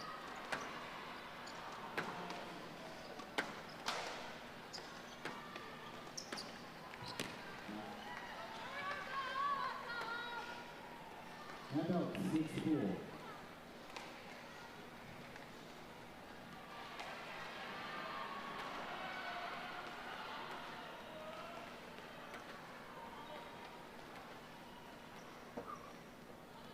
By the way, Penn doing all this without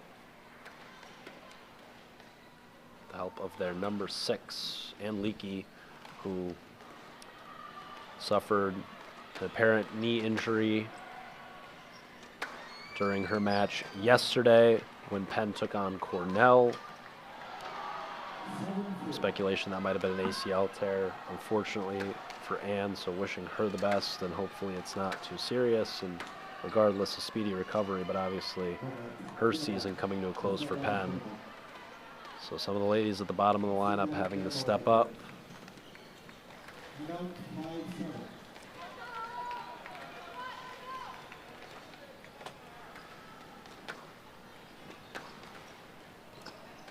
Team captain John Dweek holding down the number 9 spot for Penn.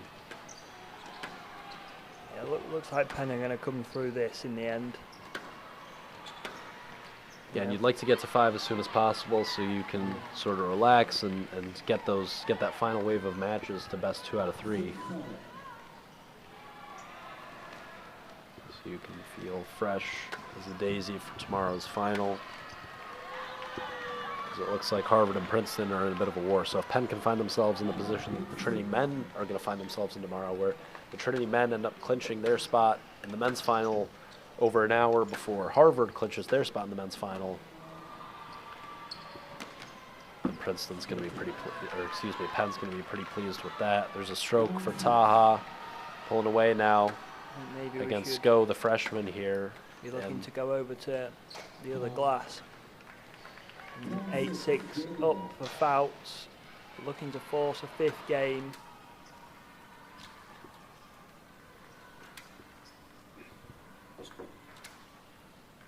If this goes to 5, Jackson, who's your money on?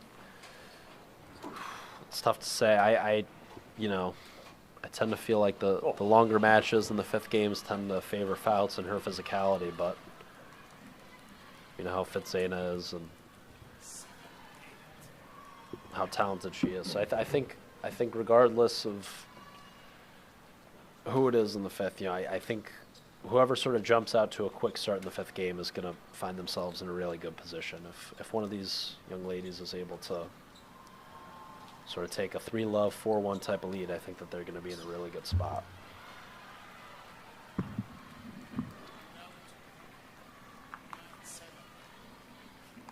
Nine 7, 2-point cushion. Zaina, for me, if she closes this out and wins this match, it's going to be a huge point on the board for Princeton, because I'm not entirely sure, Jackson, you maybe tell me if I'm wrong, but I think Saran will win at number 3. I think never seen Emma play, so I'm not entirely sure. Emma's very solid, was a top American junior for a long time, and now in her, I want to say junior year for Princeton, very formidable player, but no, Saran would certainly be the heavy favorite in that matchup. So, and then obviously Sam and Anna Blasco just about to kick off as well.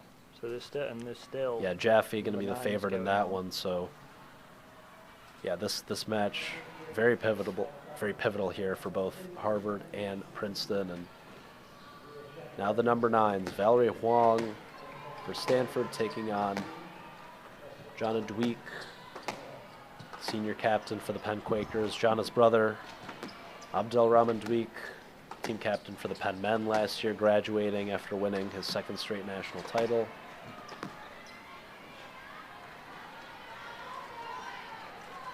That ball just sailing out for the Egyptian.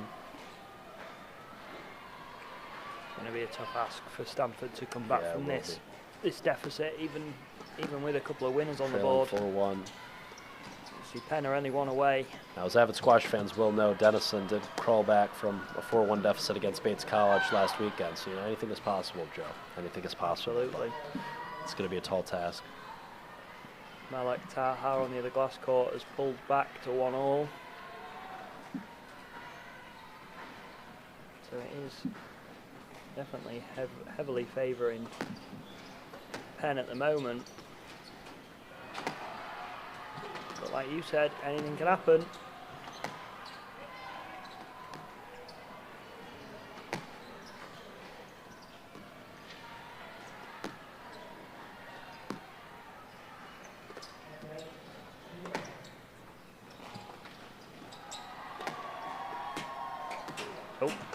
Rapid here. Oh.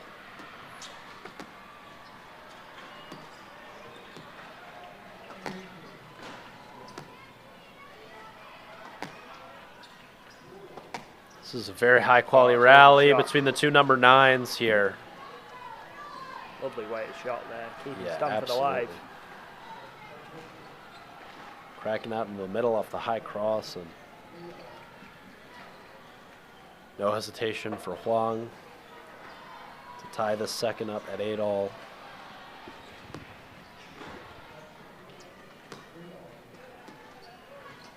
Very attacking, isn't she, Valerie? Very attacking style of squash going on here, not afraid to fire that ball Absolutely. in short.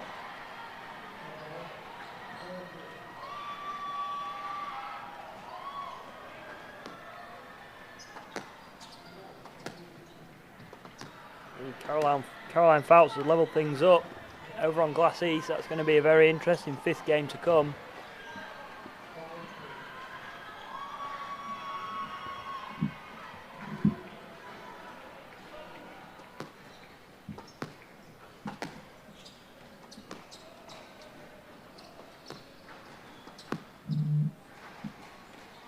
And that does it for Valerie.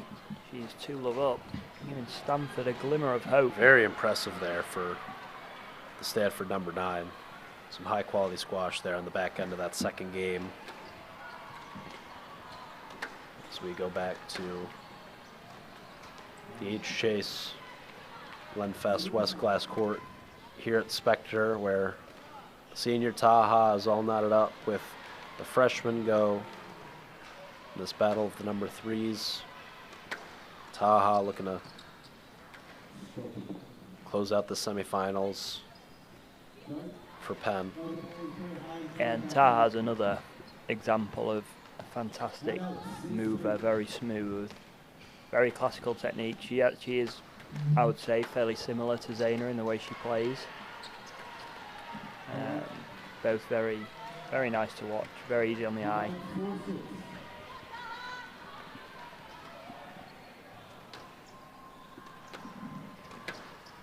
And Caroline has taken a 3-1 lead on the other glass court. Maybe we could have a little double box action on the glass court.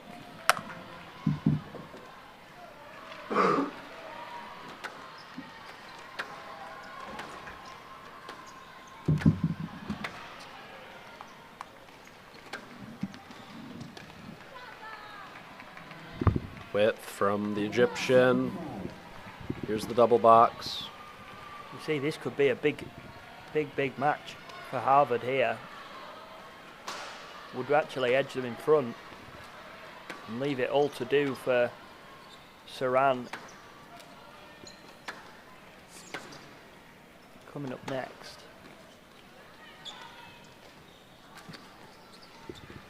Zaina seems to have gone off the boil slightly.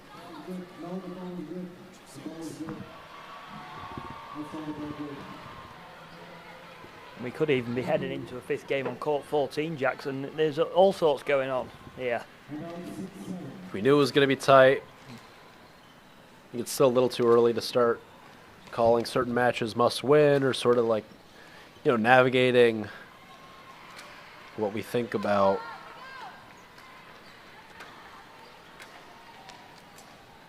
sorry, I was distracted there by that rally. Just to start really deciphering, you know, which games are gonna be must win, and it's just we knew it was gonna be tight, and it's looking like it's gonna come down to 5-4 between Princeton and Harvard. And as we mentioned, if Penn is able to close, if Taha is able to win this match for the Quakers, Penn is gonna be really happy about their chances tomorrow. Be relatively well rested. They beat Cornell 8-1 yesterday without too much stress.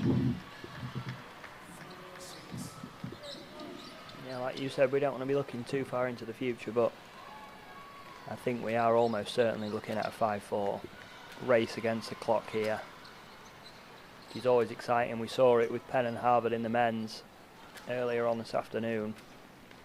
And it looks like we're going to get another similar outcome in both semi-finals, really. A fairly comfortable one side and then a very, very close other. So keep your eyes peeled. It's going to be very, very close, and it's going to be very, very exciting.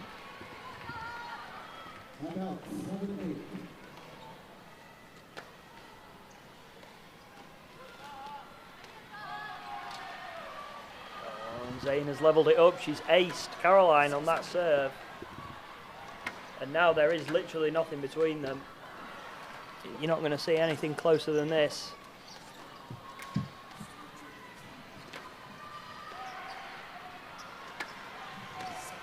And from 5-1 down, Jackson, Zayna has gone on a run.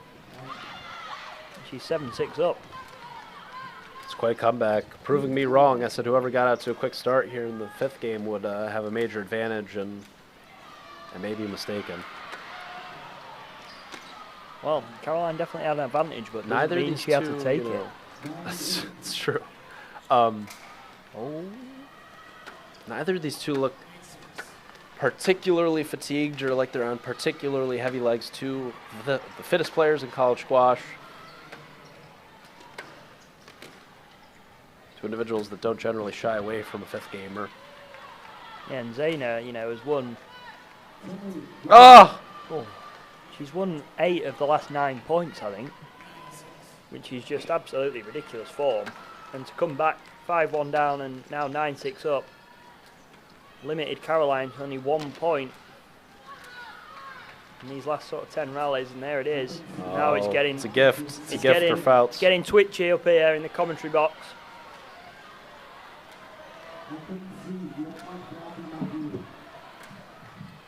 And Stanford might be mounting a little mini comeback of their own as well. Goes without saying, a ginormous rally here on the left side of your screen. Fouts, no hesitation, still stepping up and volleying the ball. Still trying to play on her front foot. Impressive mentally from her after conceding. Got it. As you mentioned, Joe, 8 of 9 rallies, and now He's back. winning the last 2. And if we see 9-all, Oh, it's a great shot from Fouts, and how has Zayna scraped that back? And she's going to run no up way. all the way to get that ball in the front left. Zayna in the blender, but defending well. She's right back in this rally. that is ridiculous movement from Zayna Oh, there. that is absurd. I don't know another player in the country Full that is length moving slide. the way that Zayna just has there. Oh, And she pinning rolled Fouts it. behind her, waiting, feathery touch into the front right. That is why Zayna Zayn is your reigning CSA individual national champion 2 times over. Incredible stuff from the Egyptian. Now with 2 match balls here in the 5th. She trailed 5-1. Yeah, that was some serious wizardry the last couple of rallies. You're not going to see much better squash than that this weekend. Much better athleticism to bring her 2 match balls.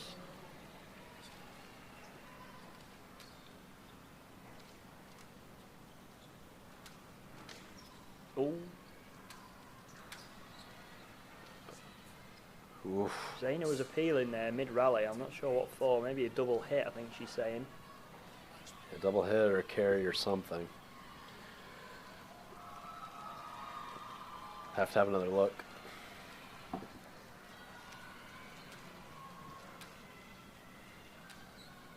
we going to see a tie break? Oh, and she's there.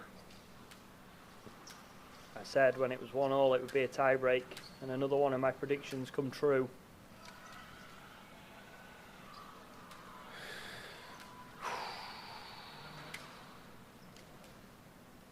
She's on the ropes. Oh, she's there, Joe. She's on the ropes. Zayna's got her at every Oh, Zayna had to go for the drop there. corner. Oh, Zayna had the winner on her racket there. She's so good on the backhand drop. Fouts again. Oh, what a rally! What a match that was. That was squash of the highest order. Gutsy from both parties. And after splitting results over the course of the season, it is Zane who takes the rubber match over Fouts. 11-9 in the 5th, lifting Princeton to a 3-2 lead. over Harvard. My goodness, Joe. And now we got to hop over to, I don't even know where, perhaps court, I'm going to look at court 7 here as Valerie Huang Princeton have actually took a 4-2 lead. looking to win in 3 to keep Stanford's hopes alive here at the number 9 spot. And Princeton, you're right, out to a 4-2 lead. So they're within 1 now as well, with Sam Jaffe 1-love up as well in her match. Sasson taking the 4th game, 13-11 over Stoltz. So Princeton 1 win away. You're looking at the number 3s. Obviously, Saran's going to have to win at 3 for Harvard, which is very doable. Sam Jaffe takes the first game over Ona Blasco in the battle of the freshmen. Jaffe getting that first game 12-10. Jamana Shalab of Harvard's going to have to beat Lian Teo. The tricky one there is Blasco. I don't know if Blasco's going to have the goods to take down Jaffe, especially now facing a 1-love deficit. It was a crucial match for Fouts there in that Harvard-Princeton match, especially considering Sasson's victory now at the number 9 spot. My heart was in my throat there for a moment there after that 10-8 rally, Joe. That was pretty good stuff. That could have been a big moment in the course of the match. You would have taken it to 3-all, and then it's anybody's really, isn't it? And the pressure gets, will be on the Princeton girls. But now a little bit of the pressure lifted. Obviously, it's not job done, but it's definitely a lot more comfortable than it would have been maybe 5 or 10 minutes ago when Caroline was out to a 5-1 lead. Yeah, and we clicked over to this court about 2 minutes ago. It was Dweek up 7-6, and in very short order gets off court with an 11-6 win here in the 3rd. Malik Taha 1 game away from clinching this one for Penn as well. Coming back in the 3rd to win it by a score of 12-10. Excuse me, by a score of 14-12.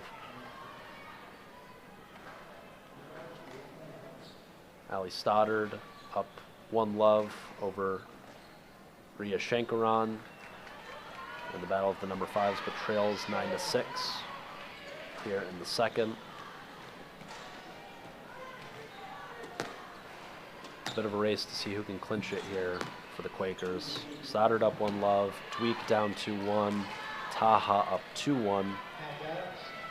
It's now 4 game balls. Most likely he's going to be Stanford number 5. Taha, isn't it, over on the glass? She's up to a Yeah, she does have the 2-1 experience. lead. Worth noting as well that Taha fasting for Ramadan this Yeah. month, so obviously has a 2-1 lead, but can she hang on to push through for 1 more game? I mean, it's very impressive for any of them who Oh are my taking gosh. part in Ramadan at this time of the year is absolutely amazing that Pretty they can spectacular. get through this level of performance and sort of like physical, such a physical sport that requires a lot of energy, and to do that without eating or drinking is amazing. Pretty unbelievable stuff. No credit to anyone who's is going through that and doing that. It's very, very respectable.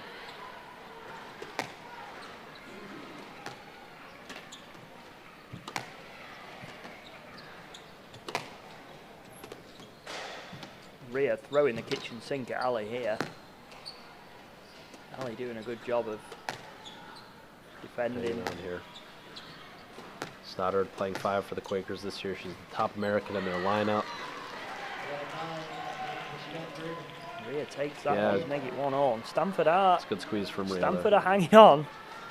They're not going down without a fight. They've got they've got a leader, and they've got a very close match here on the glass, which could go to 5 games. Oh, Little she's gone top for the- spin action. Gone for the from Go. Knudsen there. She's been watching Matthias a little bit too much, I think, and it's paid off. She's going to try that one again, I'm sure, and it'll probably go into the floor, but at least she's got 1 for the Instagram. 1 for the highlight reel. Yeah, it was sort of a half. Wasn't quite Yeah, it a wasn't full-on full. Monty, but The whole body didn't quite go through it like Matthias. It's a lovely shot, though.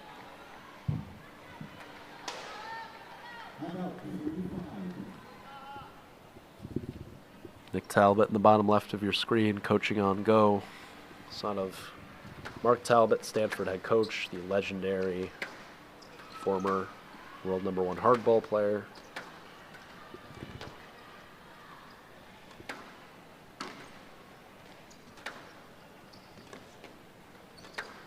Oh, I thought she was going to go for the cross-court nick there. It's a perfect opportunity. Instead, she's decided to slot a drop. That's a lovely rally. Well put together. She played all the right shots there, even with me willing her on to play a cross-court nick. Played all the right patterns, and eventually it's just one too many for Taha in the end. Oh, and that's gone up into the URM stand of clothes You up can there. see the ball there on the upper right there. Yeah. Well, it's rolling by the feet of some parents, some bystanders there. Anyone Man in a in vest the- is looking to track that ball down. If anyone in the Philadelphia area he's wants got some it. high quality squash gear, come down to the Spectre Centre. Got some lovely What a good plug-in. They almost knew. It's almost like, gear up there where the like ball's these two just are trying gone. to help you out. It's very high quality stuff. they've I got did have there. a peek earlier today, and yeah, it's some good looking gear for sure. Yeah. I was very impressed. Yeah, it's a lovely shop we've got now. Yeah, plenty of business cards of mine dotted about the centre as well, if anyone's interested. Jackson's done a plug of his podcast, so now it's my turn. More than reasonable. I'd take a private lesson or two with Coach Joe. What do the kiddos call you, Coach Joe, or what? Are you just? Yeah, just Joe. Me and Liv. Oh, good shot. Oh, That's what we teach there. it's delicious. That was absolutely scrumptious.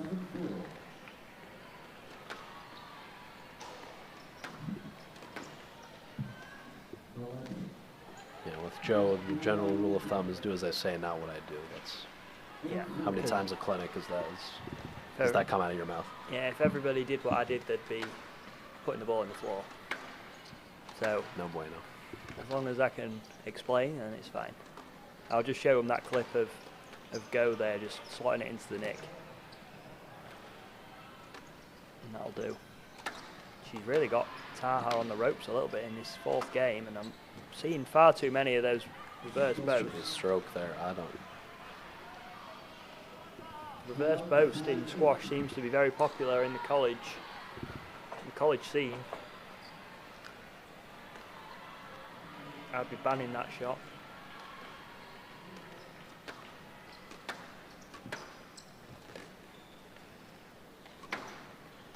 That's going to be a stroke as well. We're nearly at a fifth game here, Jackson. There's been a lot of fifth games this afternoon. And it is coming down to the wire. Everywhere we look, it's close. Honor Blasco has actually got a lead on Sam Jaffe over on court 15. It's a narrow one, but it's a lead.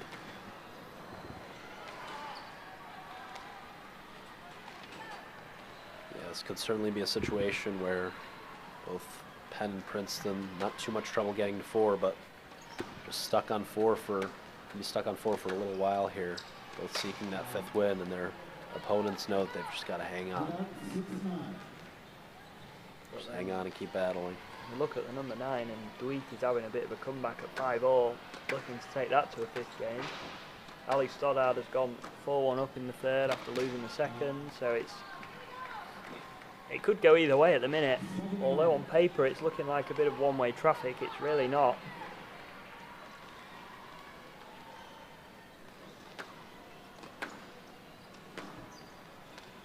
And Taha has actually got herself a bit closer, but then she's put one in the It's a tin. silly error. She had her Would on. love to have that one back. She had Yeah. her last few rallies. I'm not sure she needed to go for that. Jackson's just fell off his chair, I think, next to me. Completely fumbled my headphones there. Should be a stroke. It's going to be a let ball. Ooh.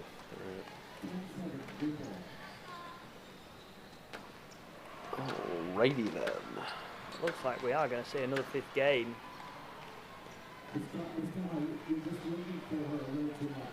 She's being told off for looking for the player there. I'm not quite sure I agree with that one from the referee. I think that one may have been a stroke. It wasn't a particularly good shot from the Stanford number 3. Agreed completely. Came back into the middle of the service box, and Taha was there ready to strike, but she's been penalised for looking for the player. She's played that one, though. Yeah, It's a rightly ripper so. down the backhand side. Perfect shot for Taha, who you could argue is awarded a let the last 2 rallies when they both could have been strokes finally. Oh, it's getting a bit This one edgy. back. And now we'll see now. Does the arm get a bit heavy for the freshman Go, who's conceded 2 game balls? It's another 10-7 or 10-8 situation we've had there, Jackson. She was 10-7 up here, and now That's right. she's only got 1 left. Oh, absolutely scrumptious. Into the front left. That was a beautifully executed backhand And drop. Taha's really letting the arm go here. No hesitation. No stiffness in the elbow. Playing very free, playing very fearless. And now we're at a tie break. This could do it for Penn. No let. That's Oh! It's a good decision. Again, she did look for the player a little bit there, in my opinion. The ball was... She's coming off the court. She's not going to be allowed to do that. But the ball was to the left. Timer El Nagari. And the referee's not going to change his mind. You're better off just getting on with it and accepting the decision, even if you don't agree. It's not going to change what the score is, and it's certainly not going to change his decision complaining about it.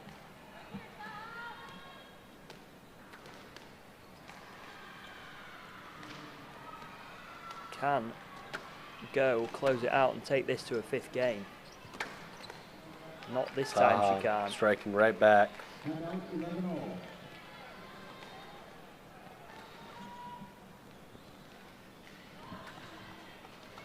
You see, just looking at the scores, all the consolation matches are actually finished. Not in terms Oh of, my goodness. not all the matches have been played, but all the score lines are settled. There's the error.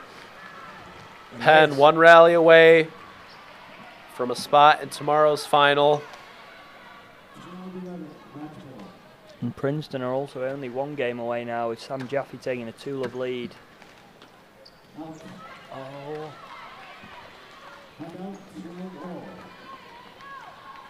The error from Taha.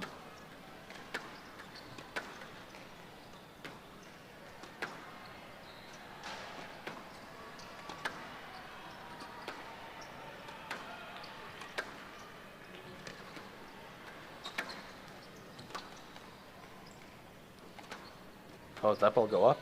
yeah, just off the left wall. It managed to find its way above the tin.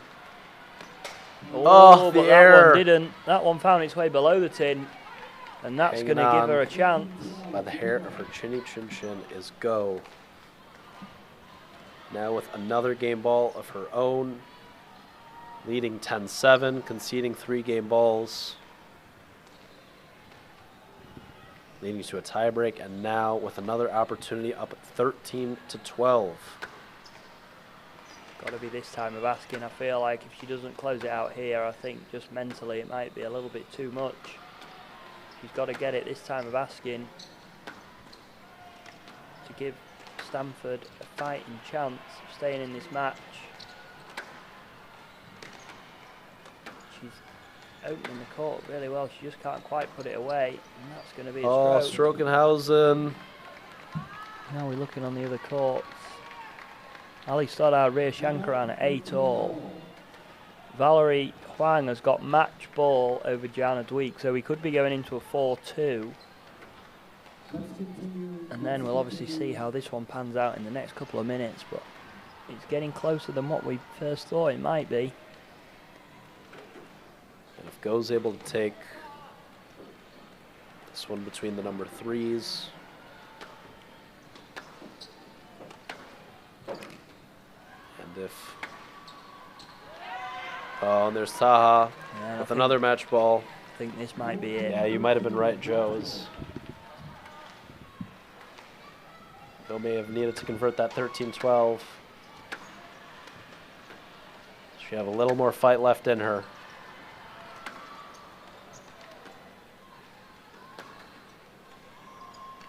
Oh, she's going Oh. for it. quite wide enough. Taha with a chance. Still going. On a string is Go hanging on. Oh, sneaking in. Excellent lob. She's reversed it now, and she's the one. Oh, What a rally. And there's the error. And the Penn Quakers have booked their spot in the 2026 CSA Team National Championships. They will meet the victors of that Harvard-Princeton match in a deadlock right now. You see the celebrations. Penn hasn't won a women's national title since 2000. Head coach Jack Wyant gets to Penn 2004. They finished runner-up on a number of occasions. Haven't gotten all the way there. Talking to Coach Jack yesterday, he said he thinks this is his best team ever in program history. So Quite the statement. it's only one match that remains.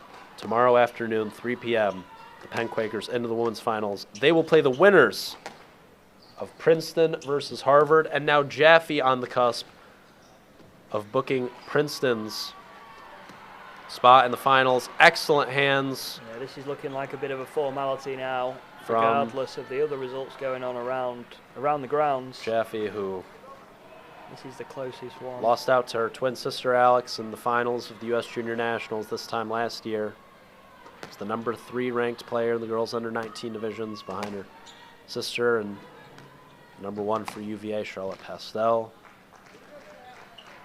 Now 3 rallies to go, cruising here in this battle of the number 5s against fellow freshman, former Spanish Junior National champion Ona Blasco.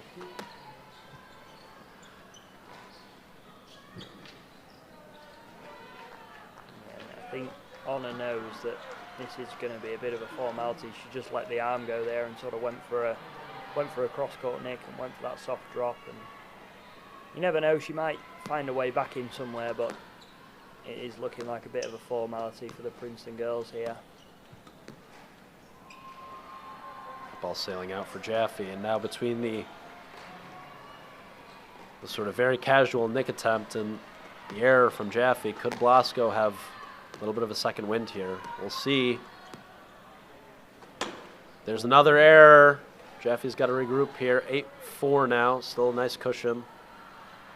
Yeah, she's got a few to play with, but a little slight glimmer of hope for Honor here. But that is too good from Jaffe. Saran has taken the first game as well for Harvard, so this is going to be the one that decides it. Jaffe 14-0 on the season thus far, playing predominantly 6 for the Tigers, playing 5 this weekend. 2 points away from clinching Princeton's spot. Tomorrow's final.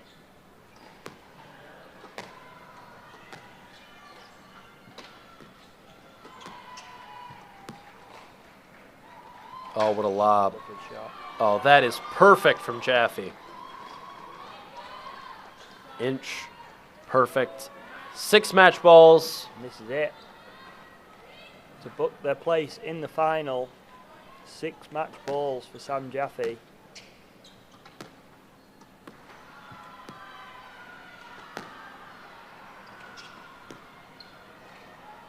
Can she do it first time of asking?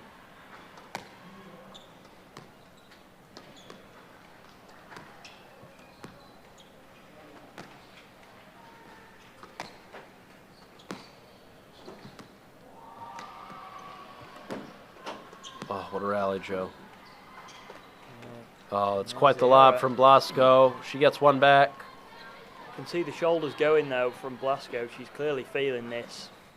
You know, the first 2 games obviously looked quite close. We've not really been keeping an eye on this court, but maybe that first couple of games have just taken it out of her a little bit physically, and she struggled to back it up in this third. You know, crazy things have happened. 10-5 deficit, but just personally can't quite see it today. There's a chance. And there it is. And the no let is given. The finals are set. It is Princeton, it is Penn, who will meet tomorrow afternoon here at Spectre with the 2026 Women's National title on the line, and Jaffe heads over to celebrate with her teammates. Make it 5 in this women's semis for the Princeton Tigers, almost in tandem with Penn, clinching this matchup. Yeah, so no real advantage for either team No, going not into really. tomorrow's final. So And we Joe- are set for a ripper tomorrow afternoon. Since dropping that match 6-3 to Stanford back in November, Princeton has been absolutely clobbering teams. Yeah, they've been on fire, haven't they? And I'm guessing Saran and these two girls here probably know the outcome of the other matches, and that it's just a formality now, and they're probably going to call it after this match, I would imagine. And I'm guessing probably similar with the Penn match. I'm guessing that they're playing a best of 3 at number 7s, and they'll probably finish the number 5 matches. But yeah, it's looking pretty good for both of them. No real advantage going into tomorrow's final. It's going to be an exciting one. Princeton taking on Penn, double P in the final. You know, Princeton getting the better of Penn 6-3 when those two teams met in the regular season, and when they met in the Ivy League finals, Princeton winning that one by a score of 5-1 in fairly dominant fashion. Zaina Zain beating Mal Kafagi 3-0 in that one. So if Kafagi is up to the task tomorrow and is able to flip that result, if Malik Taha is able to flip a 3-1 defeat at the hands of Emma Trauber,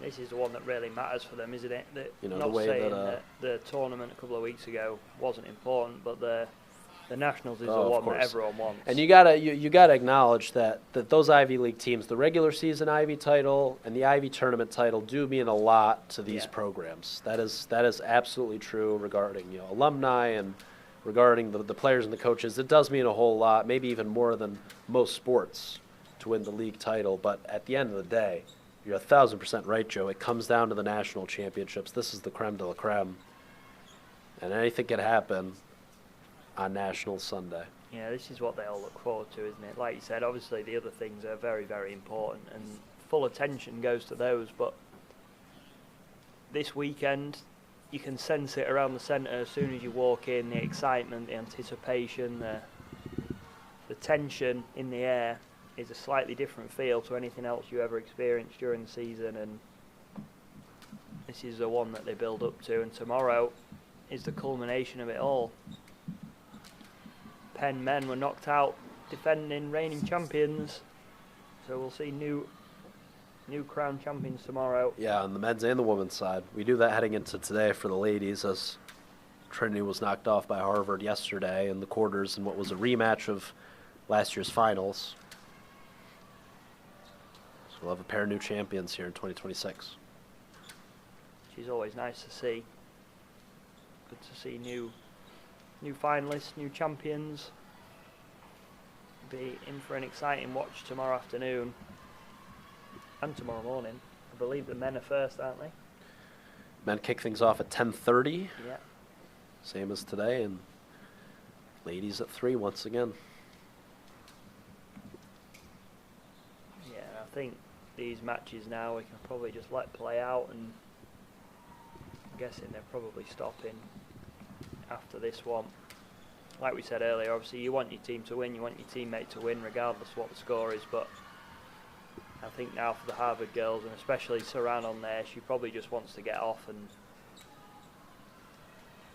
finish this match really as quick as possible. If not, it will definitely be a best of 3.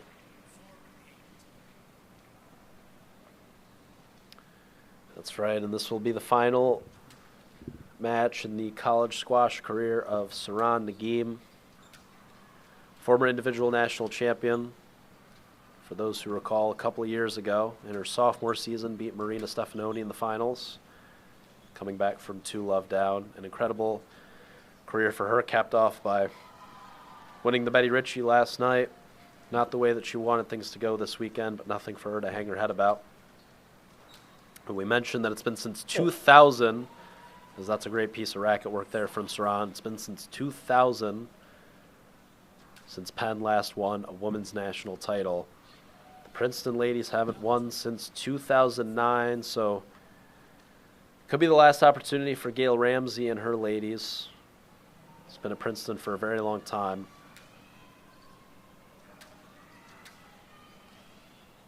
Really looking forward to that women's final here at Spectre tomorrow. Yeah, I'm looking forward to them both. I think they're both going to be incredibly close.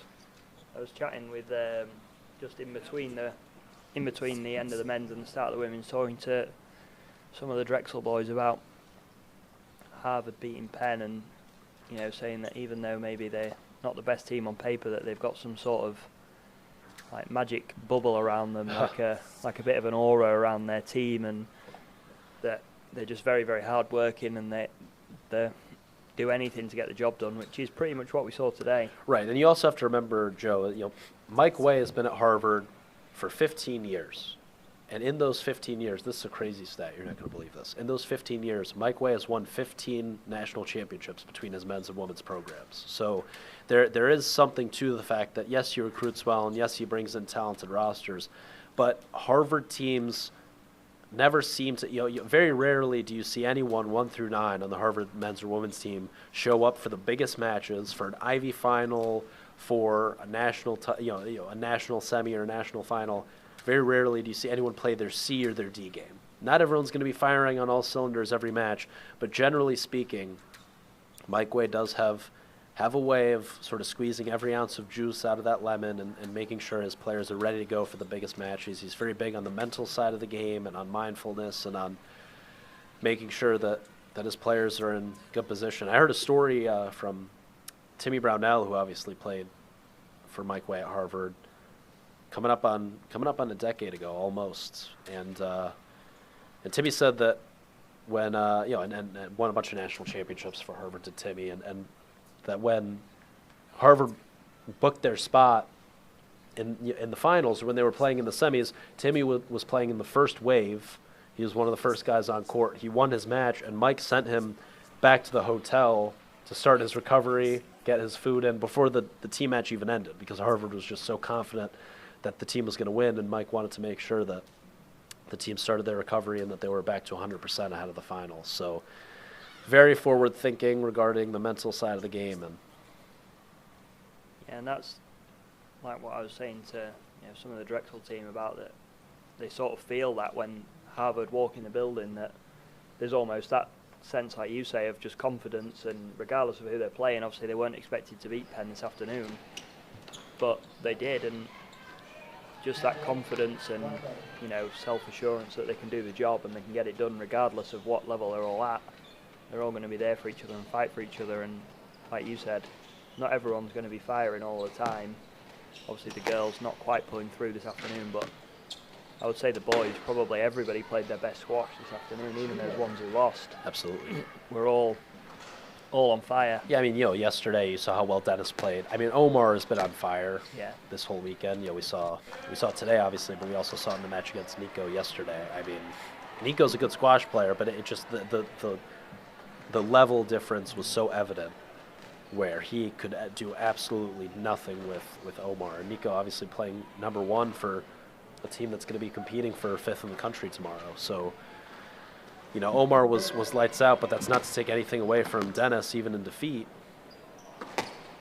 And then you look at the guys that won, Costales playing lights out, even though he lost, and putting up a good fight against Solomon. So the top 2 went the way of Penn, but up and down the lineup in terms of the depth, in terms of the bottom guys, they really fought and got the job done. And it was a very impressive effort, top to bottom, for Harvard. Very, very impressive. Obviously, Capella, obviously, who lost to Darnell twice this year, avenging that loss, those losses. That's the mental side of the game as well, isn't it? Like, a lot of players would go into those matches and be conscious of previous results and how things went last time they played. Obviously, Christian was also 2-love down in that match and then managed to find a way to get there, and that mental toughness, that strength and just sort of desire to get better and avenge that result is very, very impressive all across the board.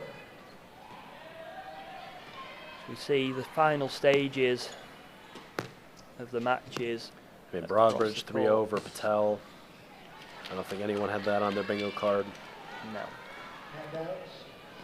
Obviously, Broadbridge a very, very good squash player. They're not taking anything away. I thought Zane maybe would put up a little bit more of a fight, but you know, sometimes again on the day, just not quite there. Obviously, a lot of them did have tough matches yesterday as well, the Penn boys, which may have played a role in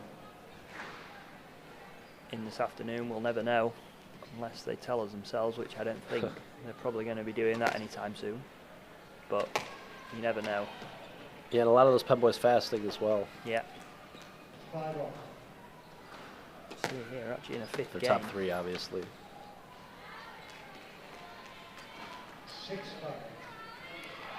Still remember last year in the semis, Solomon coming back from 2-1, 10-4 down against Chua on fast. Yeah, that was insane. Pretty spectacular stuff. 7-5. And everything is over. Princeton v Harvard, just Saran and Emma finishing up. I'm guessing they're probably going to play a best of 3 now, and then the number 7s here have just finished their first game, and then this is into the 5th game what we're watching here. So all but over here at the centre. 8-5. And then looking forward to tomorrow's women's final, Jackson, who's sort of in the individual sort of, you know, standings. Who are you looking forward to watching the most?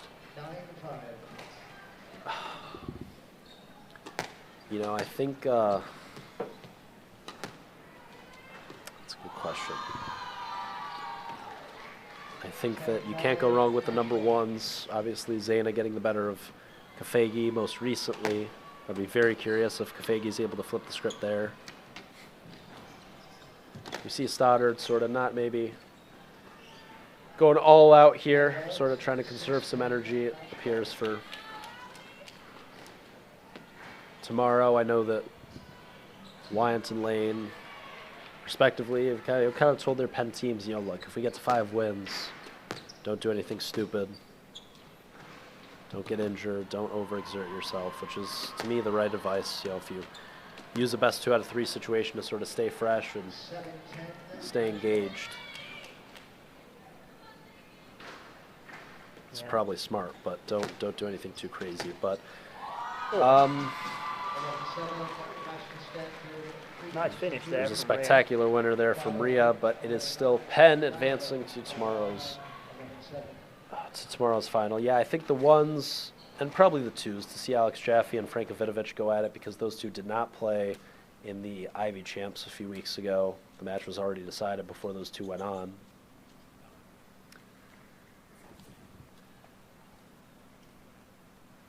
Yeah, I think the 1s and the 2s. Stoddard versus Jaffe, those 2, both Philly natives and both grew up training with one another, so it'd be interesting to see them go at it as well. Yeah, I must admit, I'm looking forward to see a little bit further down Hermione and Savannah.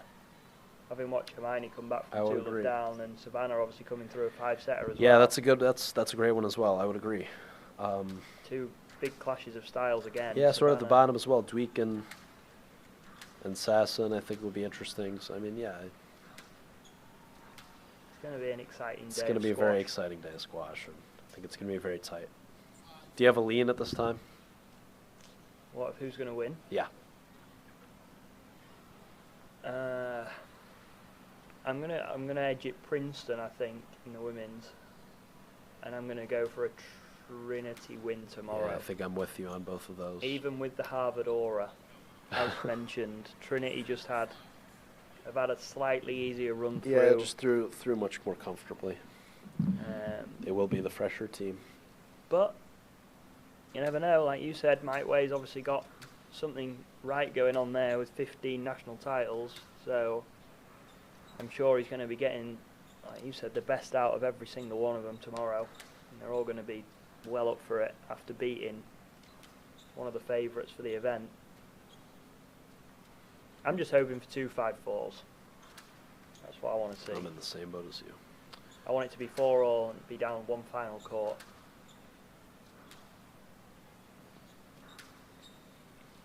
And then see who takes it home.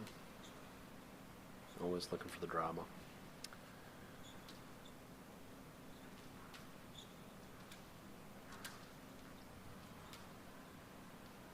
I'm assuming they're playing best of 3. I'd be very surprised if these two are playing Yeah, I hope so. best of 5. For Trauber's sake, I would hope so. Yeah, there's no need to carry it on. And same here, I'm guessing.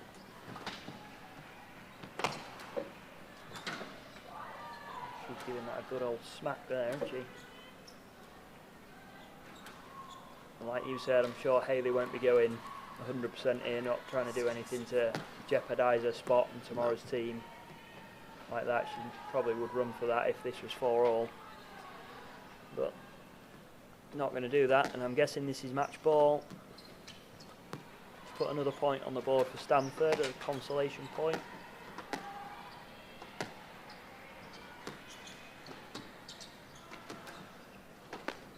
Yeah, and that will be that.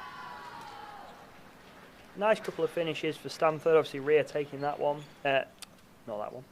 The one earlier as well.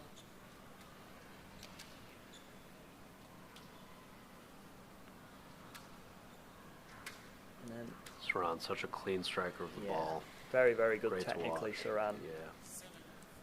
He worked a lot with Josh Taylor over in Washington. Another very successful England junior that has made their way over to the States. Seeing that more and more now, players from different countries making their way over to the States, ever improving the quality of squash here, which is obviously only a good thing. Got players from all over the world competing in the US, the home of US squash. And tomorrow, even though it's finals day, there's plenty of consolation draws going on, which if you want to come down and watch at the Spectre Centre, feel free. You can obviously watch it on YouTube as well. We've got plenty of matches going on at 10:30 and 3 o'clock. Yeah, we'll have the finals, and then we'll have the fifth place matchups. So it's going to be on the women's side, Virginia versus Drexel. And, or excuse me, no. Virginia versus Trinity. Sorry. Yeah. And on the men's side, it will be Drexel versus, not Columbia, they beat Columbia today, versus Princeton. Yeah, Drexel versus Princeton. Which, they'll be very good matches to watch yeah, I as think well. those will be interesting, actually. Drexel versus Princeton. Last year was a bit of a... Really They tight. played last year, I think, in the quarter-final, Drexel and Princeton, and it was a bit of a blowout. They had... Obviously, Nico was out injured. Charlie got injured Right. on the day. Bastawi right. was injured, I think. There was like... The crutch was going. to Yeah, Charlie. three or four injuries. Yeah, that- Princeton also a bit stronger last year than this year. And Yeah. Drexel Interesting. definitely stronger this year than last year. So Guessing this will probably one of... Meet in the If they middle. finish 5th or even 6th, this will be one of the highest finishes in a while. I'm Drexel, their guessing. highest finish in program history was 5th when they had Matthias. I think they finished 5th once. So They could- I know this year they really wanted top 4, but top 5 was not a bad consolation. And they've had some good results this season. They went 5-4 with Trinity, didn't they? Even though they didn't Yeah, win. and Bastawi was up there in the 5th game against CERN. He was up 8-3, I think. Yeah, they've got all the pieces of a winning team. It's just putting it together. Obviously, they're going to Yeah. lose a few, aren't they? Now. Yeah, I talked to Nico for a little while yesterday, and it's tough because you don't want that there are no moral victories because but like this is a team that's been so close so many times. Where 2 years ago in the national quarters, they lost 5-4 to Trinity, in what was I think the number 2 versus number 7, and that would have been a huge upset for Drexel then, and this year having a similar result. And they've had a couple more of those along the way, just brutal 5-4 losses. And, at a certain point, It's got to break at some point. yeah, hasn't you it? just gotta, you kind of get tired of the moral victories, and you eventually just want to. You kind of just get sick of it. You want to get that win. You want to get over the hump, but it's easier said than done. So. But they are going to lose Nico this year. They're going to lose Yuri this year. That's right. So. Guido's coming back. I think so. Yeah. So they are keeping a few, but they're losing. Obviously, Nico #1, maybe even Bastauti as well. We'll have to fact check that quickly. But they are losing a couple on the men's side and the women's side as well. Women did come through. In fact, they've just finished their last match. They came through 7-2 against Dartmouth. Virginia 6-3 against Cornell. Tough 7-2 against Amherst. Yale lost 9-love to Trinity in the women's consolation. That's a bit of a drub in there. See Saran looking to close this out to finish off the afternoon of squash. Oh, they're going to play 5 games. Great news. No, I think that's going to be it. Did they not shake hands? They didn't shake hands. No, I'm sure that's going to be it. I would be shocked if we're not done.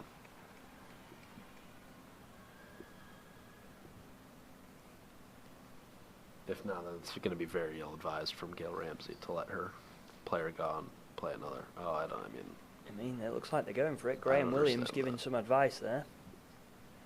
I'm sure Saran would rather just get off now. And Emma. You've got a big match tomorrow. You've got a final tomorrow. You don't need to play this. Yeah, and also you have to remember, Emma's playing in the last shift today, but the order changes every day during Nationals weekend. So Emma could be on first tomorrow. I would have to look at the order where the number 3s are slotting in, but she could be playing in potentially 21 hours or so to go out and play a 5-gamer. I don't understand that at all. As much as this might only be an extra 20 minutes, that's 20 minutes that you could be stretching, showering, cooling down, getting something to eat. 20 minutes that you're not putting extra lactic acid in your legs. You just don't necessarily need it. Saran doesn't need to play it. I know it's her last match, but there's no real reason for her or Harvard to carry this on any longer than it needs to be.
So as we are underway here in game number 4 between Saran Nagim and Emma Trauber, the final college squash match in the storied career of Saran Nagim, Joe and I will leave you guys as our finalists are set for tomorrow. On the men's side, it's going to be the number 1 ranked 19-0 Trinity Bantams taking on the number 3 team with an upset on their mind. It's going to be the Harvard Crimson, a rematch of the national championship finals 3 years back. And on the women's side, the Princeton Tigers seeking their first women's national title since 2009. The Penn Ladies seeking their first national title since 2000. The first under Mr. Jack Wyatt in the historic tenure that he's had at Penn. Looking forward to it. My main man, Mr. Joe Robinson, will be on the call alongside myself. As always. Tomorrow morning at 10:30 for the men. Tomorrow afternoon at 3 p.m. for the ladies. So please join us then. And please feel free to continue watching Saran and Emma here on the Roberts Family Court at the Arlen Specter U.S. Squash Center. For Joe Robinson, my name is Jackson Bragman. Thank you guys for watching College Squash Semifinals Day here at Specter. We'll see you tomorrow for the finals.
Yes, but the ball is too high for safety.